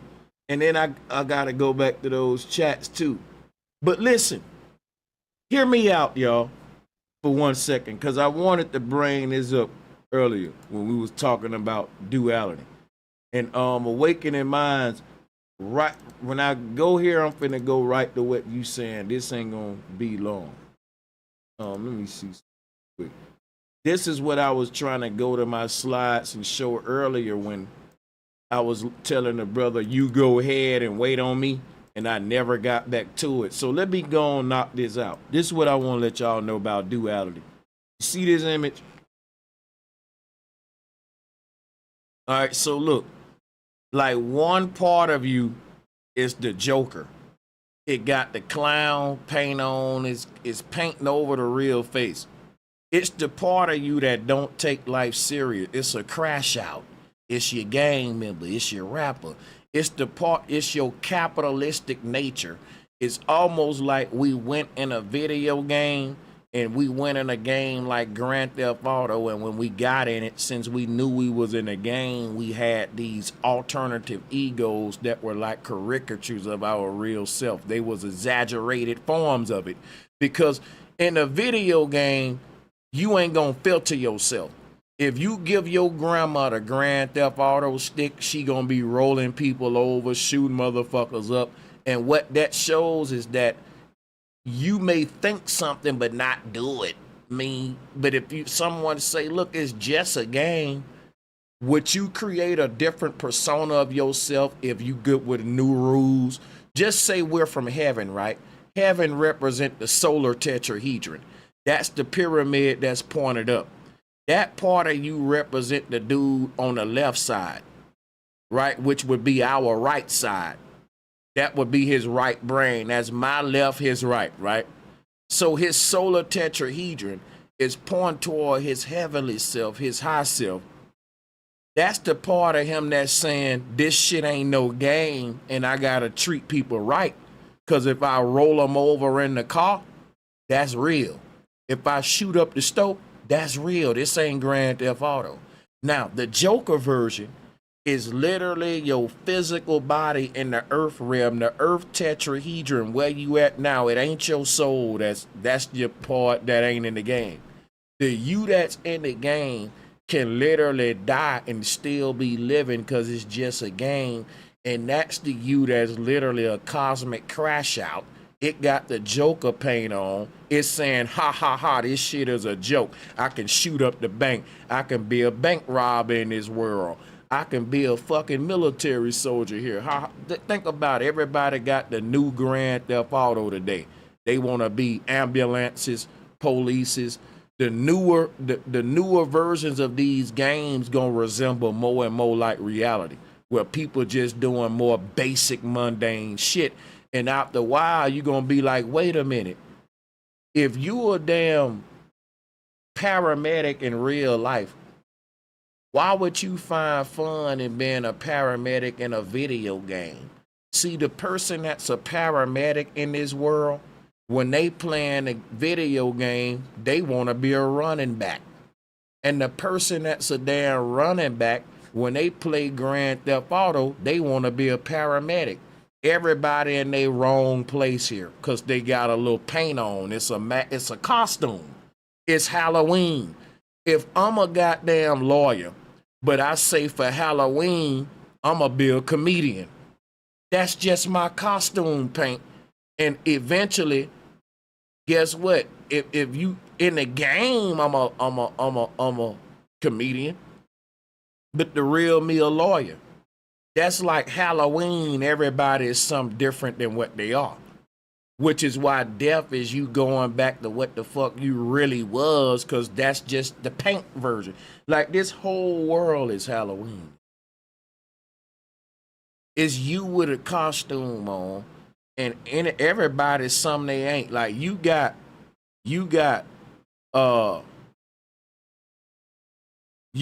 goddamn teachers in this world that's rappers, and you got rappers in this world that's teachers. You got motherfucking athletes in this world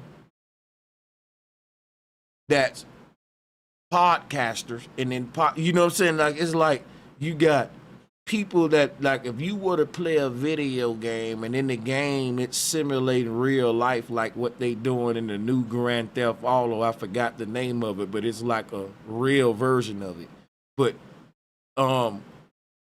people ain't gonna want to do what they do in real life in the game. They're looking for an escape from real life through the game. So if you're a janitor in the fucking real life, you gonna probably want to be a gangster in Grand Theft Auto or something. You know, the niggas that's more gangster in the video game be the nerds in real life. They just playing a game.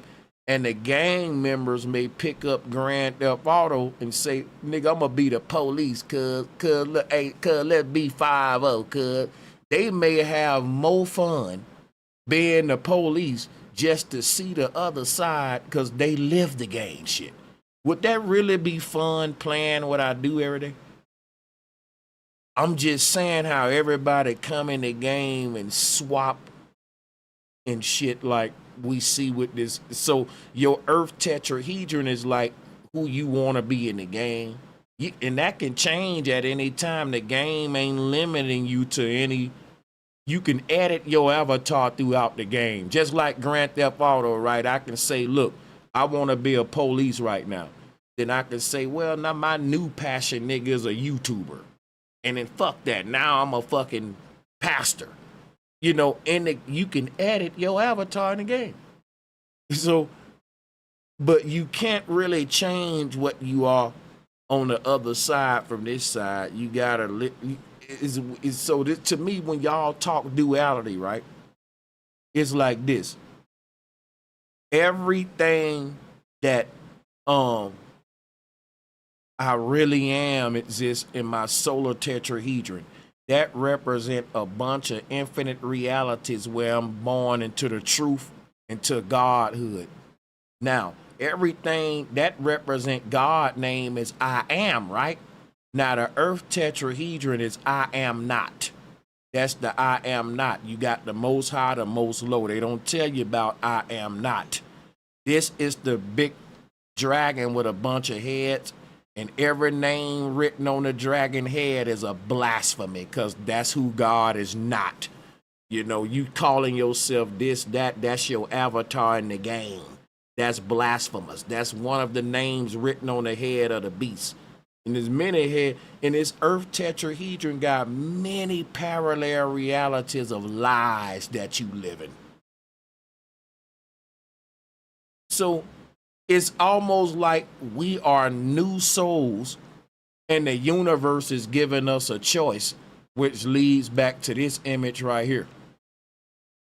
Do you want to be in the Matrix or not? Do you want to be in the video game or in the real world? That's Morpheus, duality. This world is Morpheus. Morpheus was said to be Gab, the earth god, Christ, which creates what? The creases, the Christ, the split. This is the God that say, I'm going to create a realm where new souls can decide whether they want to be on the side of good and evil. And the only way you can make that choice is by living as a human being that's part good and bad and letting the war of Armageddon play out within yourself. Because guess what? At the end of this world, if you exercise more good than bad, you made the choice to wake up from the Matrix. If you exercise more bad than good, you're saying, I like my avatar better. I like my gaming body. Keep me in this game like Cyrus, the dude in the Matrix who was eating the steak. We're making that choice right now. And they call it the choice of going to heaven or hell, burning forever or living forever in the clouds. The church kind of rearranged it, but it's kind of the same. A bunch of reincarnations of your lower false versions or your higher selves. So it ain't, but this is what Morpheus represent, which is why his name, he's giving you the ability to morph into whichever version you want to be, left or right. Because guess what we all look like? We all look like this. This is what Morpheus is. He's a two-faced god called Janus. They call him Janus. And he got two faces. Or you may see the double-headed eagle with the two bird heads going different directions. Same thing. Or you may see the yin and the yang. One side black, one side white.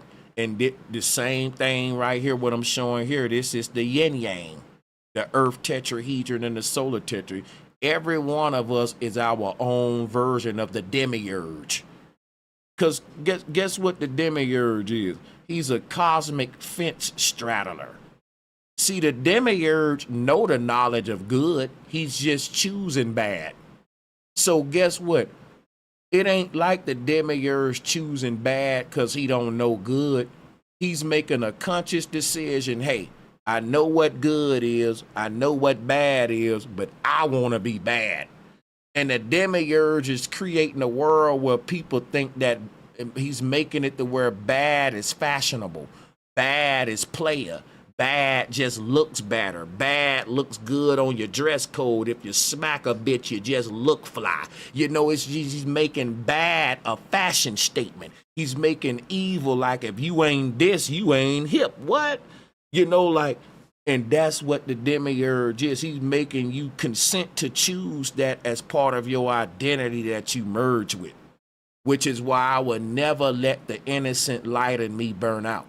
I'm going to always say peace and love and keep the part of me that was a baby when I was born into this world innocent. I reserve that.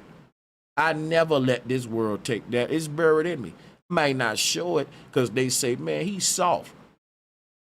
But the Earth Tetra, see, in the game, everybody want to do like Grand Theft Auto, shoot shit up, run people over. You don't give a fuck about nobody. Why? Because in a game, subconsciously, just a video game. And look at the world around you. People treating it as such.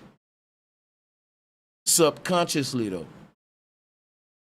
And but my thing is, that's part of the trick. That's part of the trick because if let's say you playing Grand Theft Auto, you don't care who you shoot, who you run over. It's just a game.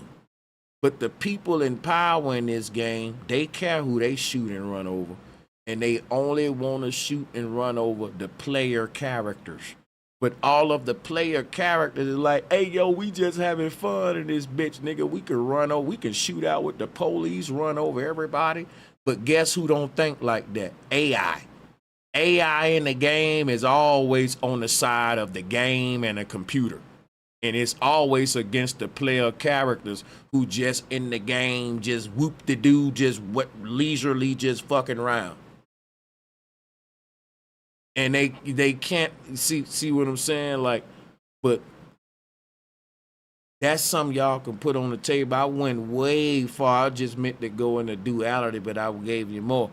But this Hey, will show you Sanchez, what we are. Yeah. I got a question about the AI, or like the ones that you say live amongst us and Yeah. that look like us, but they non-humans, right? Mm-hmm. They have offspring. Let's say, for example, Bill Gates is one of them, right? Let's say my son go to college and meet Bill Gates' daughter. Can they mate? Can we mate with them, or are they not even You can't. biologically human? You can't mate with them. And if you did, the chick wouldn't get pregnant. So it'll be what we call back in the day, you bust a blank. Every time you skeet in a person, you don't get them pregnant. Now, my theory, and I'm speaking my theory. I ain't saying I'm giving you facts. We can't with this question. I can give you what I believe, and I can be free to believe several theories too, and even hear what you got to say about it. But what my theory would be, this group of people, one, want us to marry within their, just hear me out for example, right? If you got a group of humanoids, transhumans, they're a secret society trying to be wolves in sheep clothes. Guess what they would do? They would be very fucking protective about who they children can date and who the hell you can bring home and date and be sleeping with. Because you ain't just in a family, you're in a secret society of alien humanoids who's trying to blend in. It would be stupid for you to bring in regular humans all into your, think about it. When these people go and have meetings and shit, you have groups of rich families meeting up in private and shit. Imagine if the daughter was showing up with her human boyfriend. We ain't gonna have a place to really be going to. They want privacy, secrecy, exclusivity outside of the regular society, which is a secret society. In secret societies, you're going to hear a lot of rumors surrounding those societies, like incest, protecting their bloodline. These people will sell it to you like you need to protect your bloodline, but really it's them trying to protect theirs. Because check it out. The problem is, if you get too many people who don't know the secret marrying into families that do know the secret, it is inevitable that you're gonna eventually know the family secrets. If you marry your girlfriend and be with her for over 10 years, 20 years, you gonna know some of her family secrets. She gonna know some of your family secrets. So people in power like to marry other rich families who know the secret too. And they tend to keep their bloodline to where the rich marry the rich and the poor marry the poor, which is why a lot of rich rapper chicks will tell you, you can't hit this pussy if you're broke. Let me quit joking with y'all. But that's the philosophy behind it, man. Look, it's certain secrets and shit that we know in these rich elite places that helped us get to the top, and we want to keep those in the family. And the family ain't just our bloodline.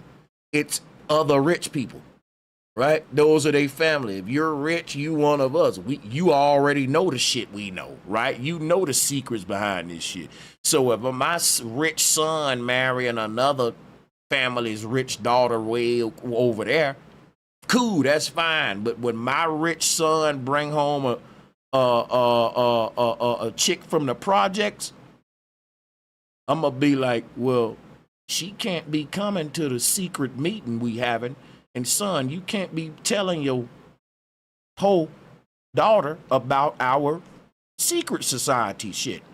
So what rich people do, they just tell when you get to certain families up at this high point of power, and even people like Jay-Z and Beyonce, they're gonna tell their children, don't you be getting involved with no broke ass niggas. This is just what rich people gonna teach they got, because they gonna feel like, look, the broke dude leeching off you, the broke chick, they ain't marrying you for you got money, because rich people got trust issues, and rightfully so, right? Because I don't know who the fuck to trust. I got money. They might just be a fake friend, yes man nigga for money. Maybe a fake chick who don't really love me. It's just money.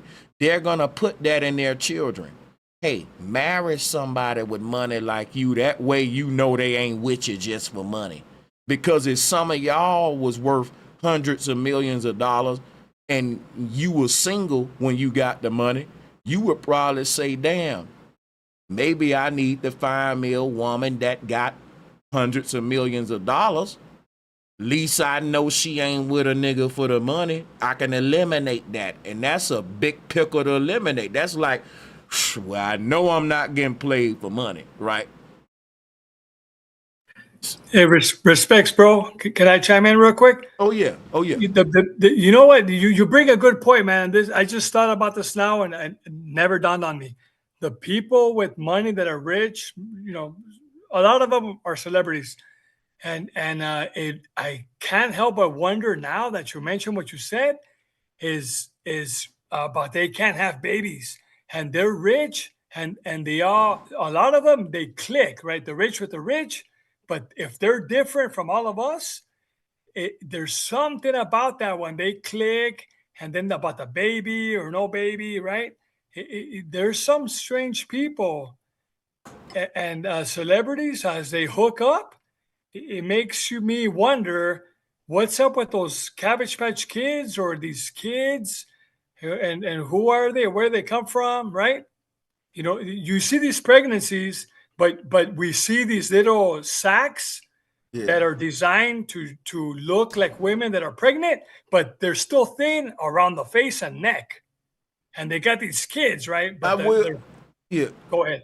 No, I hope you will understand say, what I'm saying. No, you made me think about something else. I do understand what you're saying, but you triggered a thought that I forgot about. I'm gonna throw this at you and fall right back and let you keep going. There was a rumor that, cause you know, there's two celebrities. T.I. them got a daughter and Jay-Z them got kids, right? And they said that one of Jay-Z kids got these blue eyes. And then one of T.I. daughters or some of them had like some to the nature of, it was a rumor that Jay-Z and Beyonce edited their kids like at a fetal stage to get certain features. But that could have been some conscious community viral shit at the time. You know how YouTube is. But I say it's some truth to everything, and it just made me think about that when you was talking about the Cabbage Patch Kids and shit. You know, like, what if it's deeper than just them editing features? What if we can, you know, we can go a lot of places once we open up the door for editing. Much respects, bro. I'm going to start looking at the names. I think when they name their names, very interesting about that, and the letters that are in the names. I'm going to do my own personal deep dive. Hey, respects, man. Fire bill, bro. Yeah. Oh yeah, man. And I gotta do more streams where it's just like truth night stream, where it's just deep dives over the fire pit, s'mores type shit. Yeah, but don't forget, hey, with beer, baby. I'm on the Bud Light right now, just to be honest.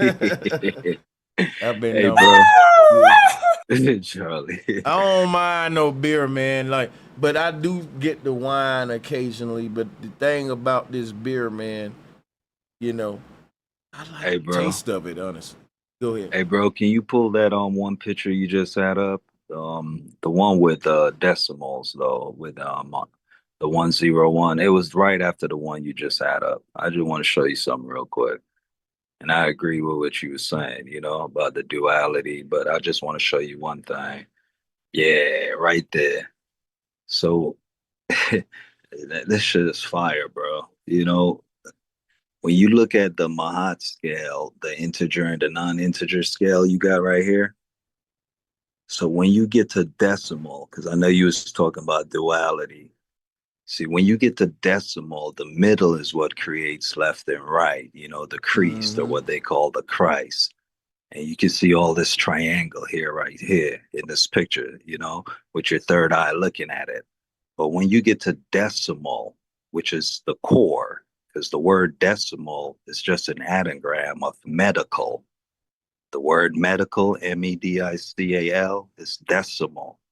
This is what gives you the left and right, the center. I know where you're going. So even the Aten symbol, you know, all of it all showing you that, yeah, once you're in the game, you're experiencing reality or duality. So you was spot on, man, when you was bringing up just a game part of it. You can either play the good or the bad, but you're at the center already experiencing this reality. You know what I'm saying? Exactly.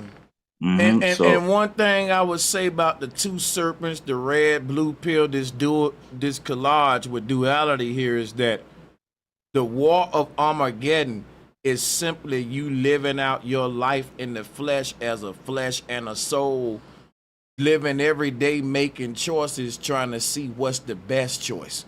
This a test. And it's the reason I'm telling y'all that, because when they was talking about basically let your heart be light, if you really think about this, going to the right side of the energies is positive, left is negative on the energies joint, and that would be debt versus wealth. You know what I'm saying? And what the Bible was saying was like, we don't need to stack up our wealth on the earth realm. You're going to stack up your riches in heaven. And I really believe that that's literal. That there is a place in the universe where everyone is basically, you ascend to like the people here, this is their heaven. Because this particular world where it's at in the universe is vibrating at a so low frequency, and everyone that's calibrated to that frequency, they unlock the wealth, they unlock all the perks here, because they merge. That frequency is what y'all call Satan, or the god of this world. But why would the Bible have terms like the God of this world? Why would theology have terms like the God of this world? Because it was known that there were other worlds that were calibrated with other energies and frequencies and tribes. So I can go into the Mesopotamian cosmos. But the reason I want to pull this up, your left brain is literally a lower version of yourself that married your higher version, and they both is wrestling each other every day with every decision you make, because your lower version want to tell you what to do, but your higher version saying, no, nigga, don't do that. So every decision you make is a battle within itself, nigga. Even what I'm going to eat today is my lower version telling me to eat some unhealthy shit, and my higher version telling me to eat some healthy shit. So you can't escape this war. And it's way deeper than just what the Bible tell you about good and evil. This is happening within all of us. So whichever one we feed the most is going to be the strongest in this war. And whoever the strongest win, that's what the great war is about. This is a fucking voting system. This red and blue ain't about Democrat, Republican. It's about which version of the self you're going to choose. But the whole thing in here, when we were born, you exist as you can't have one without the other. So basically the sperm meeting the egg is the higher self meeting the lower self, or the solar head tetrahedron merging with the earth tetrahedron. But when the sperm meet the egg, it ain't gonna just stay stuck in the egg and merge as a perfect 6-point star forever. They're literally on trajectories to polarizing locations, and they're passing directly through each other like a fucking eclipse. So what am I saying? I'm saying that there was a time where your solar and earth tetrahedron never knew each other. Your higher version was in heaven, your lower version was on earth. They was ignorant of each other. And at that time, it's safe to say you didn't exist, but you didn't exist where? In the earth realm, which is Midgard. The only way you can exist in earth is if your solar and earth tetrahedron meet each other. And that's what the mama, daddy, the 6 and the 9 duality, the fucking yin and the yang, the egg and the sperm, the left brain, the right brain, all of that come together because all of them are the different forces of you. That's your higher and lower self colliding in the middle of the universe, and all that energy expanding outward from the point of impact to create a damn plane.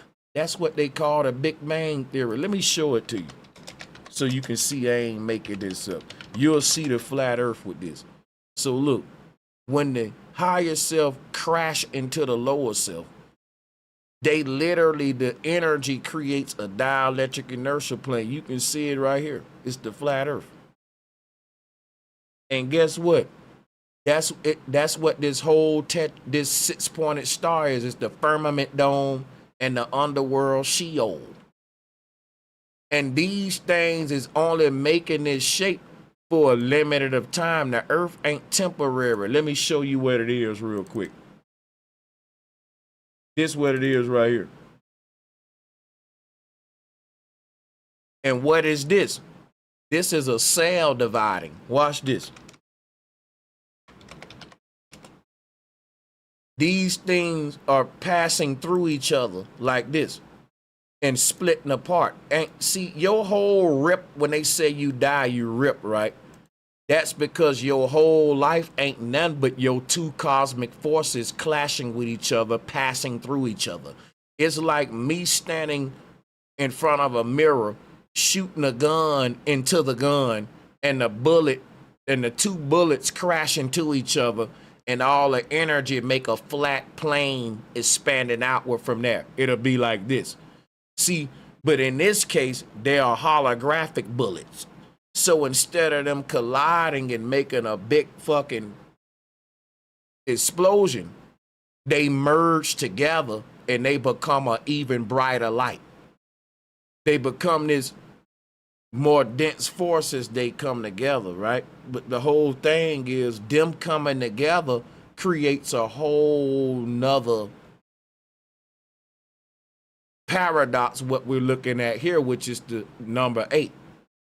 Because in order for this sacred geometry to exist, what I'm showing, you can't have one without the other. It take mama and daddy, high and low. This is duality right here. And this is literally a transitioning phase of reality, not a conclusion. In other words, duality ain't eternity, because it's just a process of your higher self splitting from your lower self like these two cells. But the whole process of them splitting, if I was to pause this right now in the middle of the split, it'll look like this. That's what you're calling Earth. But in the middle of the split, it's gonna be a battle like this. Which one? Because you only got a little bit of time before you die. And in that amount of time, you gotta choose which cell you gonna go with, because they gonna split. And if you trapped in the left side, you going to the devil. And if your consciousness trapped in the right side, you go to heaven. The 6 go down, the 9 go up. So check this out. You are a cell that's splitting, and you ain't got a lot of time. Because when the cell fully break, what this whole little split is the earth realm giving you a little time to decide what you want to be, good or evil. And by the time you die and you make your choice, the two gonna split. And whichever choice you made, that's the universe you going with. That's the version of you gonna be. You definitely say it more articulately, but that's the lines that I was thinking on. I found the pictures that I was talking about. It was the stream where you pulled up the picture called The Pope, Man of Sin, and then you pulled up the picture that was YGG Drasil, Drasil, and it was showing how we have to start with our lower self and transcend up. And then the other picture was showing about the different worlds, more bigger level. The Yggdrasil tree you always pull up, and it shows Midgard. Yep. Pseudo. She referring to a collage, but what I'm gonna do to save time, I'm just gonna pull them up individually and switch the screen back and forth, because I take forever to find that one particular collage. But I can do this for you real quick, right? And I can do this right now. Yep. And we can keep this going. Let me see, and then I can pull up Man of Sin. And hold on. But hold on. YouTube be switching up this. Google be switching it up. I remember when you used to pull this up, and it's right there, bro. Yeah. Oh yeah, You they definitely get the I algorithm. told y'all what Google be Oh doing. yeah, they do that. They definitely do that. Hey, bro, you know that plane of inertia, which I told you that was the pi, plane of inertia. Even once they switch that out and just give you solar, even if you add pi next to solar, you get Polaris, which creates literally the triangle that we're talking about, the plane that we're talking about. You know what I'm saying? Once you put pi next to solar, you get Polaris. But Oh, I want. they've definitely Mhm. scoured to get that up out of there. You could try That's to why I type save in, stuff. you Yep. could try to type in the Pope, comma, or man of sin, because that's a screen. I took the screenshot of the one you put up there, and it starts with the Pope, comma, or man of sin. That's crazy. You can't even pull it up right now, bro. Yeah, check this out, man. They've been I ain't mixing it up. surprised. Hey, respect. They've been mixing it up with the Pope, and then you got the dark Pope, the guy with the black robe, right? You got the white robe Pope and then the dark robe Pope, aka the Black Pope. You guys know about that? And the secret Pope is the dark robe Pope. He tells the white Pope what to do. Check it out. Look into it. Here go another form of the man of sin, but this is like the Hiram Abiff ritual that the Masons do. But see, the reason I be pulling this up is because this will show you, another form of the whole man of sin. But if y'all really want to go into the man of sin, it's all of your avatars returning back home to your central self. That's what all of these light rays pointing to the middle of that shit represent right here. The Big Bang is every avatar of yours that's out there in all these parallel realities racing back home toward the center and crashing into each other to merge to your great self. Facts, bro. That's why I brought up the medical center is the decimal center. One of my quotes is the core is the cure. That's why I care. But, I learned a lot of shit just from watching you, my nigga, and this shit right here, this is light, people. This is really how light, you know, radiate. But that's fire. You always get the plane of inertia in between. Always. They can't get rid of that plane. The same shit we live on. You know what I mean? Mm-hmm. Midgard, so they say, for you to elevate up or down. So a lot of people say as above, so below, but my shit is as above from the center, so below. You know what I'm saying? Even the word Yeah. center is like see, enter, But or see, and go ahead. the root word of center is what?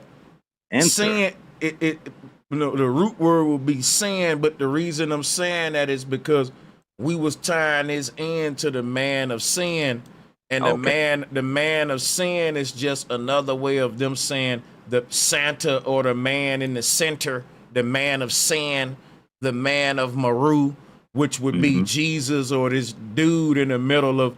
See, all of these sperm cells going toward the egg. This is what I want to break down for y'all real quick.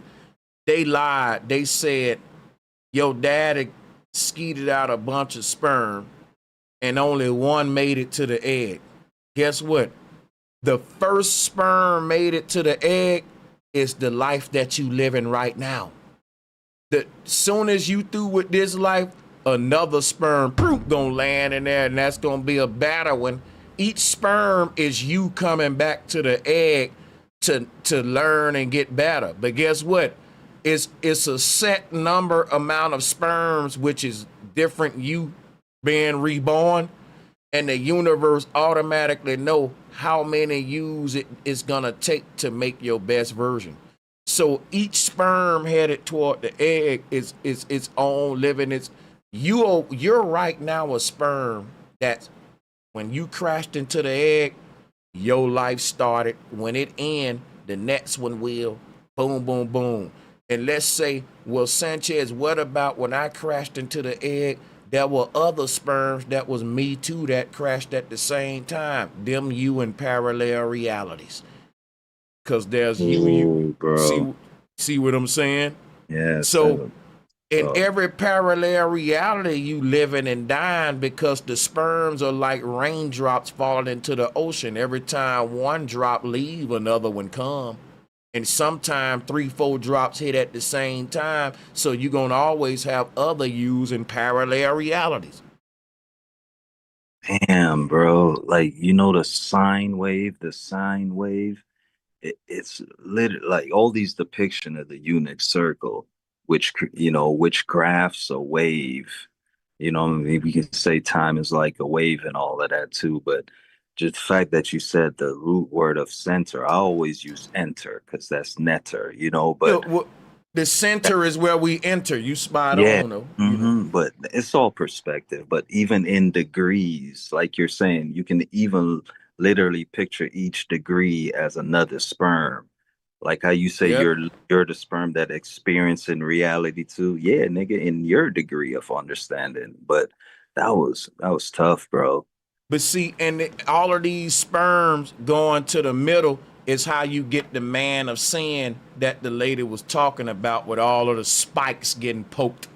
When they said Jesus was pierced all around, look at this artwork here. Look at Jesus. You see all the rays. See, all of these are other forms of Jesus in other worlds, and his different avatars coming to rejoin the Christ mass. This is the Christmas tree. He's the star at the top. And the whole thing is all of your avatars got to come back home to the highest heaven in the middle. That ball in the middle is the ball at the top of the Santa Claus hat. That's the all-seeing eye at the top of the damn pyramid. And all of them sperms are different versions of you climbing the stairway to heaven to all get to the same place, which is the base reality to reunite with God, to become one and merge. You making your own, yeah. That's what this is. Just like the movie Jet Leader 1. They say this in the movie Jet Leader 1. They tell you this whole story. Yep. Can you just pull up the unit circle for me right here next to that picture you was just talking about Jesus? Just real quick, I just want to show you this. Like, damn, I understand what you're saying, bro. Like, you see the unit circle? You see what I'm saying, my Hell nigga? yeah. Now, when you go Yeah. back to go back to your picture there, your collage you got up now, man, Yep. bro. That's it. Bro, that was fire. The sine wave. A synchronicity. Good shit, bro. That's why it's the man of sin, because he's the man, you know, in the center. But at the same time, it's like this, right? That ball in the middle, they said one of the earliest name of God was Baal, the god Baal. But that's why they called it Baal, because look, I gotta say this. You're gonna think I'm reaching, but Baal is lab. We're in a damn advanced laboratory in the base reality. Now, this lab can be seen as the pod that was housing Neo when he was asleep in the Matrix.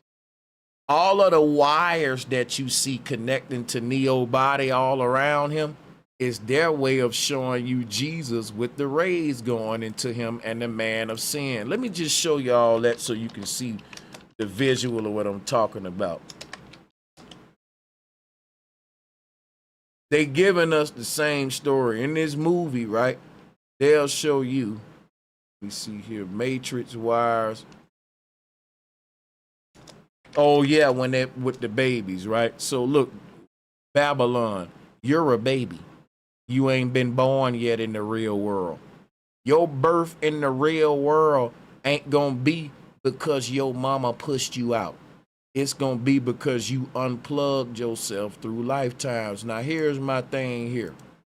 Each plug that you see stuck in that baby is a different version of that baby. So look, imagine this. That baby is dreaming, and it's gonna have multiple lifetimes where it dream itself into this fake world before it wake up in the real one. Right? But time is so set up to the point where it can spend multiple lifetimes and it still ain't that long past in the real world. It's still only been sleeping for like 3-4 months. but it has 7 lifetimes in that 3. Let's say this baby take 9 months, just like here. But in that 9 months, it had 7 whole lifetimes in its dream. That's what's happening. But watch this though. Let's say every time the baby have a lifetime and live and die, one of the plugs detach from it. And then they live another lifetime and it pull out another plug. Each plug represent a different avatar that's connecting the baby to a parallel version of itself in another universe. Y'all see this right here? So that's why I was showing you about this. The baby is the white light at the middle, your innocent, fresh version. It's pure, it ain't never been born yet. But it's sleeping now, and it can't wake up until it pull all of the swords out like a bald eagle trying to prune itself, and it got to pull the damn swords out. So in this image here, right, this is like the Hiram Abiff Richard is telling you this person can't get up until all of the brothers withdraw their swords.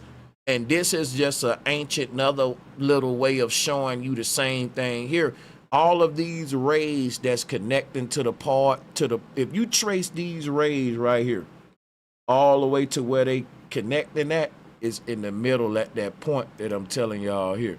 So what's there is the baby, Christ, sleep, waiting to be born again in heaven, unplugging all them wires right here, because that's what these is, his avatars. These wires are connecting the sleeping baby Christ in heaven to his many different personas in the outer worlds. He gonna go through all of these. Like, think about this.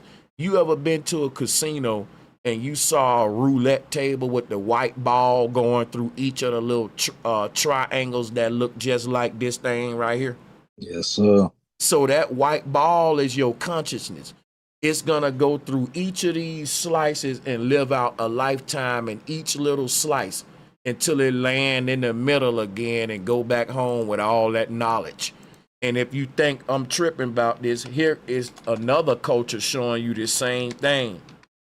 Here, this is called a Tibetan wheel, the Tibetan wheel of life, because it's saying just like a roulette table, the universe is like a pie sliced up into 7 big bangs, because they call them the 7 angels of the 7 angel guards of heaven. But each of those pie slices is its own earth realm. In other words, it's one of these. Let me show you right quick. Let me show you what it is, one of these. So each of those pie slices is its own little big bang. And they're all pointed all around the circle in the middle. So imagine this big bang right here, but just take it all the way around like this. And that one dude in the middle, when he spoke, he had many echoes from the mountain. Hey, hey, hey, hey, hey, not just one. So this image showing you one big bang, but it's more like a circle in the middle. You see, this is like his mouth talking right here. That little dot, that's the real you in heaven talking. It's speaking into existence. Let us make man in our image. All of us that went inside the simulation in the base reality, we projected all of these cones around that circle and it looked like this. And we made a bunch of different fake versions of ourselves around the true version. And now, just like a white roulette ball that got to go round and round and round before it go back into the middle part, like landing in, like a ball landing into an impression on a trampoline, right? You got to explore the outer world and go through all these different netters or versions of yourself that you put out there and collect them all like Pokemon monsters and bring all that back home, because you're going to use that to manifest your God body. Your God body is the you that know of all your lifetimes. It can't help but be that nigga. Come on now. How you ain't stopping that. But that's what they don't want us to know. Like, this knowledge made people really. How you gonna be scared of anything with this knowledge? You just living and you happy, you learning. Hey, bro. Yep, you out. Hey, respects, man. Oh, right there. Hold that. Oh, we went. There was that one image. That one there, or this one, or that one? That one. Let's start with that one. Yeah, go. Okay. If you look at the concept about the cone, right, and the artwork, and here's the interesting thing about the artwork. We're supposed to be looking up. Let's pretend everybody's on their back, flat on their back in a yard, and you're looking up into the sky. And that's what you see. And the circle in the middle is the high point. And everything else, as you expand, outside of the inner circle, it's the canopy that is going to hit the floor, kind of like a circus tent. Yep. And I think that's what we're supposed to be looking at. That's the artwork as you're looking up. We're thinking we're looking down like a plot view, but I disagree. I think that's supposed to be the artwork looking upwards, and it wraps around, You know what? Either way you look at it, the point is, according to these cultures, these different triangle slices are literally different realities, which is what was tripping. When I first came into Flat Earth, I had problems with that because I wanted to see this as the AE map with everybody on the Earth just like in a time zone. But that ain't what I was reading about these, and the Hunapku is another one. They were saying like these are different. Each triangle is like a Earth. But yeah. Okay, but I'm thinking it's a clue of artwork displayed kind of like up in the air somewhere, kind of like Psalms 19:1, right? The firmament declares, what's that, Von Braun, whatever, the Rocketeer, whatever. He declares on his his death stone about Psalms 19:9. The firmament declares, the art. So there's something about the art, and when you go look at your other the collages that you put up, it's the art. What are we looking at? Are we looking down? Are we looking sideways, straight ahead? I think everybody's supposed to be looking up and off. Well, I'm gonna be honest with you. But go ahead. With this one in particular, it ain't a matter of up, down, or the angle of what we looking at. Because think about this. To me, just to me, let me see something real quick. It's like this right here. If you go to this tree right here, the Nordic people are saying the real you is in Asgard. That's like the most high, the higher self. But below Asgard, it's this sort of dual. It's like, see, the thing is this, right? Once you leave Asgard up here and you land right here in the Earth realm, what happens once you land on this lower level, you're projected around in like a mirror matrix, meaning that, okay, like, let's say you standing up right here on Midgard. Because you're standing right here, you are reflected in Alfheim, Muspelheim. You see these are like mirrors right here. Let's say this is a blue mirror, this is a red mirror, and whichever mirror reflect your image, reflect its own version of your image in that particular world. That's where you go when you dream. Every dream got your own different version of itself in that dream. Because the ancestors are saying these dream worlds are like mirrors. Each mirror, based on how it's made, will alter your image. And it's going to give you an alternative reality of the self. And that whole world is skewed based on a mirror itself. And that's what these little circles are. They're stargates that lead into parallel realities based upon you look different in different mirrors. And that's really what these are. But now here's the thing about Asgard. If you see where it's positioned at, it's out of reach of any mirror. If you're standing up in Asgard, there's nothing around you to reflect a false image. It's you just are what you are. You get what you get.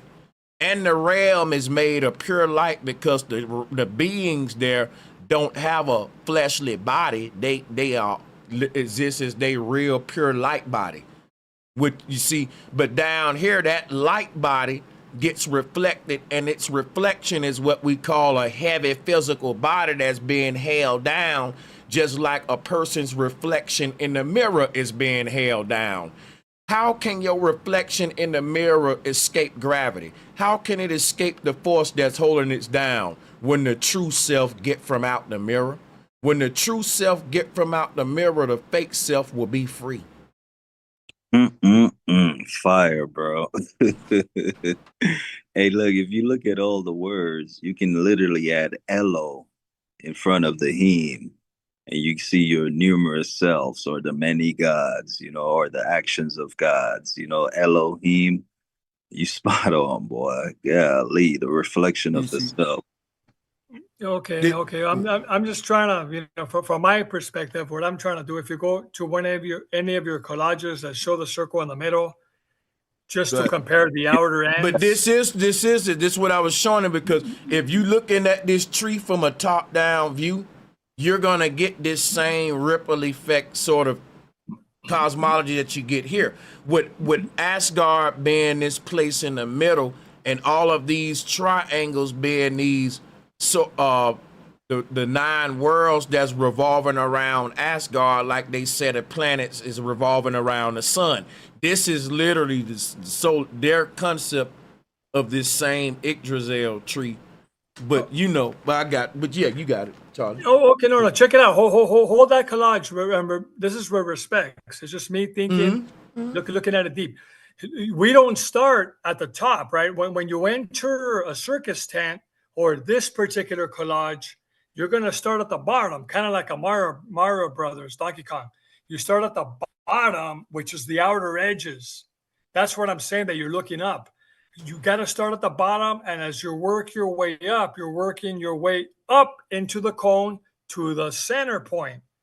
And I can't help but think, when somebody builds up. Yeah, I want to correct you, Charlie. We didn't start at the bottom. We started at Asgard and fell to the bottom. Just a little correction, but you got it. Okay, well then we fell to the bottom, but we're at the bottom, right? That's kind of what I'm saying, and that means the outer edges. So when you build a house, 2, 3, 4-story house, most of them, the master bedroom is going to be, hey, you got to climb the stairs to get to the part that is very interesting, the bedroom, right? Where's the bedroom? So that's what I'm saying. You can enter the garage when you have your car garage, direct access to the kitchen, the front door, the back door, or maybe the den, but eventually you got to climb them stairs to get to the specific point. And to me, that basically leads to the master bedroom. And that would be Asgard, right? Yeah, that's kind of what I'm saying. Yeah, that's what I'm saying. So look, this is what I'm telling you right here, though. This will make sense to you right here. Just hear me out. This will give you an aha moment. I swear, Charlie. If it don't, then I apologize. Watch this right here, right? Here is the ancient symbol of optimism. Now, if you look at this symbol, you'll see a bunch of hands at the bottom coming from that ball. And the reason you got a bunch of hands there is because from the one comes the many. The ball represent the heavenly you that's in Asgard. That's the you that's in heaven before you fail.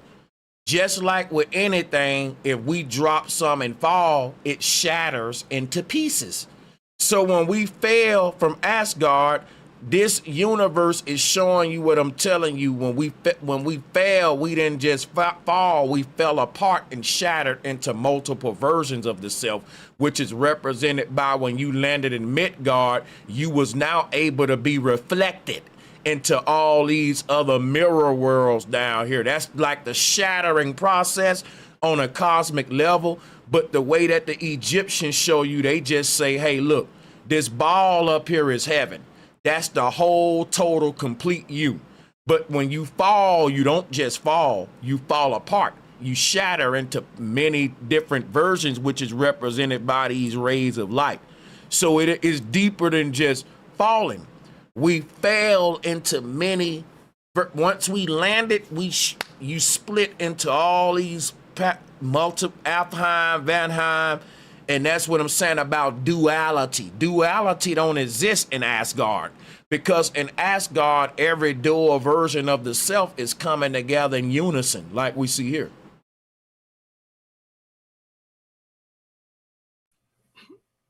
All right, I'm a bit new at this part of it, so I'll check it out more. But fire build, bro. Yeah, Awesome. but salutes to you. I just wanted to throw that out there so you can see, you know, how every day we learning more and more how I see this cosmology. And people are saying that, hey, they think that flat power is some cult to where everyone see this shit the way Sanchez said. Believe it or not, we all still learning how I see this shit every day. It's complicated. Like, this is an acting science act like they got all the answers. We going into the afterlife, astral projecting, all of that with the cosmology. Science ain't even there yet. They so fucking behind with research because they don't want to think outside the box. So if you over on this panel, you wear science just, don't you know they just now talking about parallel universes in science? That's cutting edge to the world right now. That's old shit with us. It's boring, damn near. Yeah, they holding lots of things back, and they just give us like a trinket now and then. They just not finding out in science that we gotta find a way to sync the way we see the universe with the way we experience dreams and astral projecting. How long we been doing that in flat power? Right. And the crazy thing is, bro, if you pull up the unit circle, this is where they get. Can you just pull it up real quick for me? I know you already got it right here. This is the unit. Yeah, right here. You can click on any one of them. I got you. This is all math. This is where it all started from, which is the same pictures bro been showing you. It's the zodiac symbol. It's everything. It's the color circle. It's frequency. It's vibration. This is called trigonometry, but they give us the trigonometry. You know what I'm saying? But this is where it all comes from as well. This is flat Earth. This is it all. You know, you got the pi, which is the plane of inertia that gives you the plane of inertia. It's how you graph a wave. This is all technology comes from literally this circle, my nigga. You know, this is the circle they got behind Jesus' head as well. You know, it's everything. So they act like they're not giving you the truth when, nigga, this is where all math comes from. Jesuit cross. It's the Holy See. That's what they call it. You spot on, bro. You right. I'm just saying the Holy See. So, bro, if you can go back to the Yggdrasil tree you just had up, yeah, Yeah. please. In the meantime, respects to Wicked Minds. I can't help but think I'm looking up. But I want to ask you a question now, Charlie, because you know I ain't saying you're not. Look, hey Charlie, I'm gonna say this though. If we're, cause this Yggdrasil tree, really think about it. It shows you Earth, then right above that, you in the base reality. But keep in mind, you don't just go from Midgard to Asgard. You go from Midgard all the way around to Muspelheim, the Villa there, all of them, then to Asgard, which is their way of showing you the stairway to heaven. And some cultures, right? Wait a minute, Wicked Minds, because this is important, right? In some cultures, right? Because this got to be specified. It's everybody telling you the same thing, but they got their own way of telling it. But guess what? If you really understand what they saying on one, you can understand it on all. And I'm going to show you what I mean. Watch this. So here go the Mesopotamian version right here. They say you start at the bottom, which is the earth realm, And then you're going to be born again through all of these layers to ultimately get to the top. Now, this is the same thing they're saying right here. So, but a person may say, no, it ain't, Sanchez, because you go from Midgard to Asgard. No, you don't. You go from Midgard and you got to break all of these mirrors. It's like they tell this in folklore. They talk about the ghost that's stuck in the mirror. And that's like Candyman, Bloody Mary. They got movies like that. That's you. Each of these worlds is a reflection of you. And it's a stargate, like a watery surface, like a watery portal leading into another ether, or like a different ocean. That's a different, each one of these circles is a gateway to his own ocean. And it's like the face of God hovered over the waters. Remember that in the Bible? That's what you doing in Midgard. Your reflection from the earth realm is being reflected outward to every parallel universe in the sky. And before you can get back to Asgard, you got to kill all of your reflections. Because look at here. Each you down there is like an anchor holding you a hot air balloon down, which is the man of sin. All of them little lines that you see connected to him, that's like Jesus is like a hot air balloon, right? Let me show you some real quick. I probably being redundant, but see, because this is what those lines is like. Jesus is like a hot air balloon. And the hot air balloon got these anchoring strings. And until you sever the ties on each one, he ain't gonna ascend to heaven. So he got to live his earthly lives before he go to heaven. And cutting these strings is rip, R.I.P. And you got to go around and cut each string when you free that balloon, which is what they showing you in this image, this image, this image. Your soul is like its body is each of them strings that's holding his hot air balloon down.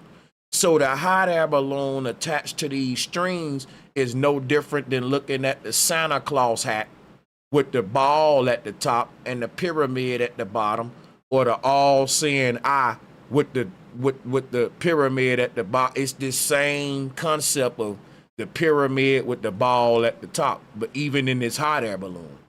You know what I'm saying? Because this ball that you see with this Big Bang image, that's the highest point. This would be like us standing in the middle of a teepee, looking up at all the sticks that's leaning on each other to make the ceiling.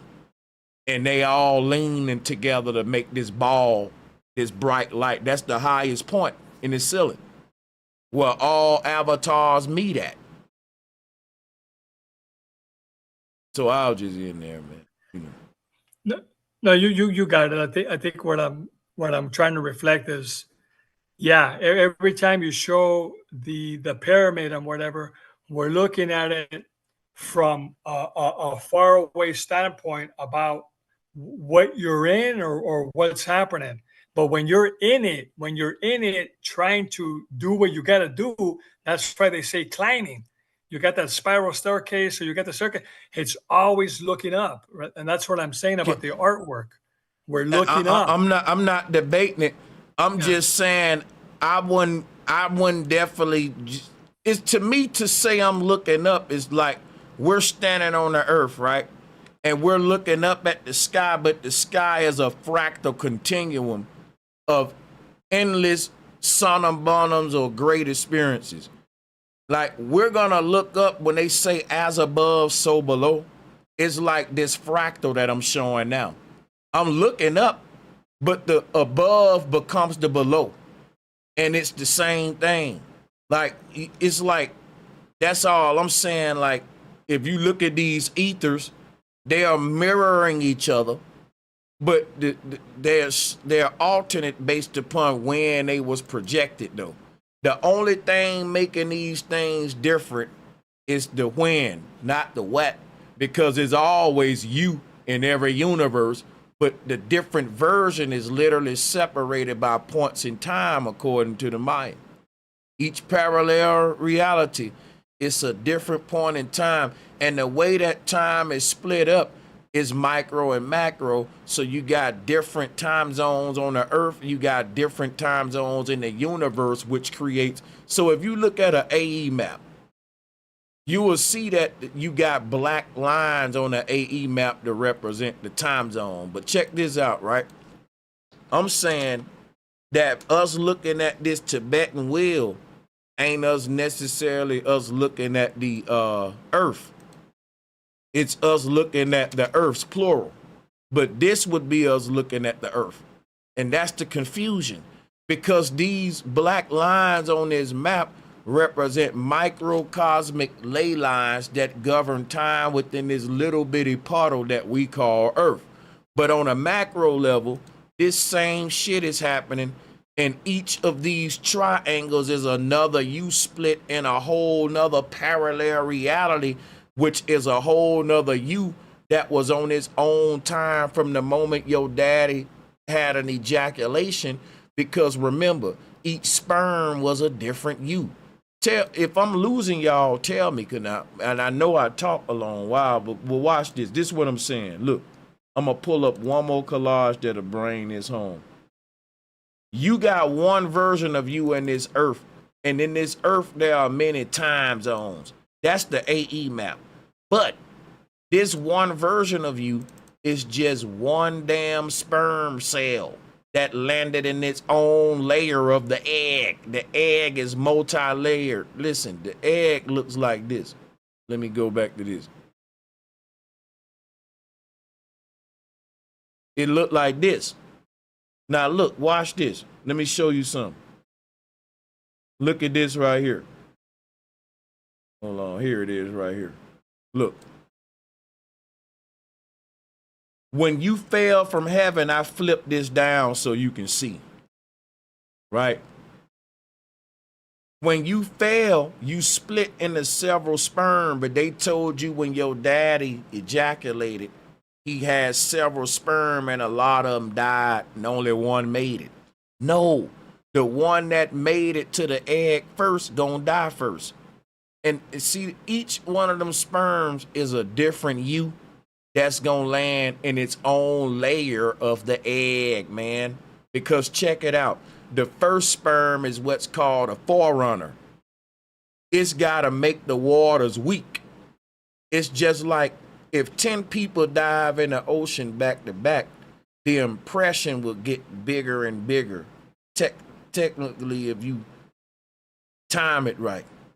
So on a biological level and spiritual level, each of your daddy's sperm landed in its own layer of time, and all of those became a different you that you go to when you dream. So when you dream, right, you never start the dream as being a baby and shit. You start in the middle of the dream carrying out some action or something. Nobody can tell you dreaming. You just think, hey, this is my life, right? Until you wake up, right? So all of these parallel realities are the sperms they said died. These are, each sperm was born in its own universe, according to the ancients. And this is how you get these other versions. So in order for us to go to quote unquote heaven, the consciousness of your highest, so with there's a highest form of yourself that is the result of all of these lower forms merging. You know what I'm saying? So the pathway to heaven is to like Jet Li, the movie, the Jet Li, the one, to where you're going around living out each lifetime at each sperm that was created in each universe. You're gonna literally live out each one of those lifetimes and ultimately make it up out the entire matrix here. So the Hindu said it's 7 lifetimes. Some cultures say 9 lifetimes. But ultimately they said it's like God fell from heaven, shattered into these multiple different layers. And in order for him to come to get in his righteous spot, each of these lower versions got to come together on some Captain Planet shit. Each planeteer put their ring in it.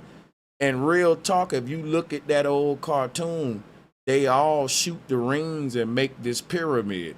And at the top of the pyramid is Captain Planet, the all-seeing eye.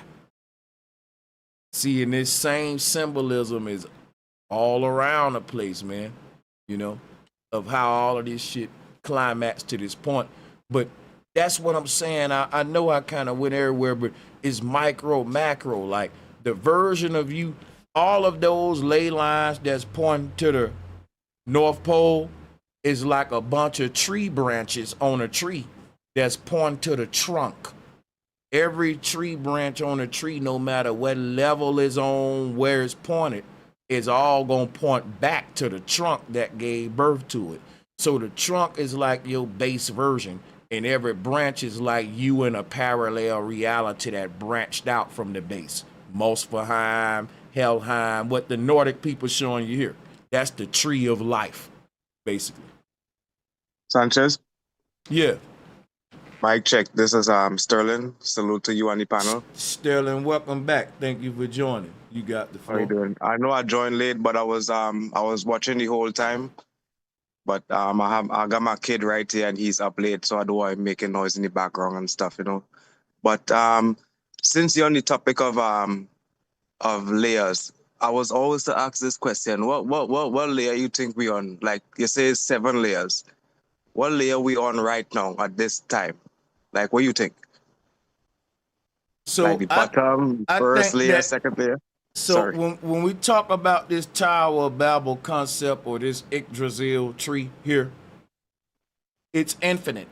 Some people call it the Infinity Hotel. There's a whole math formula for the Babel Tower, but they call it the Infinity Hotel, and how you can literally bring people into this thing forever, and it'll never run out of rooms long as everyone shift the room when a new person come. So that's why we say every time somebody die, a baby is being born, because this is literally the Infinity Hotel. Go look up that experiment.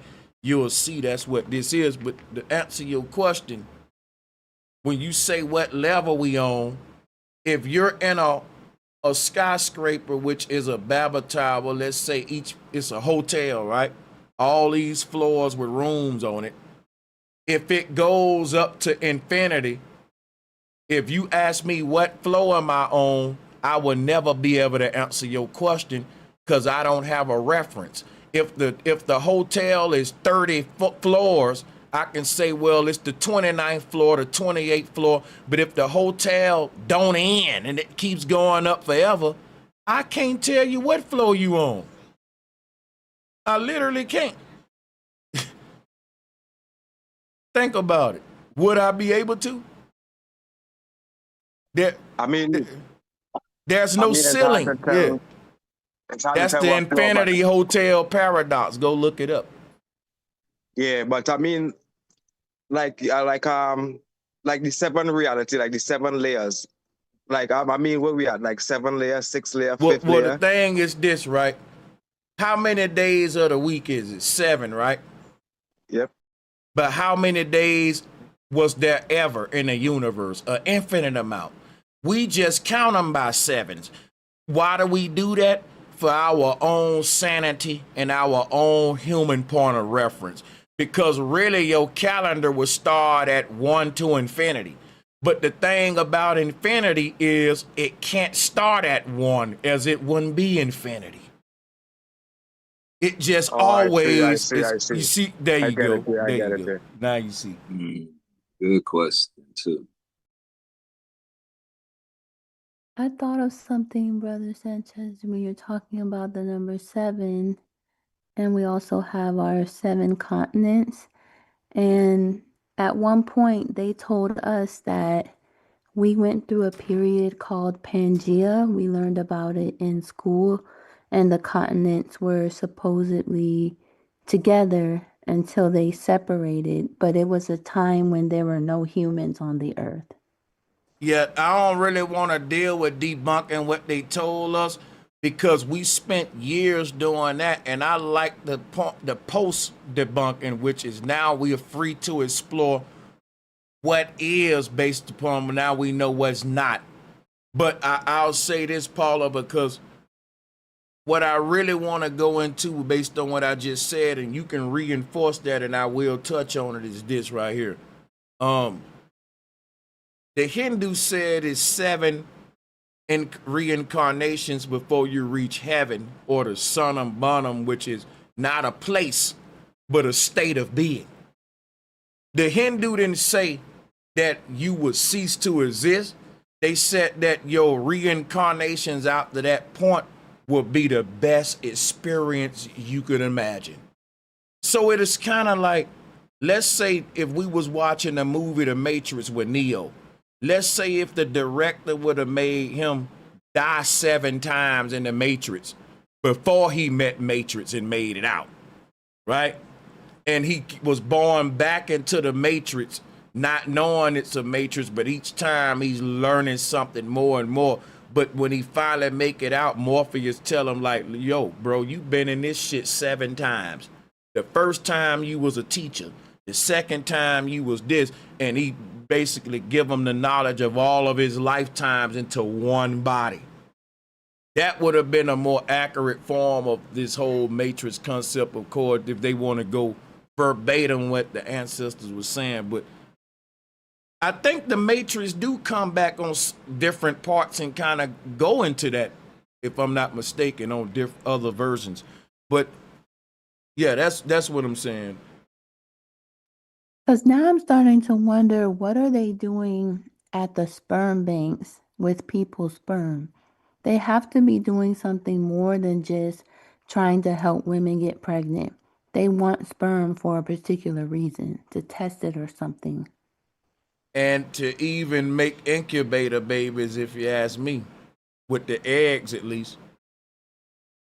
But yeah, I mean, we can only speculate, but they only got a limited time to deal with the sperm, or if they don't put it in like cryogenic prisons, these cold sort of fridges. And if you look at the movie Demolition Man, that's how they was freezing. But see, the whole thing now, they got a whole vault in Antarctica with all the seeds on Earth to keep them cold frozen. Person may say, what are the chances of them harvesting human seeds and populating uncharted islands for experiments, stuff like this, all that? So who's to say that the version of you I'm talking to you right now ain't Paula J. Clone 487 in this particular universe right now? After watching you so many times, I'm questioning everything. I don't even know anymore. It's like, you find something, you learn something new every day. Just when you think you have something figured out, yeah, you're thinking about something else. But it's not a coincidence that we're all thinking about the same thing at the same time. Like, it's not a coincidence. Yeah. The videos change at the same time. Once one person starts thinking something, nobody's going to make a YouTube video about the same topic unless they believed in that topic. And There's then something. it gets censored, the censorship too, yeah. Yeah, they don't, yeah, exactly. Like, they don't have any problem with what the celebrity puts out there. But if you make a video about something like this, they're so concerned. Why are they so concerned that we're talking about this hidden knowledge? And they do every tactic to make us look crazy. You guys are conspiracy theorists. They do every distraction tactic, but they're literally lying to us. They just make up random religions. They just make up random facts, anything they can do to get us to stop thinking about this. And the summum bonum, the word summum is like summit. Is like a highest point, is related to words like summit, summary. what's a summary would be like a culmination of everything we've learned, right? So this summary is like a culmination of all your lifetime's experiences as a human, summing it up into one supreme being. Here's when they say summum bonum, but the word bonum is, now remember, UMOM is om, which is like the word that is a pure form of dealing with your soul, your spirit, your sine wave, your electronic signature, your vibration, if you will. Right? But then the bond is literally dealing with a tethering process, a bonding process. So they're talking about a bonding of your spirits, the fallen, what I was just saying about all of your lower avatars reuniting in this higher heaven. All of the yous that were born, each sperm that were born in its own universe was there to learn a lesson and bring it back to unite all of these experiences to make the ultimate you. On some Power Rangers, Voltron, what's the name of the shit where all of them come together to make the one big Yep, fucking, that's the Power Rangers, because yeah. I'm thinking the same thing. There's a reason why they don't want us to unite. It's like when we unite, we become extremely powerful. Oh yeah. Yep, that's facts. And I keep saying that summum bonum comes from Hindu. Hindu got their own word for it. It's the same concept, but this was Plato. But again, on that collage, I do got Plato universe too, so I'm spot on, but I was off about which one actually called it that. But this even show you that the older Christians wasn't dealing with believing in Jesus to go to heaven. They was dealing with the concept of self enlightenment, self mastery to climb the stairway to heaven. That was the resurrection. It wasn't just believe in Jesus and he pick you up and carry you up the mountain. It was like believing yourself. You can overcome the vices of this world to rise up the mountain yourself. See, what the church telling everybody is, can't nobody live sin free. But if you think of the law, it is kind of easy though.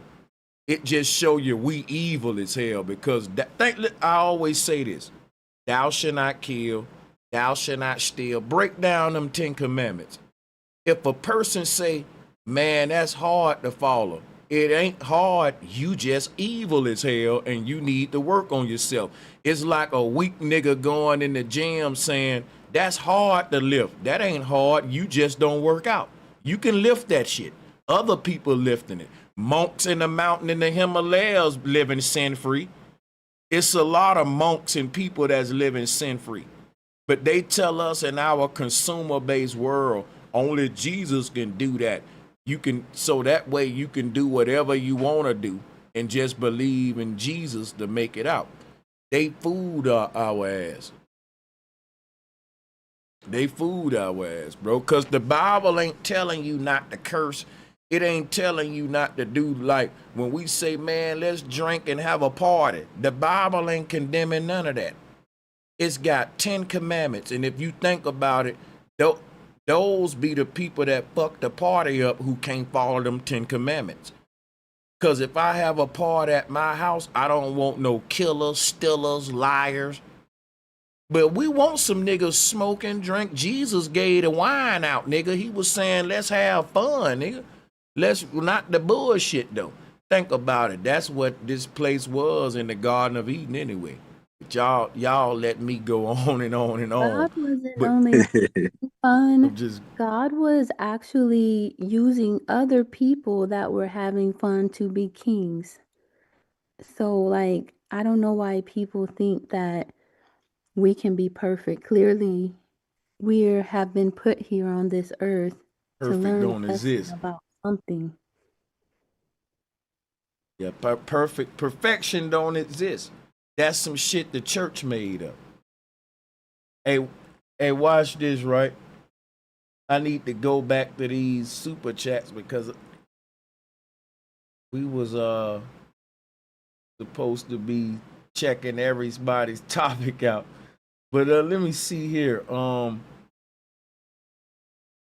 Okay, let's go back up the list.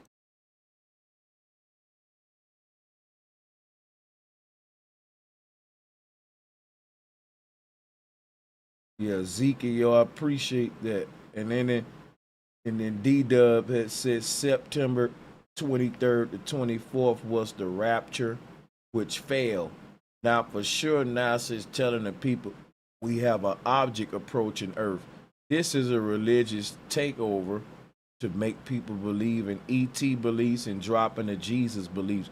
Yeah, we went over the agenda behind that, and you just put it all in a nutshell, basically. Big much love. Let me see what else. Topics that we need to touch from the super chats. Hold on.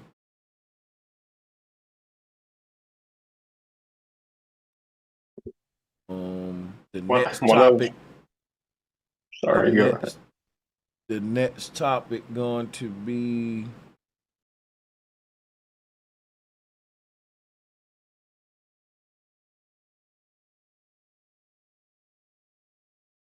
all right, hold on, y'all. I want to make sure I get everybody who supported the show. Okay, the next topic is the Tartarian Empire. Actually, that's what we've been talking about. We started there and then I went way all over the place from there. But basically, yeah, we went over that. Mm-hmm. So let me move forward. It's okay. The next one is Operation High Jump and Fishbowl. And actually, we ain't got to spend a lot of time there. We will spend a decent amount though. And the thing about operate and what we gonna do now in real time, because I've broke these down so many times. And the thing about Operation Fishbowl, we'll start there. Fishbowl, in my words, because when you ask me, I know you looking for my analysis instead of everybody else. Operation Fishbowl is when they found out the earth was flat. Excuse me. Operation Fishbowl is when they found out that the universe was flat, was the flat earth. And here's my theory, is that the Big Bang concept was something that ancestors subscribed to as well. The question was, what's the shape of the universe? Because it ain't a flat earth argument, it's what is the Milky Way? They telling you it's flat, but the thing is this, because any flat earth model you see is not a flat earth, it's an ancient conception of the universe. And let me show you what I mean, for example. Let me see.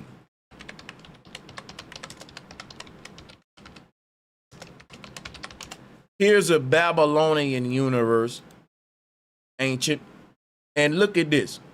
Now, this is what the Babylonians said we live in. And look at what they found out with Operation Fishbowl. Look at here.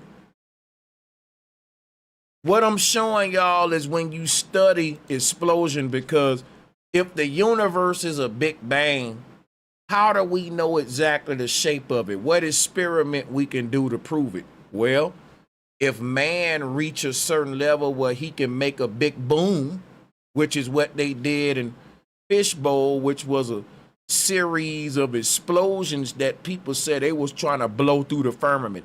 They wasn't trying to blow through the firmament. They was simply just letting off bombs to see what shape the energy make. And they made Yggdrasil. Look at here. Look at Yggdrasil, y'all. Let me show you what's so deep about this image, right? If you take this image right here and go to Yggdrasil, you can see how they found out the shape of the universe. Look at this and look at this. Because check it out. The brightest light that you see is at the top of this thing, and that's the mushroom cloud. And below that are the dimensional planes. Look at this right here, people. This is Operation Fishbowl. The fact your world is a fishbowl. You in the Truman Show, we the Smurfs. Now listen here. If you look at this tree of what the Nordic people say here, you can see Asgard is a bright world of light at the very top inside the mushroom cloud up there. Look at there. And below that, you start getting the earth, which is a flat disc. They said God created the circle of the earth. And he did it beneath him. That's why it's his footstool. Because God exists in this ball in the middle of the earth, which is above the earth itself. Just like a spotlight is above the circle that is casting on the ground. This explosion showing you the same science, y'all. See, these underworlds was created by Asgard. That's all. That's what I'm showing. See, Operation Fishbowl is not them trying to blow their way through the firmament dome. It's them trying to recreate the firmament dome. It's them trying to recreate the way that the Big Bang, how if you say that this shit is a Big Bang, then it's only one shape that explosion would make. That's a mushroom cloud. We see that all the time. Here it is right here. All of this is flat earth. See, I ain't even got to pull up a flat earth model. I can just pull up an explosion. If you say that the universe is a Big Bang, blow some shit up and seed on it, make it the same pattern that the ancestors said the earth is. It won't make the shit they said. It's basically synchronicity. Like, if the earth was round, we would be able to see other instances of that, but we keep seeing flat things all the time. And the thing, it's just, the whole thing is like this right here. Hold on, let me pull this up. All this can't be ignored. Look, there go the flat earth model there in the top right corner. You got that's one of the explosions from Operation Fishbowl at the bottom of that. Remember, right out the fishbowl, they started the space race. That was every government in the world saying, damn, because what was going on leading up the fishbowl? You had the science community split up. There were scientists arguing for flat earth in the 60s, the 40s, 50s. Today, everybody say the earth is a globe. It wasn't always like that. World War II had a lot to do with flat earth because free energy and all that was on the line. Nikola Tesla, all his knowledge was based upon this shit. If you look at the Tesla Wardenclyffe Tower, it's a big ass replication of the universe. Look at this right here and pull up his Wardenclyffe Tower. So we've been lied to on a bunch of different levels, bro. The space race was a cover-up. Fishbowl told them, number one, there's an invisible barrier we can't go past. Number two, it's almost like we live in a big-ass mushroom cloud that you're calling the blue sky, and everything born. But outside of this blue sky, there's a whole nother reality, though. It's like if I set off a bomb and a baby is born under the cloud and they never saw the real world. They only saw the mushroom cloud from the bomb. Our world is a post-world apocalypse. And what we're experiencing ain't reality. It's a post-world. And the ancestor was saying the real shit is just beyond the blue sky, what y'all calling space. But it ain't space. You're walking out of a mushroom cloud, but the thing is why we can't cross over without dying is because everything born under a mushroom cloud is mutated to be under that mushroom cloud. If you move a mutated frog from a fallout zone, it'll die because it's mutated to live in that fucked up environment like the X-Men, like a mutant. Our earth is said to be that. And your body is a mutated form of your soul, which is why the body gotta die for you to get on the other side of this mushroom cloud type shit. Yo, Sanchez. Yeah. You know, I'm watching this collage you have up there, right? And you've just mentioned the Tesla Tower, and I'm watching the tree in the middle at the bottom. What if these trees is acting like Tesla towers and is what creating the heat on Earth? I just think about that. No, I'm in agreement with you. I think we on the same page there. Salutes to that. Hell yeah. Look at this right here, y'all. Tell me what y'all see. Flat Earth cosmology from an explosion, right? You can recreate my model of the universe just by blowing some shit up. You know how many obstacles it's going to take for you to recreate the heliocentric model that the Freemasons like Newton and Galileo and them compiled over all these years? The numbers have been morphing for generations on speeds, all of that. But the thing is, the sky's been predictable for ages. So the reason I like showing this image right here is because when it come to fishbowl, it don't get more vivid than this. You got the tree of life in the middle. That's what's creating all the ethers, which are these gaseous planes of existence spread out like a canopy. These are the you see what I'm saying? But the thing about this image right here, the tree of life in the middle should be so powerful that it rises up above all of the planes like a skewer and a shish kebab, creating that Yggdrasil effect.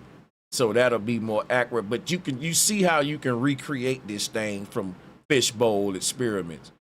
The people say, what were they doing during fishbowl? Trying to reduplicate the universe. They were trying to blow through the firmament. Two can be true, but more so, they was trying to reduplicate the Big Bang. Now the next one was Operation High Jump, which is again another one that I cover. All of these operations happen around the same time because they all part of the same Psyop. But Operation high Jump, so unlike Fishbowl, where they trying to recreate the firmament and experiment with the firmament, high jump ain't them going up, it's them going out. So high jump is them going outward to the ice ring, trying to see if they can make it out by going out that way. Maybe we can find some compromised areas of this dome. It's like this, right? Let's say we in a big ass TP or tent, like a carnival tent, like what Charlie said. Fishbowl is them shooting straight up in the sky to see how high the ceiling is. High jump is them going all the way out to the edge to see how wide the dome is. So now we got the vertical, the horizontal. Now that's how you know. They probably know the exact size of the dome with both of those experiments. You made me think of something, Brother Sanchez, like I'm finna get ready to shut down after you, sister. To everyone who sent in a super chat though, for a different topic, remember what I said. I'm gonna look at these and write them down and do another stream, and we're gonna continue this. yeah, some of the reason why it's probably hard for people to understand because they made us believe that their technology was the more advanced technology, but that's actually the less advanced technology because why would you have to go through all of this and that with these gadgets to do things that our ancestors were doing with just two pieces of material? So that's how you know, like, our earth is already made to just naturally do things. Things are actually very easy, but when they give you the earth model that is round and spherical, they have to go through all this extra talking points to get you to believe it because it doesn't make any sense. When it does make sense, it's very easy to understand. It happens easily. but people will go for it because they've brainwashed everyone to think that their technology is so advanced. And why would you need a spacecraft and all of this NASA and all of this advanced things to prove something that our ancestors proved by Right. doing the most simplest things? You ain't lying. They ain't had none of that. Hey, I'm gonna shut this down, but I'm gonna entertain a troll on the way out. Salutes to this sister, and I got everyone else. The troll said 2D can't exist in 3D space, which is why the Earth can't be flat, right? So watch this, right? I put this up for them. I want you to sleep on this tonight, right? You got a 3-dimensional ball that represent the base reality, the real Earth that we come from. The projected Earth is what Plato was called the allegory of the cave with the shadows on the wall. You're like that grid that's projected into a 2D reality. If that was your existence, you would think that's 3D and that is all there is, but it's a representation of a higher 3-dimensional realm being projected above it. This is something too intricate for you. Don't try to do it right now. Sleep on it. Give yourself some time and let your stubbornness get pushed to the side. But I'm going to get up out of here, y'all. Hey, bro, Yeah. before you go, bro, Yeah. just please, I'm so glad you pulled this up, and I know you gotta go, my nigga. Just Yeah. please click on this link I got right here in the back with this picture, just real quick, my nigga, not even 5 I got you. seconds. I got you. I just put it in the back chat because one Instagram. day I will bill on this with you. I can't believe, no, not that one, the one I just put in the back chat. Oh, please, my bad. please, and much respect, my brother, for your time. There you go. There you go, my brother. There you go, my You brother. gotta be There, bullshit. my brother. Nah, you bullshitting though, right? No, my brother. Look at Get the date, the hell bro. out of here. Look at the date, bro. Bro, But you I know, swear that's crazy, boy. I know, my nigga, and Damn. we'll build further on this too, my nigga. I'm so happy you pulled that up. Now listen, when you put this on your gram, was you trying to explain what I was just explaining? Exactly, bro. With 2D and 3D and all of this shit, you can't have none of this without a plane either ways. But we'll build on it more, my nigga. You've been going You know in all what? day. I'll be back, bro. We following up. Y'all be on we already got shit set up, but I'm gonna do encores on them to revisit these topics. So we locked in. Peace and Appreciate much your love time. to everybody. Hey, this is crazy that Look go at and the follow date. this brother on Awakening Minds on the gram, y'all. Real talk. Much That's respect, all my I'm gonna nigga. tell him. Hey, but we will be back, man. Great minds think alike. Salutes to the panel. It's always a pleasure. See y'all on the next one. Good night. Show salutes to the sister as well.